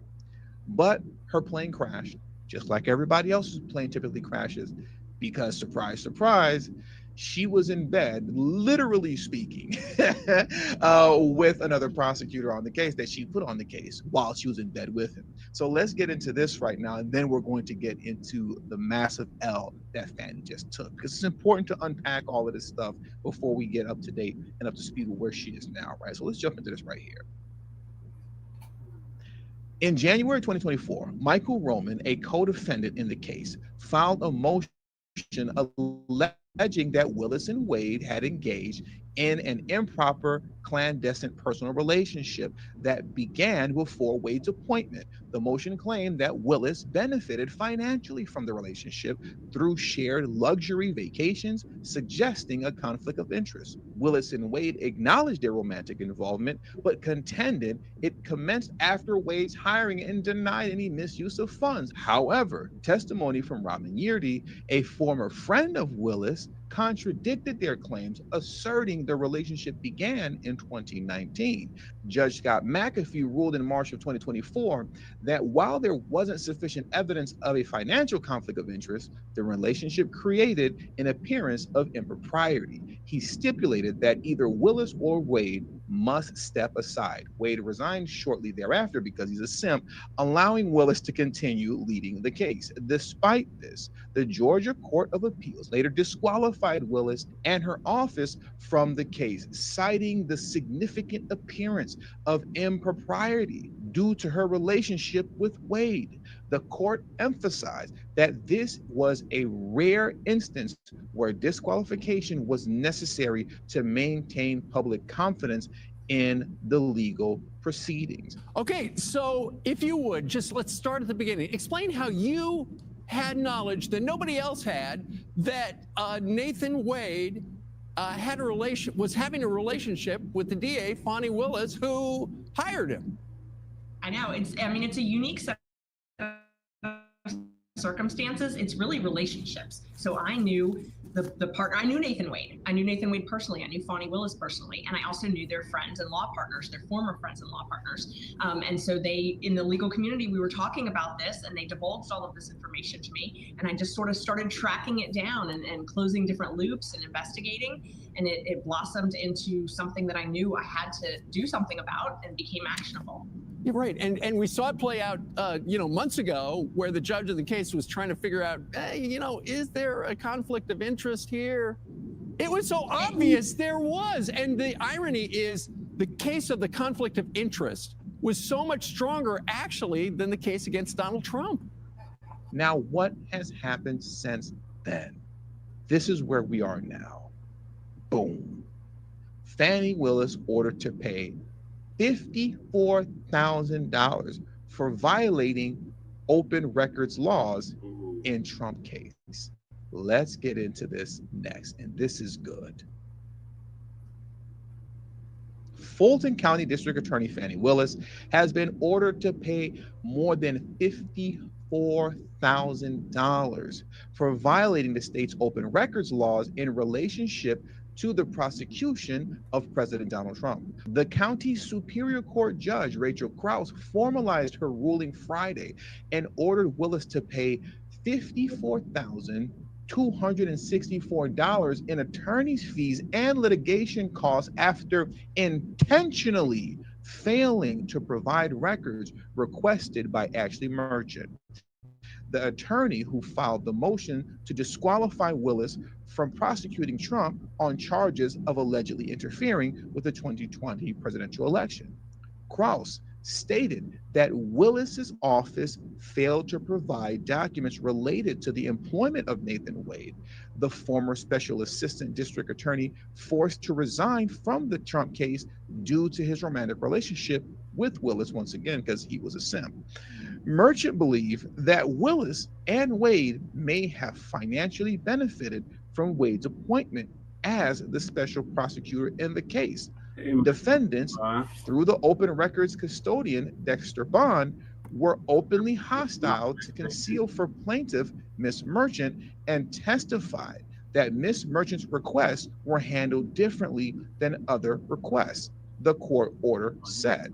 Bond, who testified that his usual practice was to call a requester to receive additional information to fulfill requests, indicated that he refused to communicate with Merchant by telephone, the court order stated, and I quote, "While there is no requirement under the ORA for Mr. Bond to call any requester about a particular request, Mr. Bond's handling of Ms. Merchant's request in this manner indicates a lack of good faith," the order said. Defendants' failures were intentional, not done in good faith, and were subsequently groundless and vexatious. Merchant, who reacted to the ruling in a post on X Friday, said she was proud that we have judges willing to hold people in power accountable when they ignore the law. And that's really all that we're asking for at the end of the day, is that people in power get held accountable, like Fani Willis, like Big Tush in New York, and so many others. We just want to see them held accountable because no one is above the law. And as we round this article out, the DA's office has 30 days from the court's order to pay the penalty. The plaintiff also received injunctive relief directing Willis to finally provide the requested documents. And I'm pretty sure once those requested documents get released, there will be more to cover and the endless L's of Fani Willis. With all that being said, that does it for today's news. So I want to thank you all for joining me today. Please hit the like button on your way out. And do the same for Frontline Black News. So the case is the latest in a string of emergency appeals as you're taking a look at some file video of Venezuelans being deported to El Salvador. President Trump's administration has... All right, so the latest news is 350,000 Venezuelans have become deportable after the Supreme Court lets Trump in the TPS protections. It was great news, great news, great news. We just must have helped out of here. They're taking resources from FBA, so they definitely got to go. So TD Media Group will give us an update on that. Made a string of emergency appeals to the Supreme Court, many of them related to immigration. In fact, last week, the government asked the court to allow it to end humanitarian parole for hundreds of thousands of immigrants from Cuba, Haiti, Nicaragua, and Venezuela, allowing them to potentially be deported as well. The Supreme Court has also been involved in legal battles over President Trump's efforts to swiftly deport Venezuelans accused of being gang members to a prison in El Salvador. This comes under the law that dates back to the 18th century. It's called the Alien Enemies Act, and this is some video where President Trump did deport Venezuelans under that act.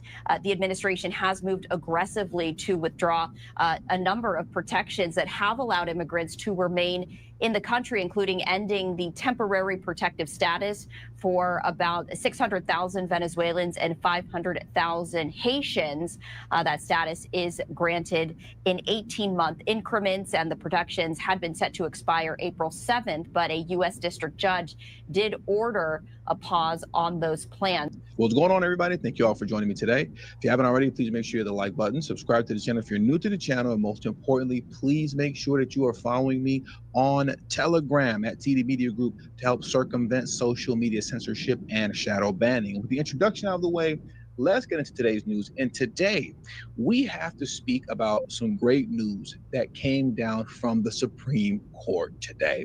What happened this time?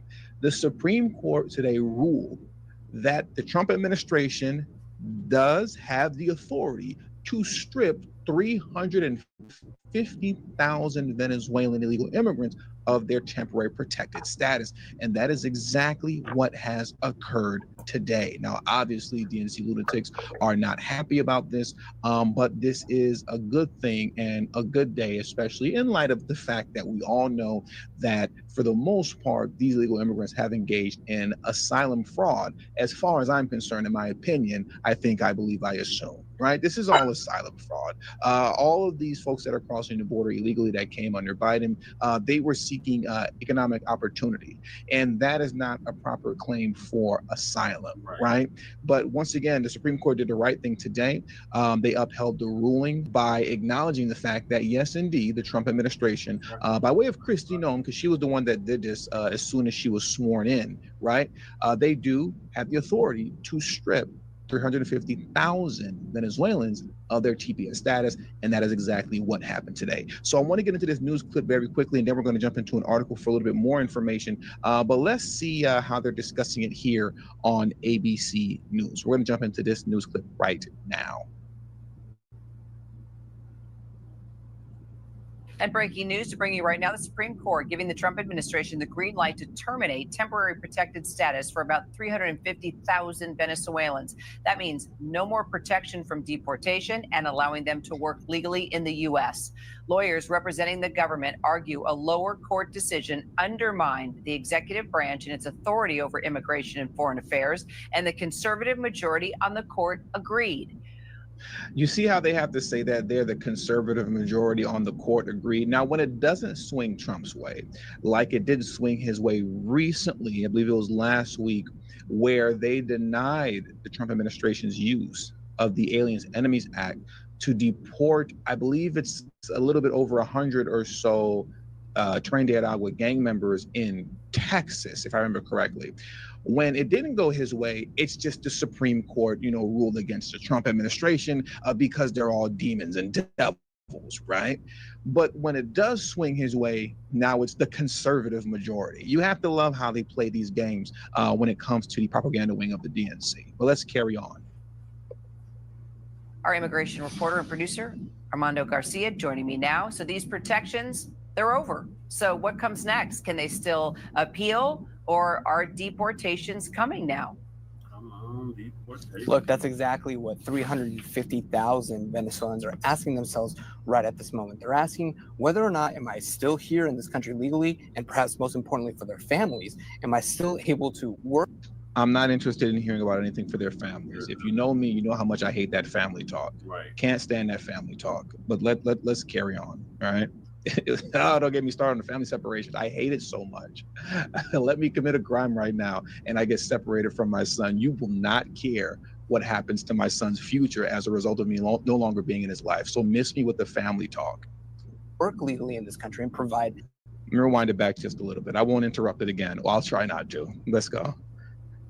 And perhaps most importantly for their families, am I still able to work legally in this country and provide for my family? They don't know. We got to remember that on the way out the door, the Biden administration chose to extend TPS protections for Venezuelans. When the Trump administration came into office, they eliminated that extension. That meant suddenly that hundreds of thousands of Venezuelans who thought they were going to be protected from deportation, who thought that they were going to be able to work legally in this country until October 2026, some of them lost their status in April. Others are set to lose their status in September. Right now, I'm sure they're wondering what exactly comes next. So you had a chance to speak with a lawyer representing TPS holders in the case. What did they tell you? And look, this is moving on so quickly. We're actually expecting to hear from the lawyers any minute now in a press conference. I did speak with one of the main litigators representing TPS holders in this case. And here's what he said. I thought this was a very stunning quote. He said, this is the largest single action stripping any group of non-citizens of immigration status in modern U.S. history. Shut up. Why don't we talk about the single largest action done by Joe Biden of opening up the border and allowing, 10 to 15 million illegal immigrants across the border. How about we talk about that, all right? You don't want to talk about that. You'll deny it. You'll pretend like it didn't happen, even though we all saw it in real time. I mean, I almost cursed.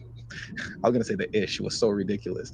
It was so ridiculous that you even have videos out there that we all saw in which Greg Abbott put up fencing and all type of barriers to stop this ridiculous flow of illegal immigrants into the country. And the Biden administration literally went to those fences with forklifts and lifted up the fences to allow illegal immigrants to flow through. But let's not talk about that. We'll pretend like that didn't happen. No, this right here, though, is just atrocious. How dare Trump strip 350,000 Venezuelans of their TPS status? Oh my goodness, it's so horrible, right? But what Biden did, that was okay.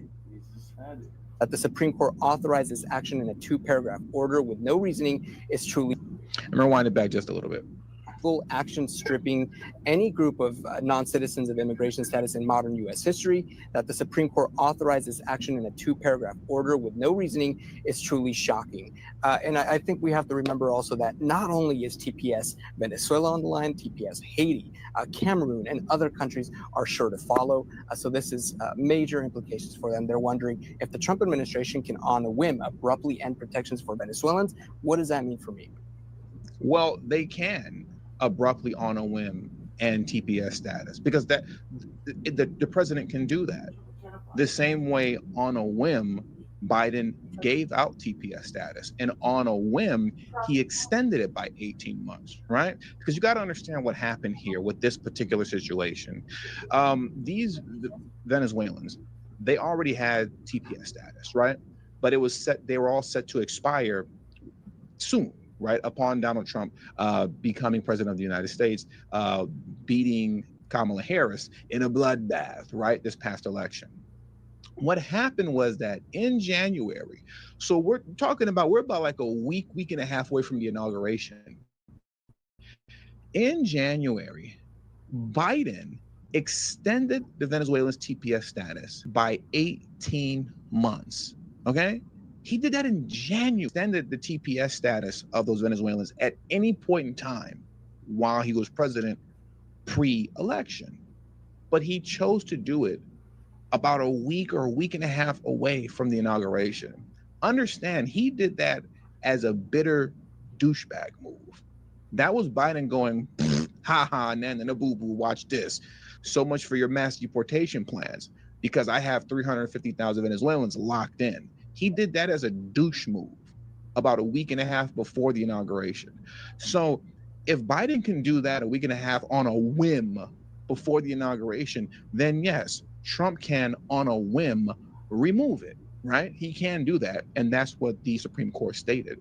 And so what I want to do next is excuse me, I want to jump into this article here very quickly from the New York Post that speaks on it before we head on out of here, just to see if we can gather a little bit more information on what's actually going on with this situation. So let me pull this up for you guys right now, and we're going to jump into this article next. So now let's jump into this article here. It's titled, Supreme Courts Let Trump End Deportation Protections for Up to 350,000 Illegal Immigrant Venezuelans. And the article reads as such. The Supreme Court gave the Trump administration the go-ahead Monday to scrap temporary deportation protection from hundreds of thousands of Venezuelan illegal immigrants. The justices lifted a San Francisco judge's March stay on a White House order ending an 18-month extension of temporary protected status for migrants from the South American country. The San Francisco-based Ninth Circuit Court of Appeals upheld the stay, prompting the administration's Supreme Court petition. Monday's order lifted the stay, while the Ninth Circuit hears arguments for and against scrapping the 18-month extension. Liberal Justice Ketanji Brown Jackson noted that she would have kept the district judge's ruling in place. Of course she does. This is the same woman who apparently doesn't know what a woman is. Of course she would agree with foolishness like this. Are any of us surprised? Because I'm not. Former President Joe Biden administration had made Venezuelans eligible for TPS in March of 2021 and signed off on an 18-month extension in January, just before Biden departed from the White House. Like I said, he did it like a big douche, right? Just at a whim, just give him extended TPS status for 18 months, just to get in the way of the mass deportation plans. Like, you know, he did it like, I won't overstate it, because I keep wanting to curse now, so I got to calm myself down. Anyway, let's carry on. I keep breaking character, you know, coming close to breaking character. With that extension, TPS was intended to last until October of 2025. TPS and a federal initiative in place since the 1990s gives humanitarian relief to migrants from disaster-plagued countries. The federal program allows migrants to enjoy legal status in the U.S. and get work permits for up to 18 months. In February, Secretary of Homeland Security Kristi Noem ended the 18-month extension of TPS for Venezuelans, setting the stage for the protections to have expired last month on April 7th. However, the move prompted a lawsuit charging racial biases. There's no racial bias along in this. There's no racial bias. District Court Judge Edwin Chen, a Barack Obama appointee, as always. It's almost always either an Obama or a Biden appointee that puts in place these national injunctions, overstepping their judicial boundaries. They do this all the time. So anyways, the Barack Obama appointed judge concluded that the plaintiffs were likely to succeed and that Noem's move was unauthorized by law, arbitrary and capricious, and motivated by unconstitutional animus. That sounds good. A lot of like kind of legalese there, you know, capricious and, you know, arbitrary, but you're making stuff up. You literally just there's nothing about this that's unconstitutional, that's motivated by unconstitutional animus, right? This is all stuff that is able to be done within the legal right of the executive branch of the United States of America. He's literally just lying right now. You know, you're making stuff up. And this guy is a judge. Scary when you think about it. The judge further concluded that ending TPS for Venezuelans would impose harm on hundreds of thousands of persons whose lives, families, and livelihoods will be severely disrupted, cost the United States billions in economic activity, and injure public health and safety in communities throughout the United States. How does a district judge come to that conclusion on his own? He solely came to that conclusion, and you're telling me that the executive branch, who actually handles, the federal government that handles deportations, they don't know what's best, but you know. They don't understand whatever ramifications that it could have. But this Obama-appointed district court judge, oh, well, he knows better. He knows better than Trump, Christie, Noem, Tom Homan, and the gang. He can tell you better as a district court judge. This is just an example of this judge being an activist judge. He's not looking at things impartially. He's not doing his job as a judge to just look at things on an equal level playing field and then make decisions from there. He's 100% partisan, and it's very obvious as he's making things up on the fly, saying that things are unconstitutional when they're not, and at the same time having the audacity to think and believe that he knows and understands more about the impact of illegal immigration, whether it comes to deportations or letting them in. You think that you know and understand more than the executive branch of the United States of America. These guys are so full of it, pompous, and arrogant. It's unbelievable. U.S. Solicitor General John Sauer argued that the law behind TPS did not allow for judicial interventions like Chen's.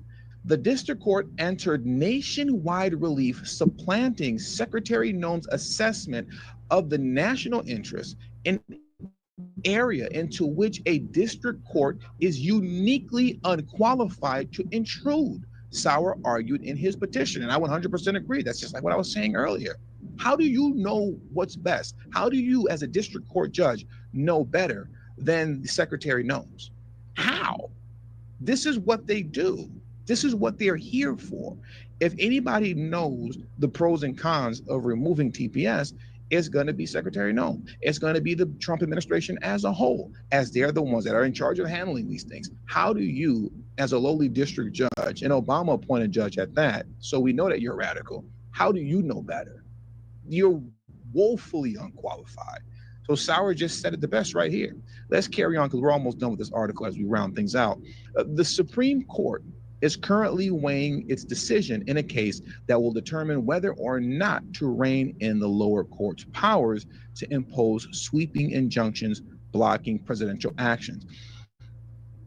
I believe that the Supreme Court will side with Trump on this, because if they allow this to continue, where you have these radical activist judges, they're able to just put the brakes on the executive branch on a whim with these nationwide injunctions, well, then it makes becoming the president of the United States completely pointless.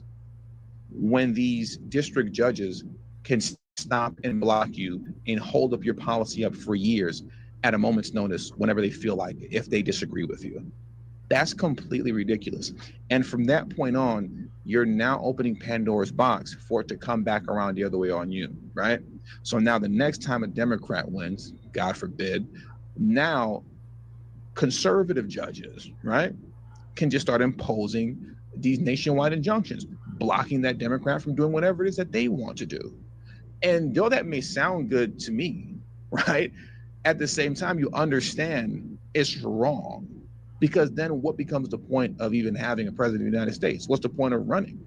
What's the point of going out and voting at that point?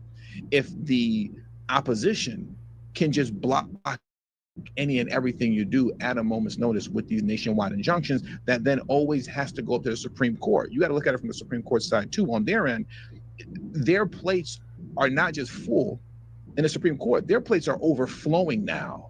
It's overflowing. That's not sustainable to keep having all these cases come to the Supreme Court just like this, rapidly, nonstop. Every time you turn around, there's another case that's coming to you. They can't sustain this, right? So I do think that they're going to side in the favor of Trump with this. I do think the Supreme Court's going to do the right thing, because if they don't, that would just be insane. It's an absurd amount of work for them to have to engage in, and you open up Pandora's box to becoming the president of the United States pointless, which makes the voice of the people pointless. Because at the end of the day, Trump won in a bloodbath against Kamala Harris. Now he's trying to put forth and enact the will of the people. Both sides had an opportunity to present their argument. America chose Trump. So now what we want to do is for our democracy to work the right way and for Trump to do what he said he was going to do. This is what he is indeed attempting to do, is what he said he was going to do concerning mass deportation and a host of other things. But then you have these DNC lunatics who keep getting in the way with these nationwide injunctions. This can't carry on like this. Because like I said, and I've said it again in closing, as we round this out, what's the point of any of this then? Right? What's the point? What's the point of having a president of the United States? What's the point of voting? What's the point of it all? It means nothing. So I do believe that the Supreme Court will do the right thing on this, but we'll have to wait and see. We'll have to wait and see. And with all that being said, that does it for today's news. So please hit the like button on your way out. Subscribe to the channel if you're tuning in. It's the same Frontline Black News. So let's go start the beginning of our legal migrant news and our unhoused neighbor news. So, here in Denver, our flip-flopping mayor has flip-flopped on his decision on whether he wants to have the flock cameras or not. First he said he didn't want to have them. Now he's saying he does. So now I'm going to play this clip. Denver mayor defends license plate camera system and privacy concerns from city council members. Denver's mayor wants the city to keep using its car tracking cameras, despite the fact that he recently urged city council not to extend a contract for the cameras. There are concerns the data could be used by ICE to deport people. Mayor Mike Johnson tells our Mark Salinger he thinks there's a way to do this without Denver assisting in the roundup of immigrants. Denver's system of car tracking cameras is in the middle of a debate between public safety and privacy. I have every intention of wanting to keep every one of those cameras up and keep them operating because we know they dramatically reduce crime in the city. 12 nays. Just last week, Denver Mayor Mike Johnston told city council members to vote down a proposed contract extending the use of the flock cameras. He says too many council members had concerns the data would be shared with federal immigration agencies. Now he says he's confident the data is safe. Could a federal law enforcement agency use this database to track someone down on an ICE hold and arrest them? No, because the system is not designed to do that. The cameras read license plates and track cars. They're used by more than 70 law enforcement agencies in Colorado. Denver says it'll lock its data down. Even other police agencies in the state will have to file a request with Denver police to get access on a case-by-case basis. If Douglas County does have a request to access data or to understand someone they're looking for, they would send us a request to say, we're looking for this license plate suspected in this crime. Have you seen it? And then we would be able to share or inform that data. The same goes with federal agencies. Denver is open to sharing data with ICE, for example, as long as ICE can prove they're pursuing someone who has committed a state crime. If you have someone who was just wanted on, you cross the border without documentation, that's not a crime in Colorado. That's not a state crime. That's not something that we would honor. The cameras have helped solve everything from stolen cars to jewelry heists to a shooting earlier this month in Lodo. Johnston says it's too crucial of a tool not to use. We have every intention of making sure these cameras stay up, the public safety is in place, and we can track down violent criminals. Johnston says he recognized that too many council members had concerns about the cameras for the contract extension to pass. So he asked council to vote it down so that they could renegotiate it and hopefully pass it sometime in the future. No word on when that contract extension might come back to city council or if there will be enough support to pass it down the line. But right now, Denver has enough money to use the cameras through the end of the year, Kyle. Mark, this is significant news that the mayor is making in his conversation with you. It's also a significant change in the way that he wants to use this system that'll make it harder for other local law enforcement to easily grab this data. So I wanted to make sure that I understood all of this correctly because it is a big change about how we understood it from just last week. I reached out to Denver police and they said, yes, it is accurate that if we want to share anything with Aurora police, for example, just to use an example, if Aurora says, hey, we're tracking a stolen car that's coming through Denver, they need to now reach out to Denver police, ask them, make that request, and then they get all the information that they wanted. They can't just access a dashboard or whatever it might be to get that data automatically. Appreciate your reporting on this, Mark Salinger. Thank you. In the right center column, we're counting moves. Okay, so then I reported this damn CCH contract meeting. Yeah, it is corruption, Lady Chain. Flip-flopping. He has no integrity whatsoever. City council.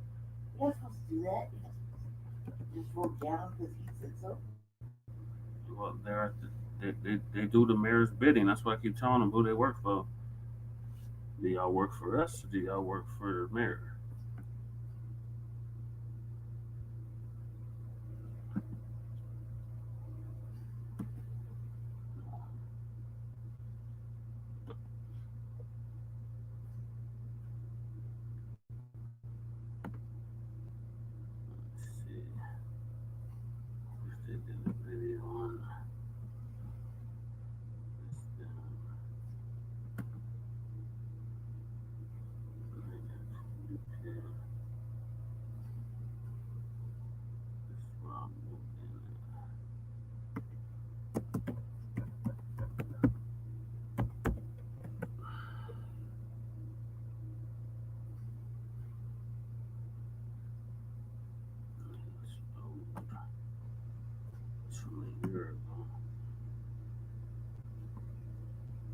Let's see.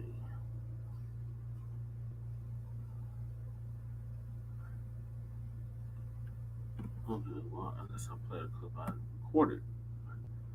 Alright, so, Carl, the Coalition for the Homeless, who I am housed under, had a contract renewal, and I think they passed it through committee, so it's going to be going to full council here in the coming weeks. And then they had that stupid ass all in Mile High update, which me and Lady Chair have been going in on for the past 2 years since Johnston got in office about how fraudulent it is. And Cole Chandler got up there explaining as usual. This is the dashboard they set up. So it confirmed everything we've been saying about them including illegal migrants into the count. And they just confirmed it with this meeting.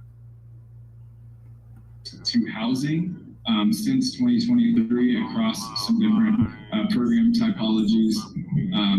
In the bottom right, we're specifically tracking exits from the blue all in Mile High sites. I'm pleased to see that we still have about a 2-to-1 positive to negative exit rate. And then in the top right corner, this is really what this effort is about, is how do we decrease unsheltered homelessness in our community. So they're talking about they moved 6,716 people to shelter. And they moved 5,371 into housing, according to this dashboard. We can see that according to the January 2024 data, we had an 11% decrease. We're excited and hopeful about the 2025 data if and when that's released, and we will be able to report on that on the dashboard when that comes forward. And so that is the end of our presentation, and I'm happy to hear the questions that you will have for us. Great, thank you so much for that. I do want to just real quick and acknowledge, I know Councilwoman Lewis, I don't think she's here. I don't know, she might be listening online, I don't know. But I do want to acknowledge the work that she has done and how she lifted up a lot of these issues and her persistence on outcomes and accountability. I just want to make sure that there is some, recognition of that fact, because I know I heard it. I feel like every time we had a contract come up, she would ask those questions. And then I know that her office has been pretty instrumental in the creation of the Quebec Corridor Task Force. And so I just want to make sure that we're acknowledging the work that's being done in the collaboration with council members in these efforts, and knowing that she does have majority of these shelters and sites in her district. And so I just wanted to lift that up before we go forward. Now, Sabrina said exactly what we said when we went to the downtown hall meeting. But when we said it, we didn't know what we were talking about.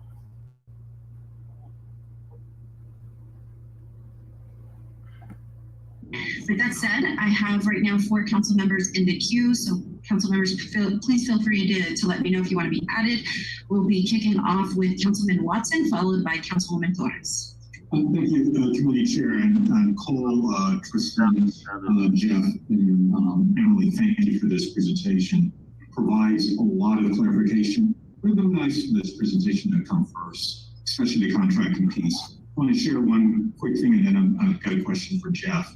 I share a lot. I'm from the Virgin Islands, so I have this nice. That's what you call it, lining. So how we are. From the islands, but I don't always share what my mom says to me is I was actually born in Brooklyn, and sometimes when I'm not warm and happy and shiny, my mom would say, "Witchy," wishing one else just that. Brooklyn is coming out. Your contracting process, Cole, brings my Brooklyn out, and I very happy to hear of some of the forecasted changes that Jeff shared. And I'm curious from your perspective, since you lead all the Mile High process, do you have anything else that you want to share as far as the difficulties the contracting process has brought to council members and our oversight? Anything you want to elaborate on Jeff's piece, and then I have a data question specifically for Jeff. Sure. I think, as we've discussed in numerous conversations and in briefings, I think the staff that works on this from the city perspective, the providers feel the pain around the contracting process as well. And in many cases, we have come to a shared and collaborative conclusion that this process needs to improve. And so the kinds of innovative changes that Jeff is bringing forward are really welcome additions to this system that we think is going to transform outcomes, transform contracts, and transform the way this process works to serve people in our city. And so I'm very excited about that and excited to continue learning from those and seeing where we continue to implement those across the system in future years. Thank you, Cole. And Jeff, thankful and grateful for the collaborations we've had over the several months you did in your role. I know you were discussing a rating of service provider outcomes provided. I'm curious as to how you're linking that back to, there's an existing kind of rating process within HMIS. That process rates the efficacy of service providers put into that system, providing the end-to-end view of service and support. Can you share kind of how those are speaking to each other, what you're describing as the rating process, the current HMS rating process, and how that transparency is going to come back to City Council for us to review both of those targets and ratings? So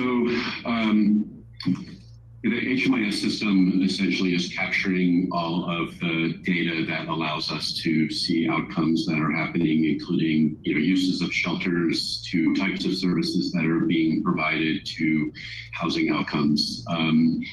And So I think the system's already, talking to each other, and that's the single source of truth that we're using. And when we pilot this performance-based contracting, that's going to be both what the provider is using to produce outcomes to us, but we also obviously have access to be able to double check their work.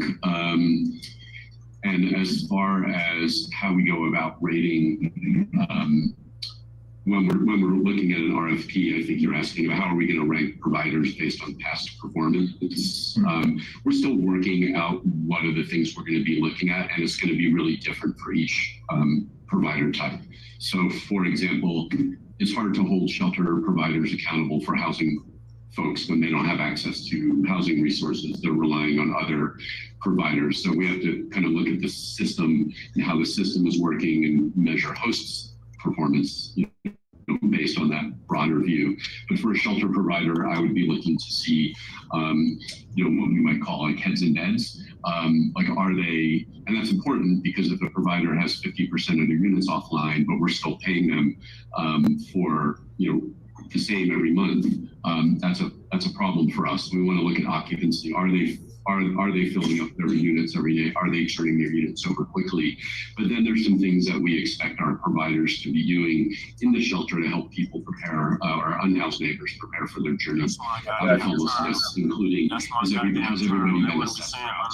If you have not had a housing assessment in our coordinated entry system, then it's going to be very hard for you to exit homelessness if you need our assistance from housing. So other things that we're going to be adding to our contracts, this doesn't really answer your question, but we really want to make sure that the services that are being provided are housing focused primarily, because our goal, the only way to solve homelessness is to provide somebody a home. So we need everybody in our system rowing in that same direction. So we're going to be requiring what's called critical time intervention services across our system. It's a evidence-based best practice around social work. I won't get into it, but making sure our shelter providers providing what's called pre-CTI services, getting people ready emotionally, but also document ready so that they can move into housing. So we'll go back and look at all of those things. And it was asked earlier about how do we know what services are being provided at the All-In Mile High sites? Well, we piloted and we'll now have a regular monthly report that we can share with you all that shows each shelter, how many of the clients had a service encounter, and then what kinds of service encounters did they have. That's going to rank very highly in our, in addition to really the two things we can ask our shelter, three things we can ask our shelter providers. Are the customers happy with what they're receiving? Are they filling up their beds? And are they providing the services that they're contracted to provide? Those will be the three main things we look at on a shelter contract. And it's different for housing and different for outreach, obviously. I hope that answered your long answer. And I appreciate that. I would just add and you have to respond on Housing Connect. I would love to see how that is being applied and any of the rapid housing for Housing Connect, how those outcomes can be rated as well. But I look forward to seeing that process. Thank you, ma'am. Thank you so much, Councilman. Next, we have Councilwoman Gomez, followed by Councilwoman Sawyer. Thank you, Madam Chair. Thanks, everybody, for all of the work that you're doing. I want to ask about closure of a overnight shelter in Lakewood. My borders on Lakewood, the closure of Recovery Works, even though temporary, is that having any impact on what you're seeing in Denver? I know it just closed maybe 3 weeks ago or so. And if not, if you can circle back to me about that. What I can report on is that we aren't seeing an impact of that in terms of encampment or homelessness-related reports in that area on the Denver side of the border. So there has been no uptick in terms of the number of reports that are coming in around people camping around that border. I don't know in terms of people showing up in our congregate sheltering system. We probably have to get back to you on that. That's fine if you need to. Yeah, I can have a report pulled from the NDHI that will show what happened to those folks and see if they've shown up anywhere in Denver. Okay. It should be relatively easy to get that. Okay, thank you. Encampment and street engagement. 40% decrease in calls. It's also been winter, so I'm wondering what proactively is being done to prepare for summer. And clearly there was a huge increase in emergency overnight sheltering, so may have been kind of a decrease in calls for large encampments, but I also feel like we're facing a slightly different scenario. So 2 points of clarification, and good point. The points of clarification are that number is all like 23, 24, 25 all time. So not just looking at winter, and it's also not just related to encampments, but all homelessness related reports. So just wanted to provide those points of clarification. In terms of the way we're planning to be able to address that over the summer, we have really been bolstering that system so that we're able to get to those calls in real time. Right now, the number of calls that are coming in a day is in the 30 calls per range. That's a very manageable number. We do see year over year an uptick over the summertime, and so the Salesforce software in particular is going to help us streamline that, right into people's views right away, and then also provide an end once that ticket is closed out, so that we aren't sending multiple people out to the same spot. So that will streamline that process and make us more effective. But I don't know, Jeff, if there's anything you want to add just about folks we saw in cold weather shelter and how we're thinking about that as our system. Yeah, I mean, I think it's a good point. We had in some cases like over 2,000, close to 2,000 people in our winter shelter program. And I think we haven't seen a major uptick yet, but we're just going to have to stay on top of it with our outreach team and monitoring 311 complaints and see, if there's going to be an increased demand for shelter, and we'll have to address that if we see there is a need. The other thing that we really are trying to focus more attention on are what's often called diversion. In Denver, we call it rapid resolution, which is really having our outreach workers retrained to focus on, the question that you'll ask is like, where's the last place that you were housed and how can we get you back to that place? Whether it's around the corner at your mom's house and maybe mom had to ask you to leave because she couldn't afford to feed you, and can we solve that with some a year's worth of grocery, gift cards, or, where you came here from, some city in Iowa, and can we get you back there? And really focusing on diversion, because we clearly don't have enough of anything. So diversion is going to need to be an increased focus. So far, I think we're pretty pleased with that. We're not seeing or feeling overwhelmed. We were a little bit worried about the closure of the Radisson, and we lost over 200 beds, but so far, aren't seeing it impact the adult system yet. Okay. Street outreach services, is there more vendors in Denver Dream Center? Oh yes, yeah. How many are there? There are a number of agencies that are coordinated on that, right? So HOST is obviously one of those. DPHE is one of those agencies. The safety department through the street enforcement team is one of those agencies, and DPD HOT, as well as park rangers, and as well as DOTI on cleanup efforts. I guess I mean external vendors. Oh, external vendors. So HOST has contracts with Colorado Coalition for the Homeless on the Denver Street Outreach Collaborative, and then Denver Dream Center on the Street Ambassador Services. So because we just approved the extension of the Denver Dream Center contract, that cost went up from $50,000 a month to $77,000 a month. Was there a reason why? Jeff, do you have the details on that? Yeah, that one was, so the actual cost is $63,000 a month. Okay. That contract kind of bounced from multiple places over to HOST, and I'm just as confused as everybody else is on it, but we have, gotten it under control with Denver Dream Center, and there was it carried across this year, so I think there was some confusion in terms of, there was 3 different contract amendments that happened, but the cost is $63,000 a month, and that's what we will be moving forward with. So same objectives in terms of numbers.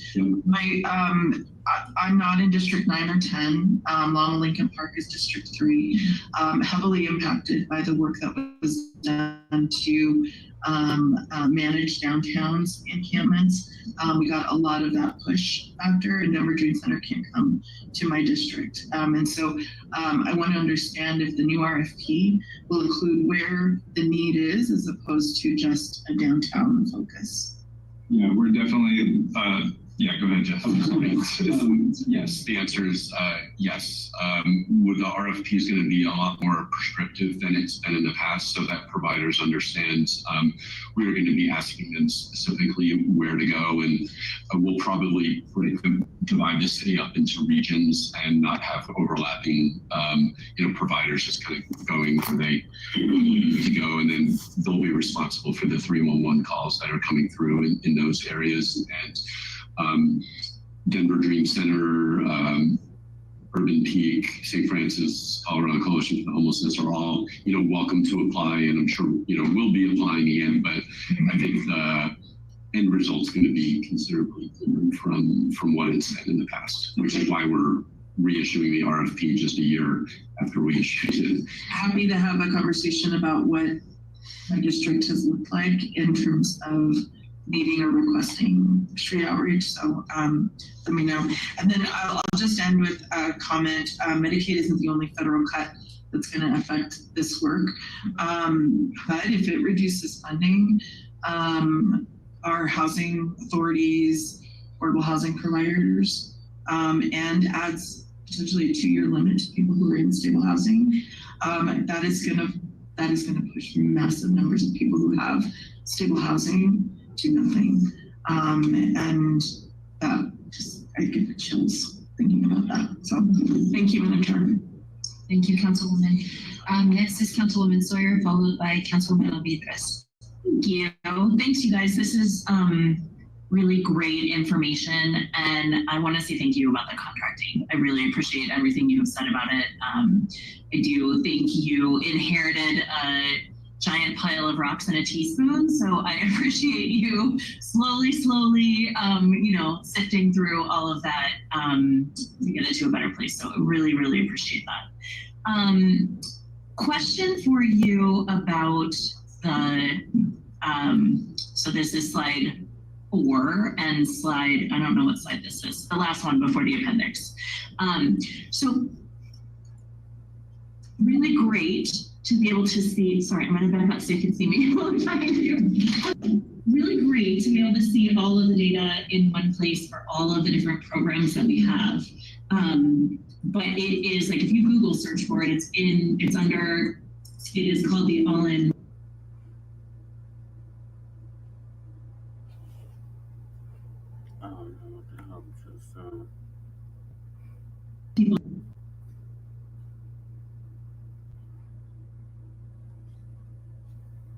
It's focused on effectively over time ending street homelessness in Denver, right? And so we have a citywide goal structure. There's 6 citywide goals. Each of those are multi-agency in nature and led by mayor's office staff. So we have a housing goal that's like that. We have a safety goal, a vibrancy goal, etc.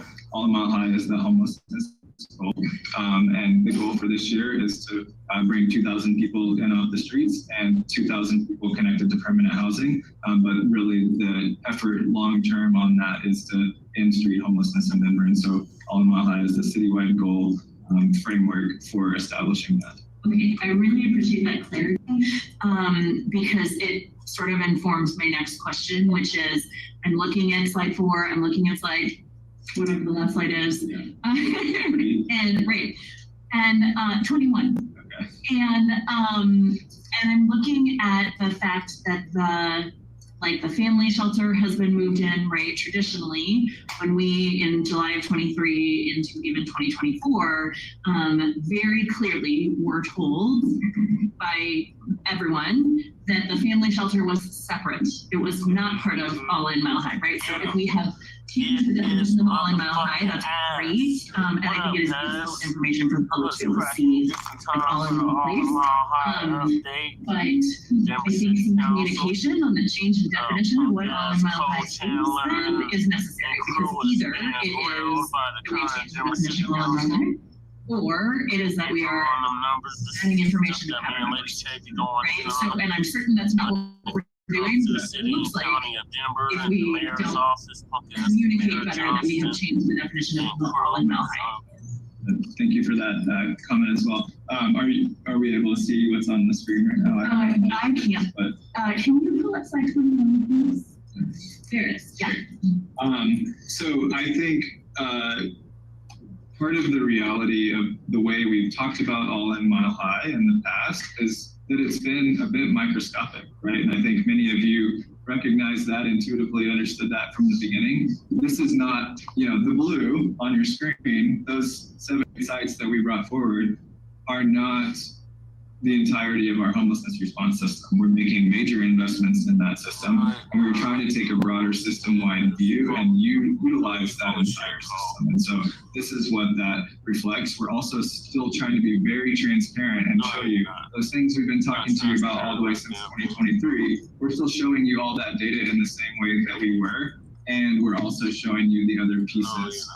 Right, as family sheltering being one of those. I think it was always a bit confusing because the Tamarack Family Shelter came forward as a part of that initial effort, but then the data wasn't included in the dashboard. And so I think there was confusion both internally and externally about what is that and how does it fit in. And so the approach we took was going to show the sites in the way we have historically, but we're also going to show additional information. And it intends to represent our broader system, which we are using every day through our street engagement efforts. We're not just sending people to the blue sites. We're sending people to every type of site that we have in our system and other sites as well. We're sending people to the Solution Center. We're sending people to Detox. We're sending people to family reunification and all those sorts of things. And so this is intended to better and more fully represent our broader homelessness response system. That I think is fantastic, Cole, and I think it really tells the right, like we're there, right? It tells the right story. So I really appreciate that.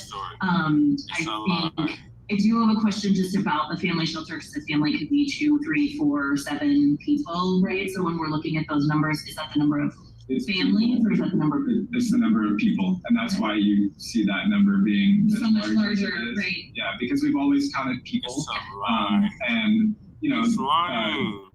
generally, like in homelessness services, you count households, but the numbers we've always shown were people, so we kept it consistent, and then there are more people in those households. I appreciate that. I would say that there should probably be like a little asterisk or something at the bottom letting people know that, just to be fully transparent with what that looks like.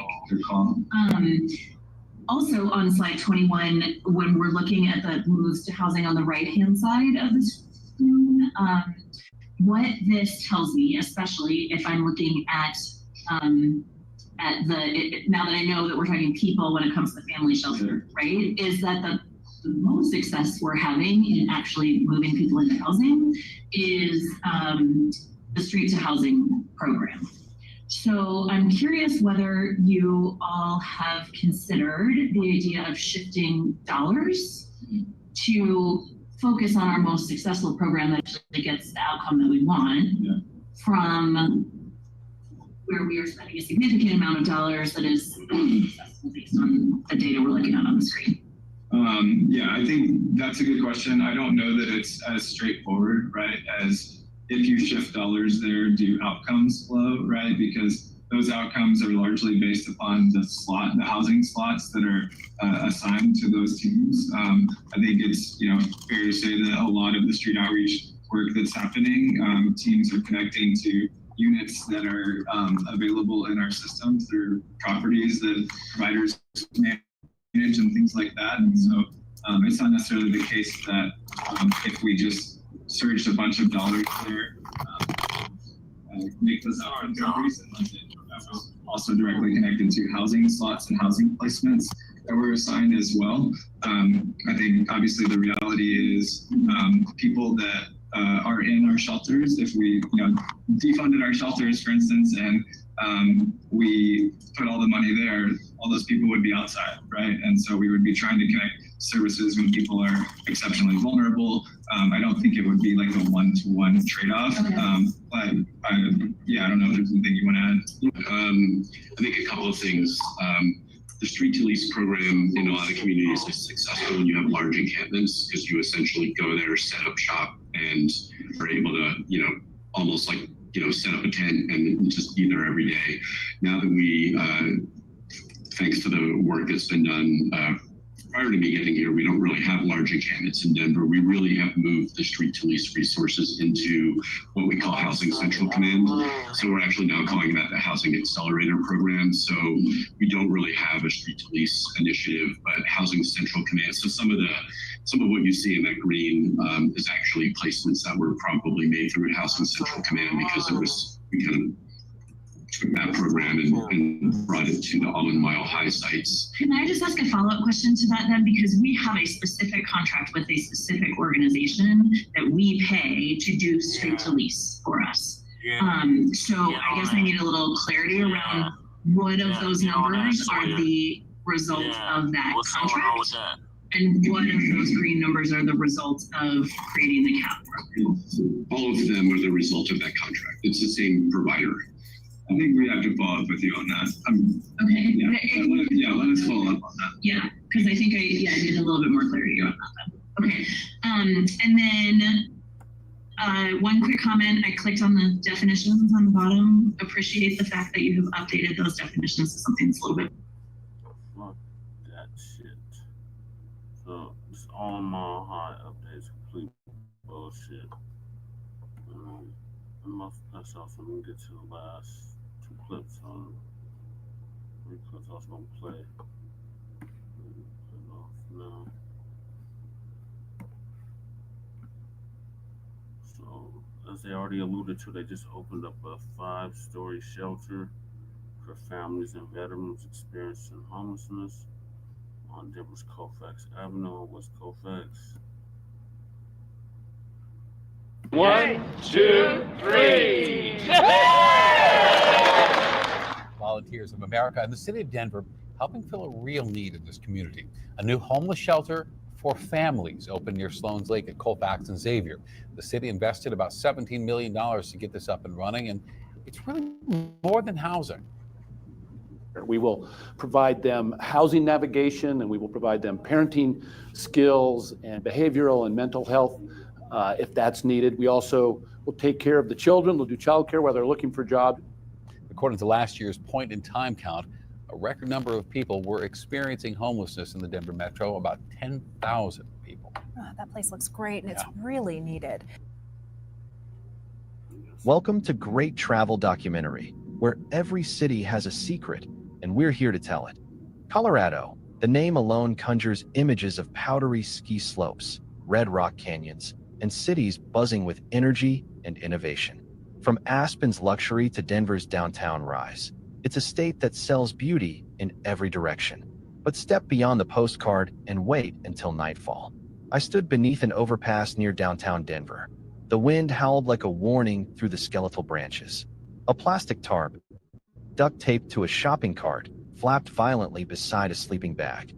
Across the frozen river, the lights of MIT shimmered on the icy surface, brilliant, indifferent. How can a state known for its wealth, wellness, and world-class progress leave thousands to shiver alone beneath its bridges? This is not just a story about homelessness.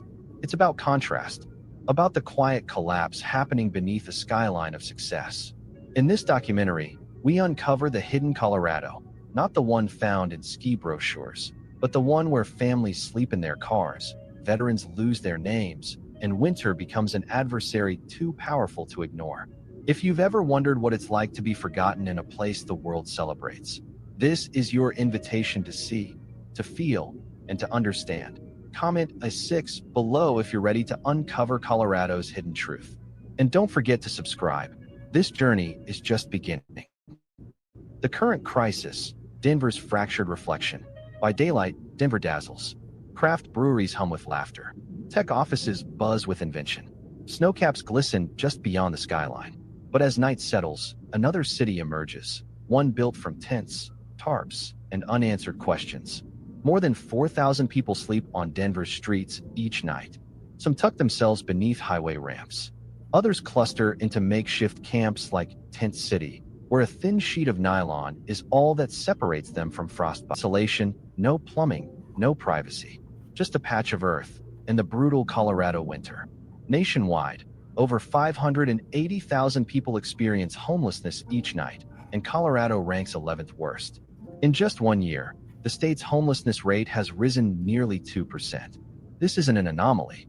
It's a reflection of rising rent, swelling populations, and wages that can't keep up, of shelters filled past capacity, of economic prosperity that shines bright downtown but fades quickly in the alleys behind it.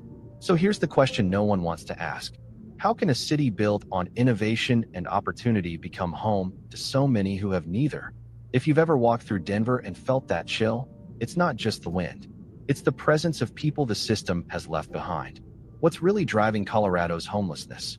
To understand how Colorado, known for innovation, affluence, and endless skies, has become a place where thousands live without shelter, we need to go beneath the surface. Homelessness here isn't just about misfortune. It's about a perfect storm of economics, broken systems, and human struggle. It starts with money, or the lack of it. After the COVID-19 pandemic, Colorado's economy bounced back for some, but not for all. For low-wage workers, those in restaurants, janitorial services, or retail, the recovery never fully arrived.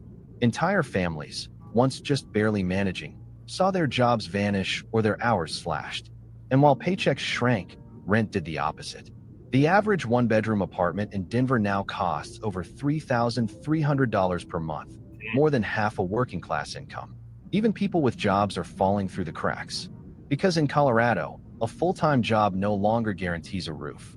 Service workers, parents, veterans, even students now sleep in shelters or vehicles, pulled under by a cost of living that outpaces any wage growth. It's not laziness, it's math, and the numbers don't add up. Add to that the invisible tide of gentrification.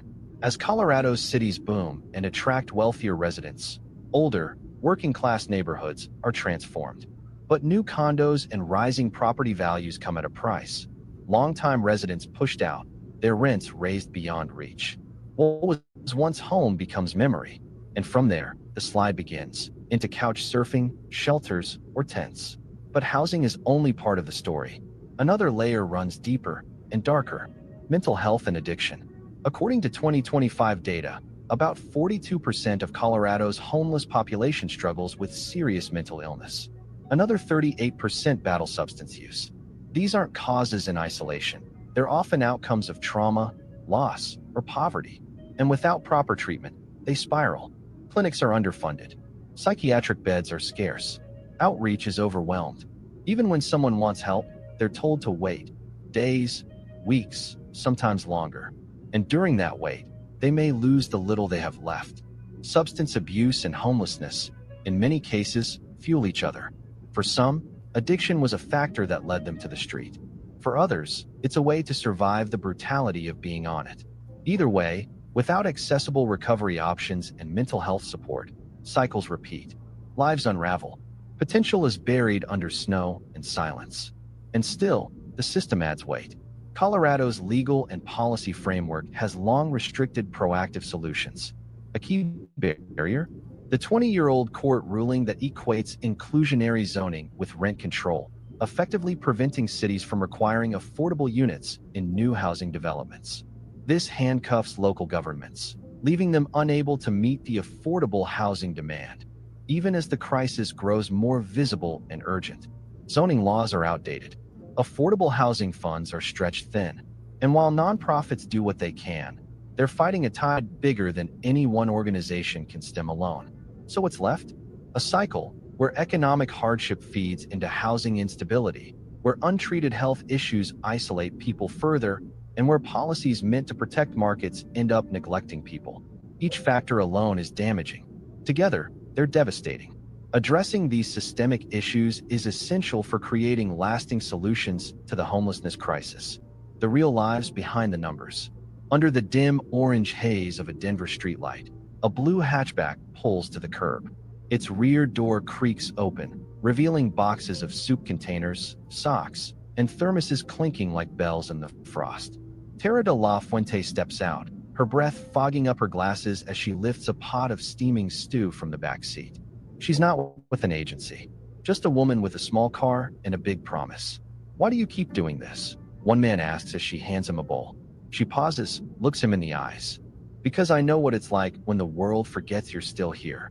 Twice a week, she drives the length of Curtis Street, stopping wherever she sees a figure curled up under blankets. Her car is too small, her supplies often too few, but the warmth she offers cuts deeper than any wind.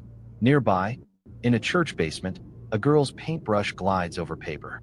Lillian is only 6, but her tiny fingers stroke sunlight into watercolor tints and draw loaves of bread next to handprints. Her project, Lillian's Big Heart Art, has raised hundreds to feed the unhoused. "Will this feed more people, Mommy?" she asks, holding up a new painting of a sunrise. Her mother kisses her forehead. "Yes, baby, it will."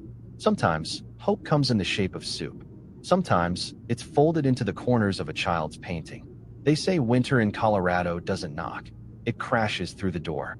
For those without shelter, the difference between survival and silence often depends on a cot, a bowl of hot stew, or a pair of socks passed hand to hand in the wind. Yet amid this frost, efforts flicker. Government programs, community shelters, and mobile health teams are working, some quietly, others urgently, to push back the cold, both literal and systemic. Take Denver's emergency shelter network. After the impact of COVID-19, the city injected $24 million into housing and support. These funds expanded contracts with key organizations like the Colorado Coalition for the Homeless and the Salvation Army. On paper, these are just transactions, but on the ground, they're the difference between someone shivering beneath an underpass and someone being handed a blanket, a warm space, a moment of breath. Picture this: a gymnasium floor lined with mats. A woman clutches a thermos of soup. A volunteer, barely older than her son, kneels to tie her shoe. "You're safe tonight," he whispers. She doesn't reply, but she pulls her blanket tighter, as if folding that kindness into her chest. Mobile health units roam the city too, bridging the vast gap between survival and healing. Nurses administer antibiotics behind dumpsters. Social workers hand out Narcan in alleys. In 2025 alone, over 12,000 people were treated, wounds wrapped in silence, pressure checked under freeway lamps. These aren't just medical acts. They are acts of presence. But support systems extend beyond crisis care. Transitional housing programs now help hundreds find more than just shelter. They find structure. These are the places where people relearn routines, reconnect with therapy, and feel the tremor of purpose again. As of this year, over 300 individuals have moved from tents to stability, some now in jobs, others reunited with family. And then come the big swings. At 2175 California Street, the Colorado Coalition for the Homeless is erecting a $46.5 million housing facility. It will host nearly 100 individuals and a separate 75-bed wing for those battling addiction. Its goal? Help up to 500 people annually step back from the edge. A building, a beacon. Still, not all policies can be measured in bricks.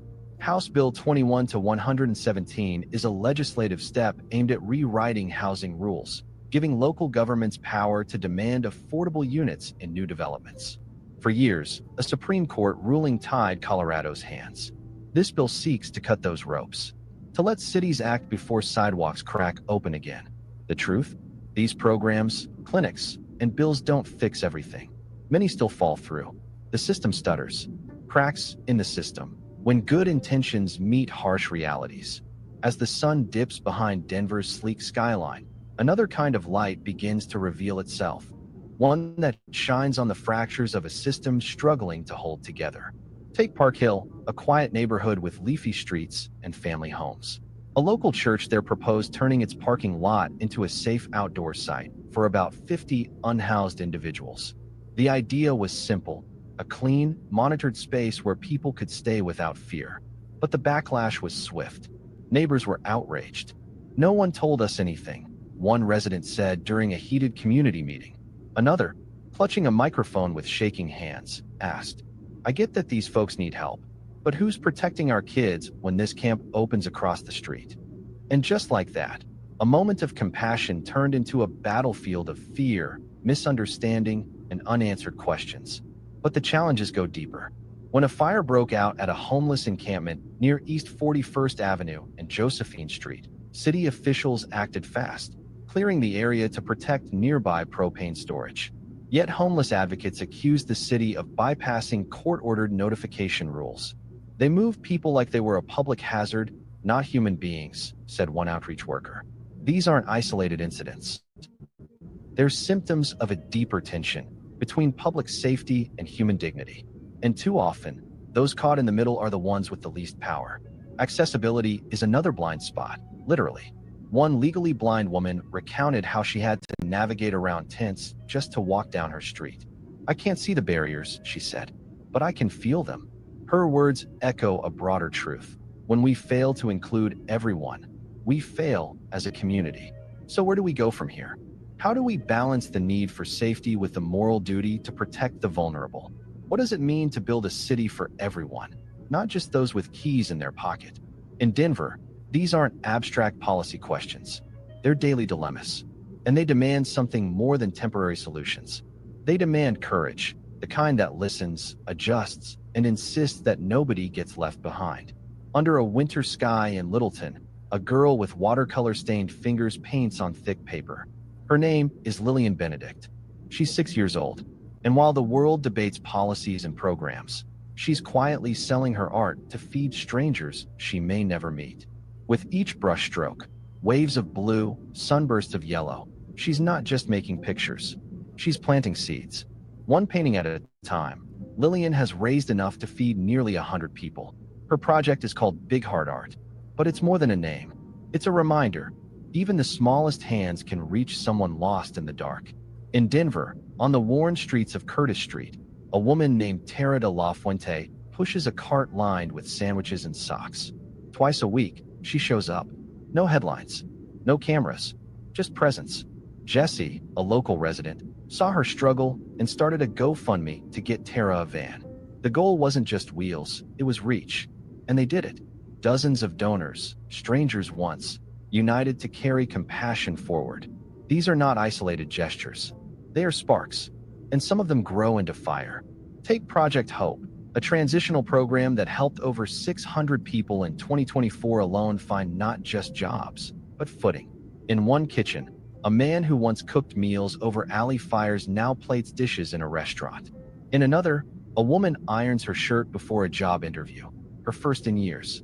These aren't dramatic headlines, but they're miracles in motion. And deeper in the heart of the city, a building rises at 2175 California Street, a new housing facility by the Colorado Coalition for the Homeless. It's not just a roof, it's 98 beds, 75 recovery spaces, therapy rooms, and a chance for 500 people a year to rebuild from the inside out. This place says something simple: you deserve to heal. There's also the unseen victories: paper cranes left at mobile clinics, a whisper of "let it be" during a wound cleaning, a photo of a lunchbox in a grandfather's wallet, worn thin from hope. None of these stories erase the crisis, but they illuminate the truth. People aren't problems to be solved, they're lives waiting to be heard. And somewhere between the painted stars of Lillian's sketches and the steam rising from a donated bowl of soup, hope survives. Because in Colorado's long winter, it's not always the fire that keeps people alive, it's the warmth of each other. The wind cuts sharp through Denver's streets tonight, howling down alleyways and swirling around tents patched with plastic and hope. A paper coffee cup rolls across the sidewalk, bumping into a discarded glove. Somewhere, a child stirs on a shelter cot while city lights shimmer beyond the frosted window. This is Colorado, where ski lifts rise into blue skies and second chances fall between the cracks. A place of stunning vistas and sleeping bags on frozen pavement. But homelessness here isn't just about housing. It's about the systems that let go too soon, the neighbors who look away, and the dreams we've collectively misplaced. The truth is, no one chooses to freeze beside a highway. And yet, tonight, thousands do. So the question isn't just, how did we get here? It's, what are we going to do now that we've seen it? Change doesn't begin with big policies. It begins with the decision to see, to care, to act, comment, aid. If you believe dignity should never be a luxury, share this story if it moved you. Thank you for joining us in this exploration of homelessness in Colorado. Stay tuned to our great travel channel for more insightful and impactful stories from around the world.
Totaling up damage from 4 tornadoes Sunday as the federal government talks about making it harder for states to get reimbursed for those kinds of cleanups. Republican plans to cut food benefits could strain food banks already seeing increased demand. Aurora can't rebuild a crumbling rec center for fear a plane will crash land on it. For real. You're saying, no, we can't build it. Well, then help us out in some fashion. And a long walk across America in memory of those who made the ultimate sacrifice. And we're trying to bring back the true meaning of Memorial Day. Tonight on Next. All Coloradans are safe and accounted for after tornadoes that damaged dozens of homes in Adams, Arapahoe, and Elbert counties yesterday. It's a reminder, though, as the recovery bit begins, that the federal government plans to make it harder for states to get disaster assistance. Tornado touched down just before 2 p.m. yesterday in the town of Bennett. Adams County Sheriff's investigators say at least 17 buildings, including 6 houses outside Bennett, were damaged. Your whole life flushed down the toilet. Everything I've worked for and saved and collected is pretty much junk. 19 buildings were damaged by a tornado near Elizabeth in Elbert County. Much of that damage is in the Elkhorn neighborhood, where today neighbors were collecting donations for their families facing a cleanup. People haven't eaten since yesterday or slept, so I'm loading my car and taking supplies around that all the neighbors have donated. Local and state emergency workers tally up the damage before submitting an estimate of uninsured losses to FEMA. We've talked about the proposal that's currently being considered by the Trump administration that will quadruple the threshold for states to receive federal aid. That would shift the financial burden for disasters to states and counties. Earlier this month, Colorado's emergency management director said that would bust the state's budget. Republicans' plans to cut food benefits for low-income families have food banks in Colorado concerned, as they already see need rising. Our Angeline McCall reports from Broomfield. Volunteers can stock shelves, but can't help alleviate all the worry about where the next meal will come from. Yeah, our participants are feeling higher levels of anxiety and stress and thinking about losing benefits.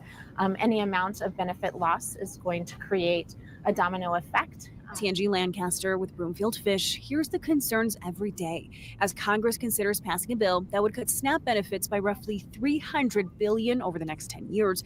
The same bill would also cut Medicaid benefits. And so there's just a whole lot of concerns around what the costs will be going forward. Roughly 6 out of 10 people who rely on Broomfield Fish are on either Medicaid or SNAP, according to Executive Director Dana Scott. We all are likening this to another full-time job, having to navigate a lot of the policies that are coming down the pike.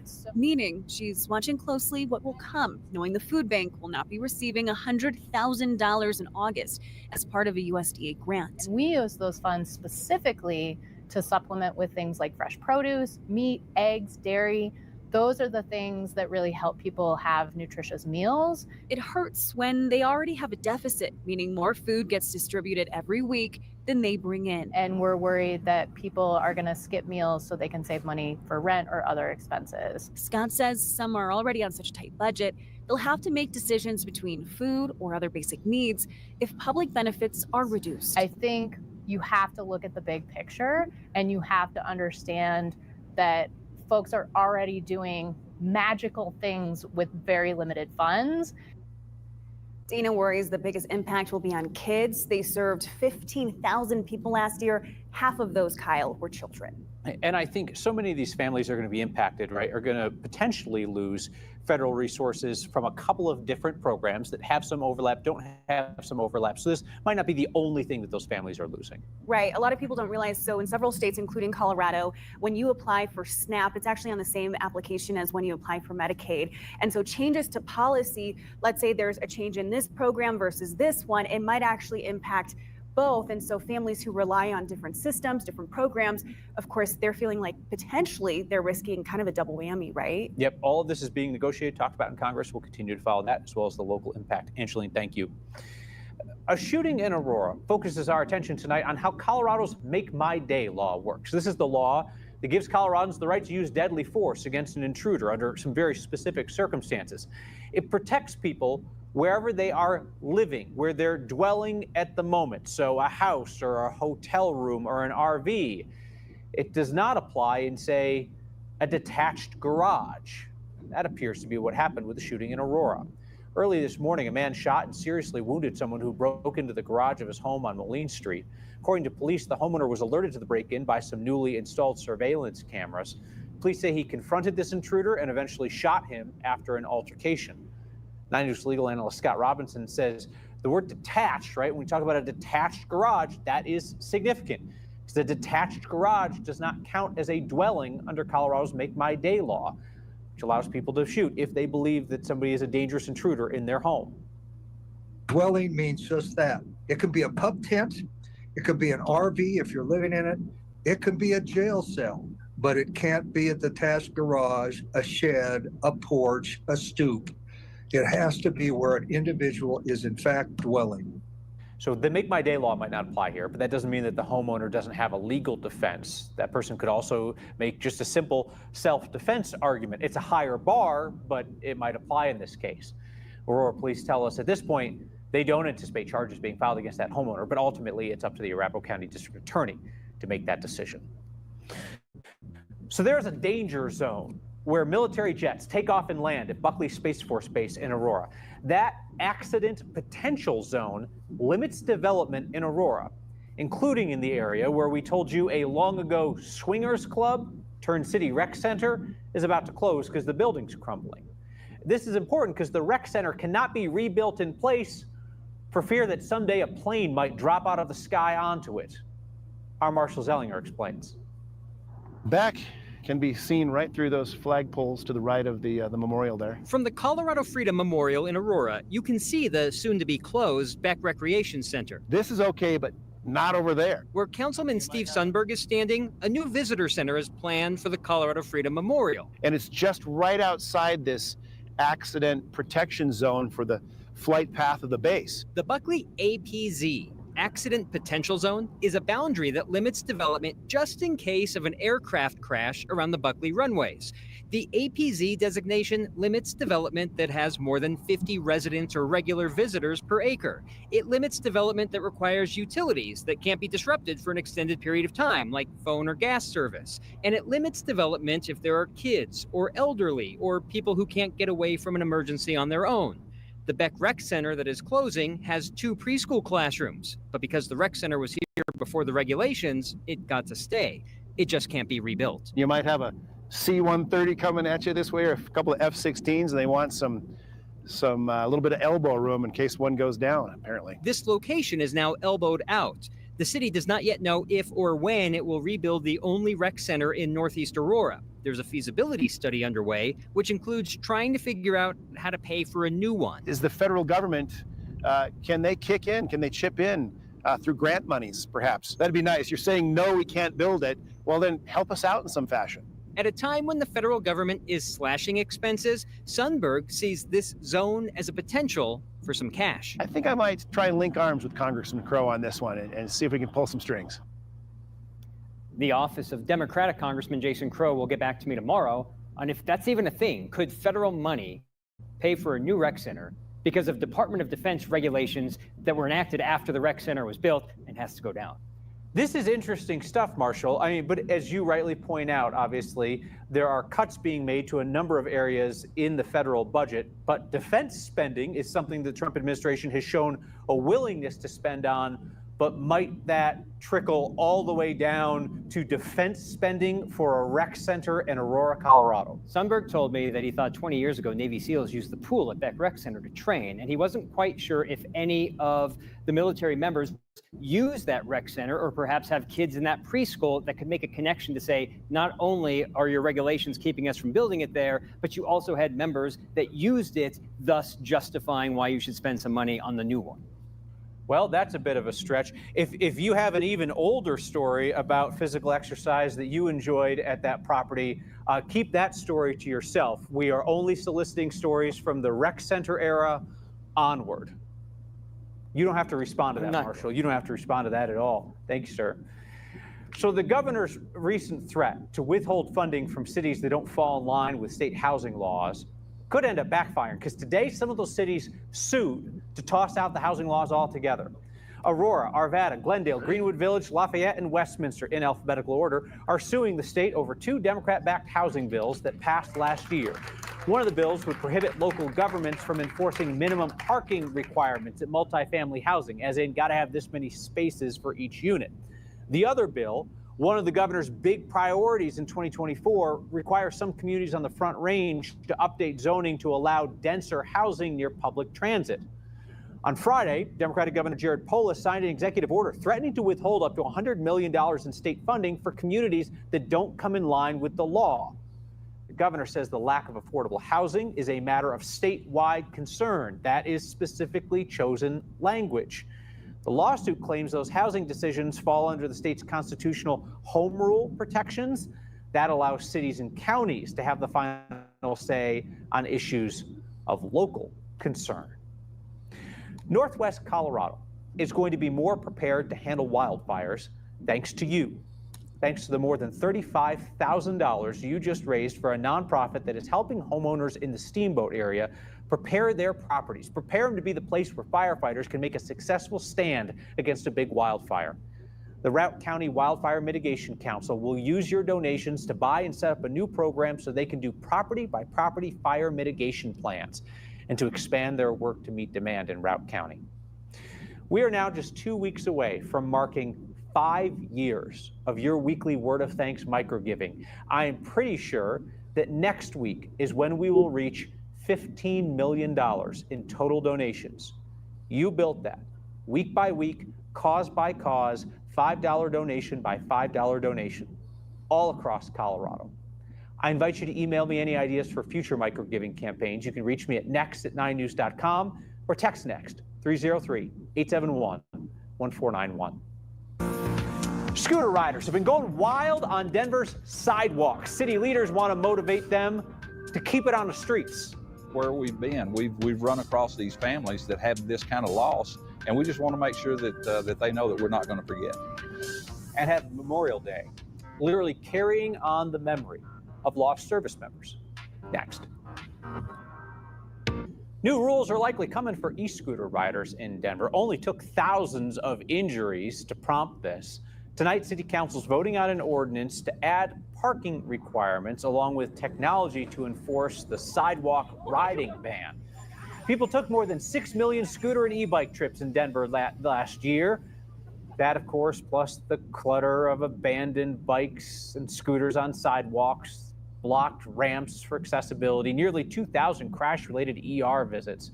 Riding on the sidewalk is already banned in Denver, but of course people just do it anyway. Under the proposal, e-scooter and e-bike companies would be required to install technology to deter people from riding on a sidewalk, like adding a fee or maybe a little automated message that says, exit the sidewalk, exit the sidewalk. There would also be designated parking spots in busy parts of downtown like Union Station.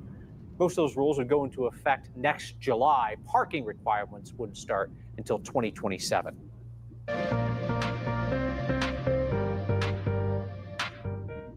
We have a beautiful afternoon along the Front Range, much calmer and drier than yesterday, less spin and instability in the atmosphere, but not entirely quiet. There are a few showers to the south, while areas to the north, like Fort Collins, enjoying bright blue skies and sunshine. The system that brought the wave of severe weather brought in cooler air. Temperatures today in the 60s, about 10 degrees cooler than average. This is the parent low here. Counterclockwise flow bringing in additional moisture tonight. The heaviest showers into the south, and the severe weather is off to the east. There's a bit of foothill snow and I-70 snow, but all advisories for snow and travel have canceled out. So the trend will be for drier weather and clearing skies tonight. You wake up to a sunny and warmer day tomorrow. Temperatures slide out of the 60s into the 40s overnight tonight. And then tomorrow we go into the 70s. We have quiet weather for the next few days. Friday, sunshine and 80s, but Memorial Day weekend, a return of thunderstorms both Sunday and Monday. We'll be tracking the timing and impact of those, and we'll have the latest for you, of course, right here on the networks of 9 News. May I make a recommendation? Something that didn't come from our news team, but I think is worth your time. The news over the weekend that former President Joe Biden has a serious and incurable form of prostate cancer has led to prayers and well wishes for his health, but also questions about whether Biden just learned about this. There are plenty of those questions, and not unfair ones, given the Biden administration hiding the extent of his physical and mental decline from the public while he was in office. But I found an article today by a writer who is also a physician with some pretty interesting backstory. This is in Stat News. It's by a doctor named Lawrence Altman, a doc who is researching and writing a book on how political leaders' health is monitored, treated, how that news is shared with the public. His big line takeaway is that he does not see a smoking gun to suggest that doctors either mishandled Biden's health or that there's an obvious sign of a cover-up. But he talks about the delicate dance involved in testing, but not over-testing high-profile political leaders. To what extent do you go looking for a problem in their health? And then when do you disclose it to the public? How do you go about doing so? He reaches back generations to talk about American presidential and medical history. You find that full article linked on our social media accounts and on our recommendation page on 9news.com. A month-long observance of Memorial Day comes to downtown Denver, where volunteers make sure that sacrifice is not forgotten. Long trip across America to honor our country's fallen stopped in Denver ahead of the Memorial Day weekend. Our Byron Reed was there. Anyway, you said we're going up Colfax first. So planning a journey takes some thought. We'll go all the way to this intersection. Yep. And then For John Colshine, yep, the trip to Denver was a no-brainer. we're one of 4 teams traveling across the country for the entire month of May, and we will converge in Dallas on Memorial Day weekend to continue this tradition that we started in 2011. He's an ambassador with Carry the Load, a national nonprofit that's on a mission to remember our military veterans, first responders, and their families. Specialist Patrick Brown, Sergeant Jamie Cox, Sergeant Calvin Morgan, and then Sergeant Ryan Smith. And I have the honor not only to carry them, but I'm walking with the 4 widows that they left behind. As part of a month-long campaign leading up to Memorial Day. Kind of brings me to tears too, just to see somebody that carried our husband's last year forward to Dallas to the Carry the Load event, and to meet him, that was really, really moving. And he's continuing to carry our men forward today at this event.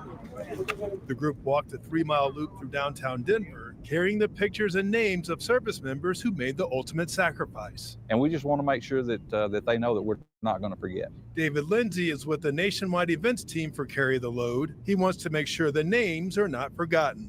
We're not going to condemn you if you don't remember Memorial Day, but just take a moment and remember those that have gone before us and have given that ultimate sacrifice, and just take a moment to remember what they've done for all of us. Can't ask for a better day here in Denver. The journey is Colshine's way to honor the fallen by walking each step with a purpose. Each step is just a reminder of their sacrifice. And each step reminds me that the only reason I could take that step and that next step is because of their sacrifice. Or next, I look in the mirror every day and say, am I worthy of their sacrifice? I'm Byron Reed. We're back with your feedback next. Lisa on Threads writes in with appreciation for tonight's recommended read, said, thanks for sharing this. It was a great, reasonable read. Shirley writes in, a rec center can't be rebuilt because it could become a wrecked center.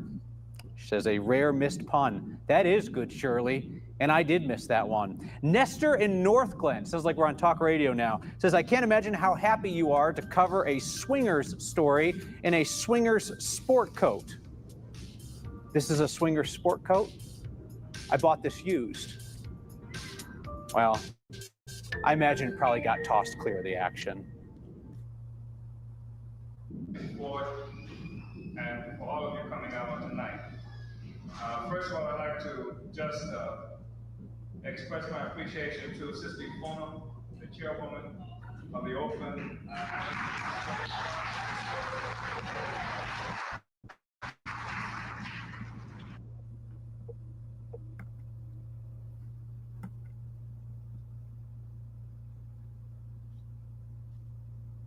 Yeah, we was talking about those.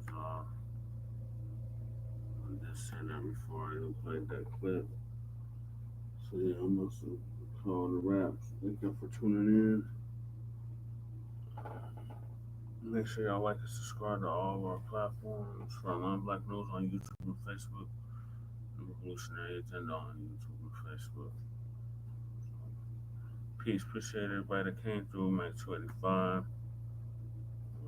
Underrated Darkness. Hey, I haven't seen you in here.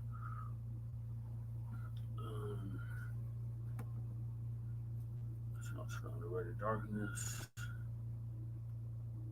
Out to Cuz. It's Cracking the TV with Jay Militant. Make sure y'all go subscribe to his channel.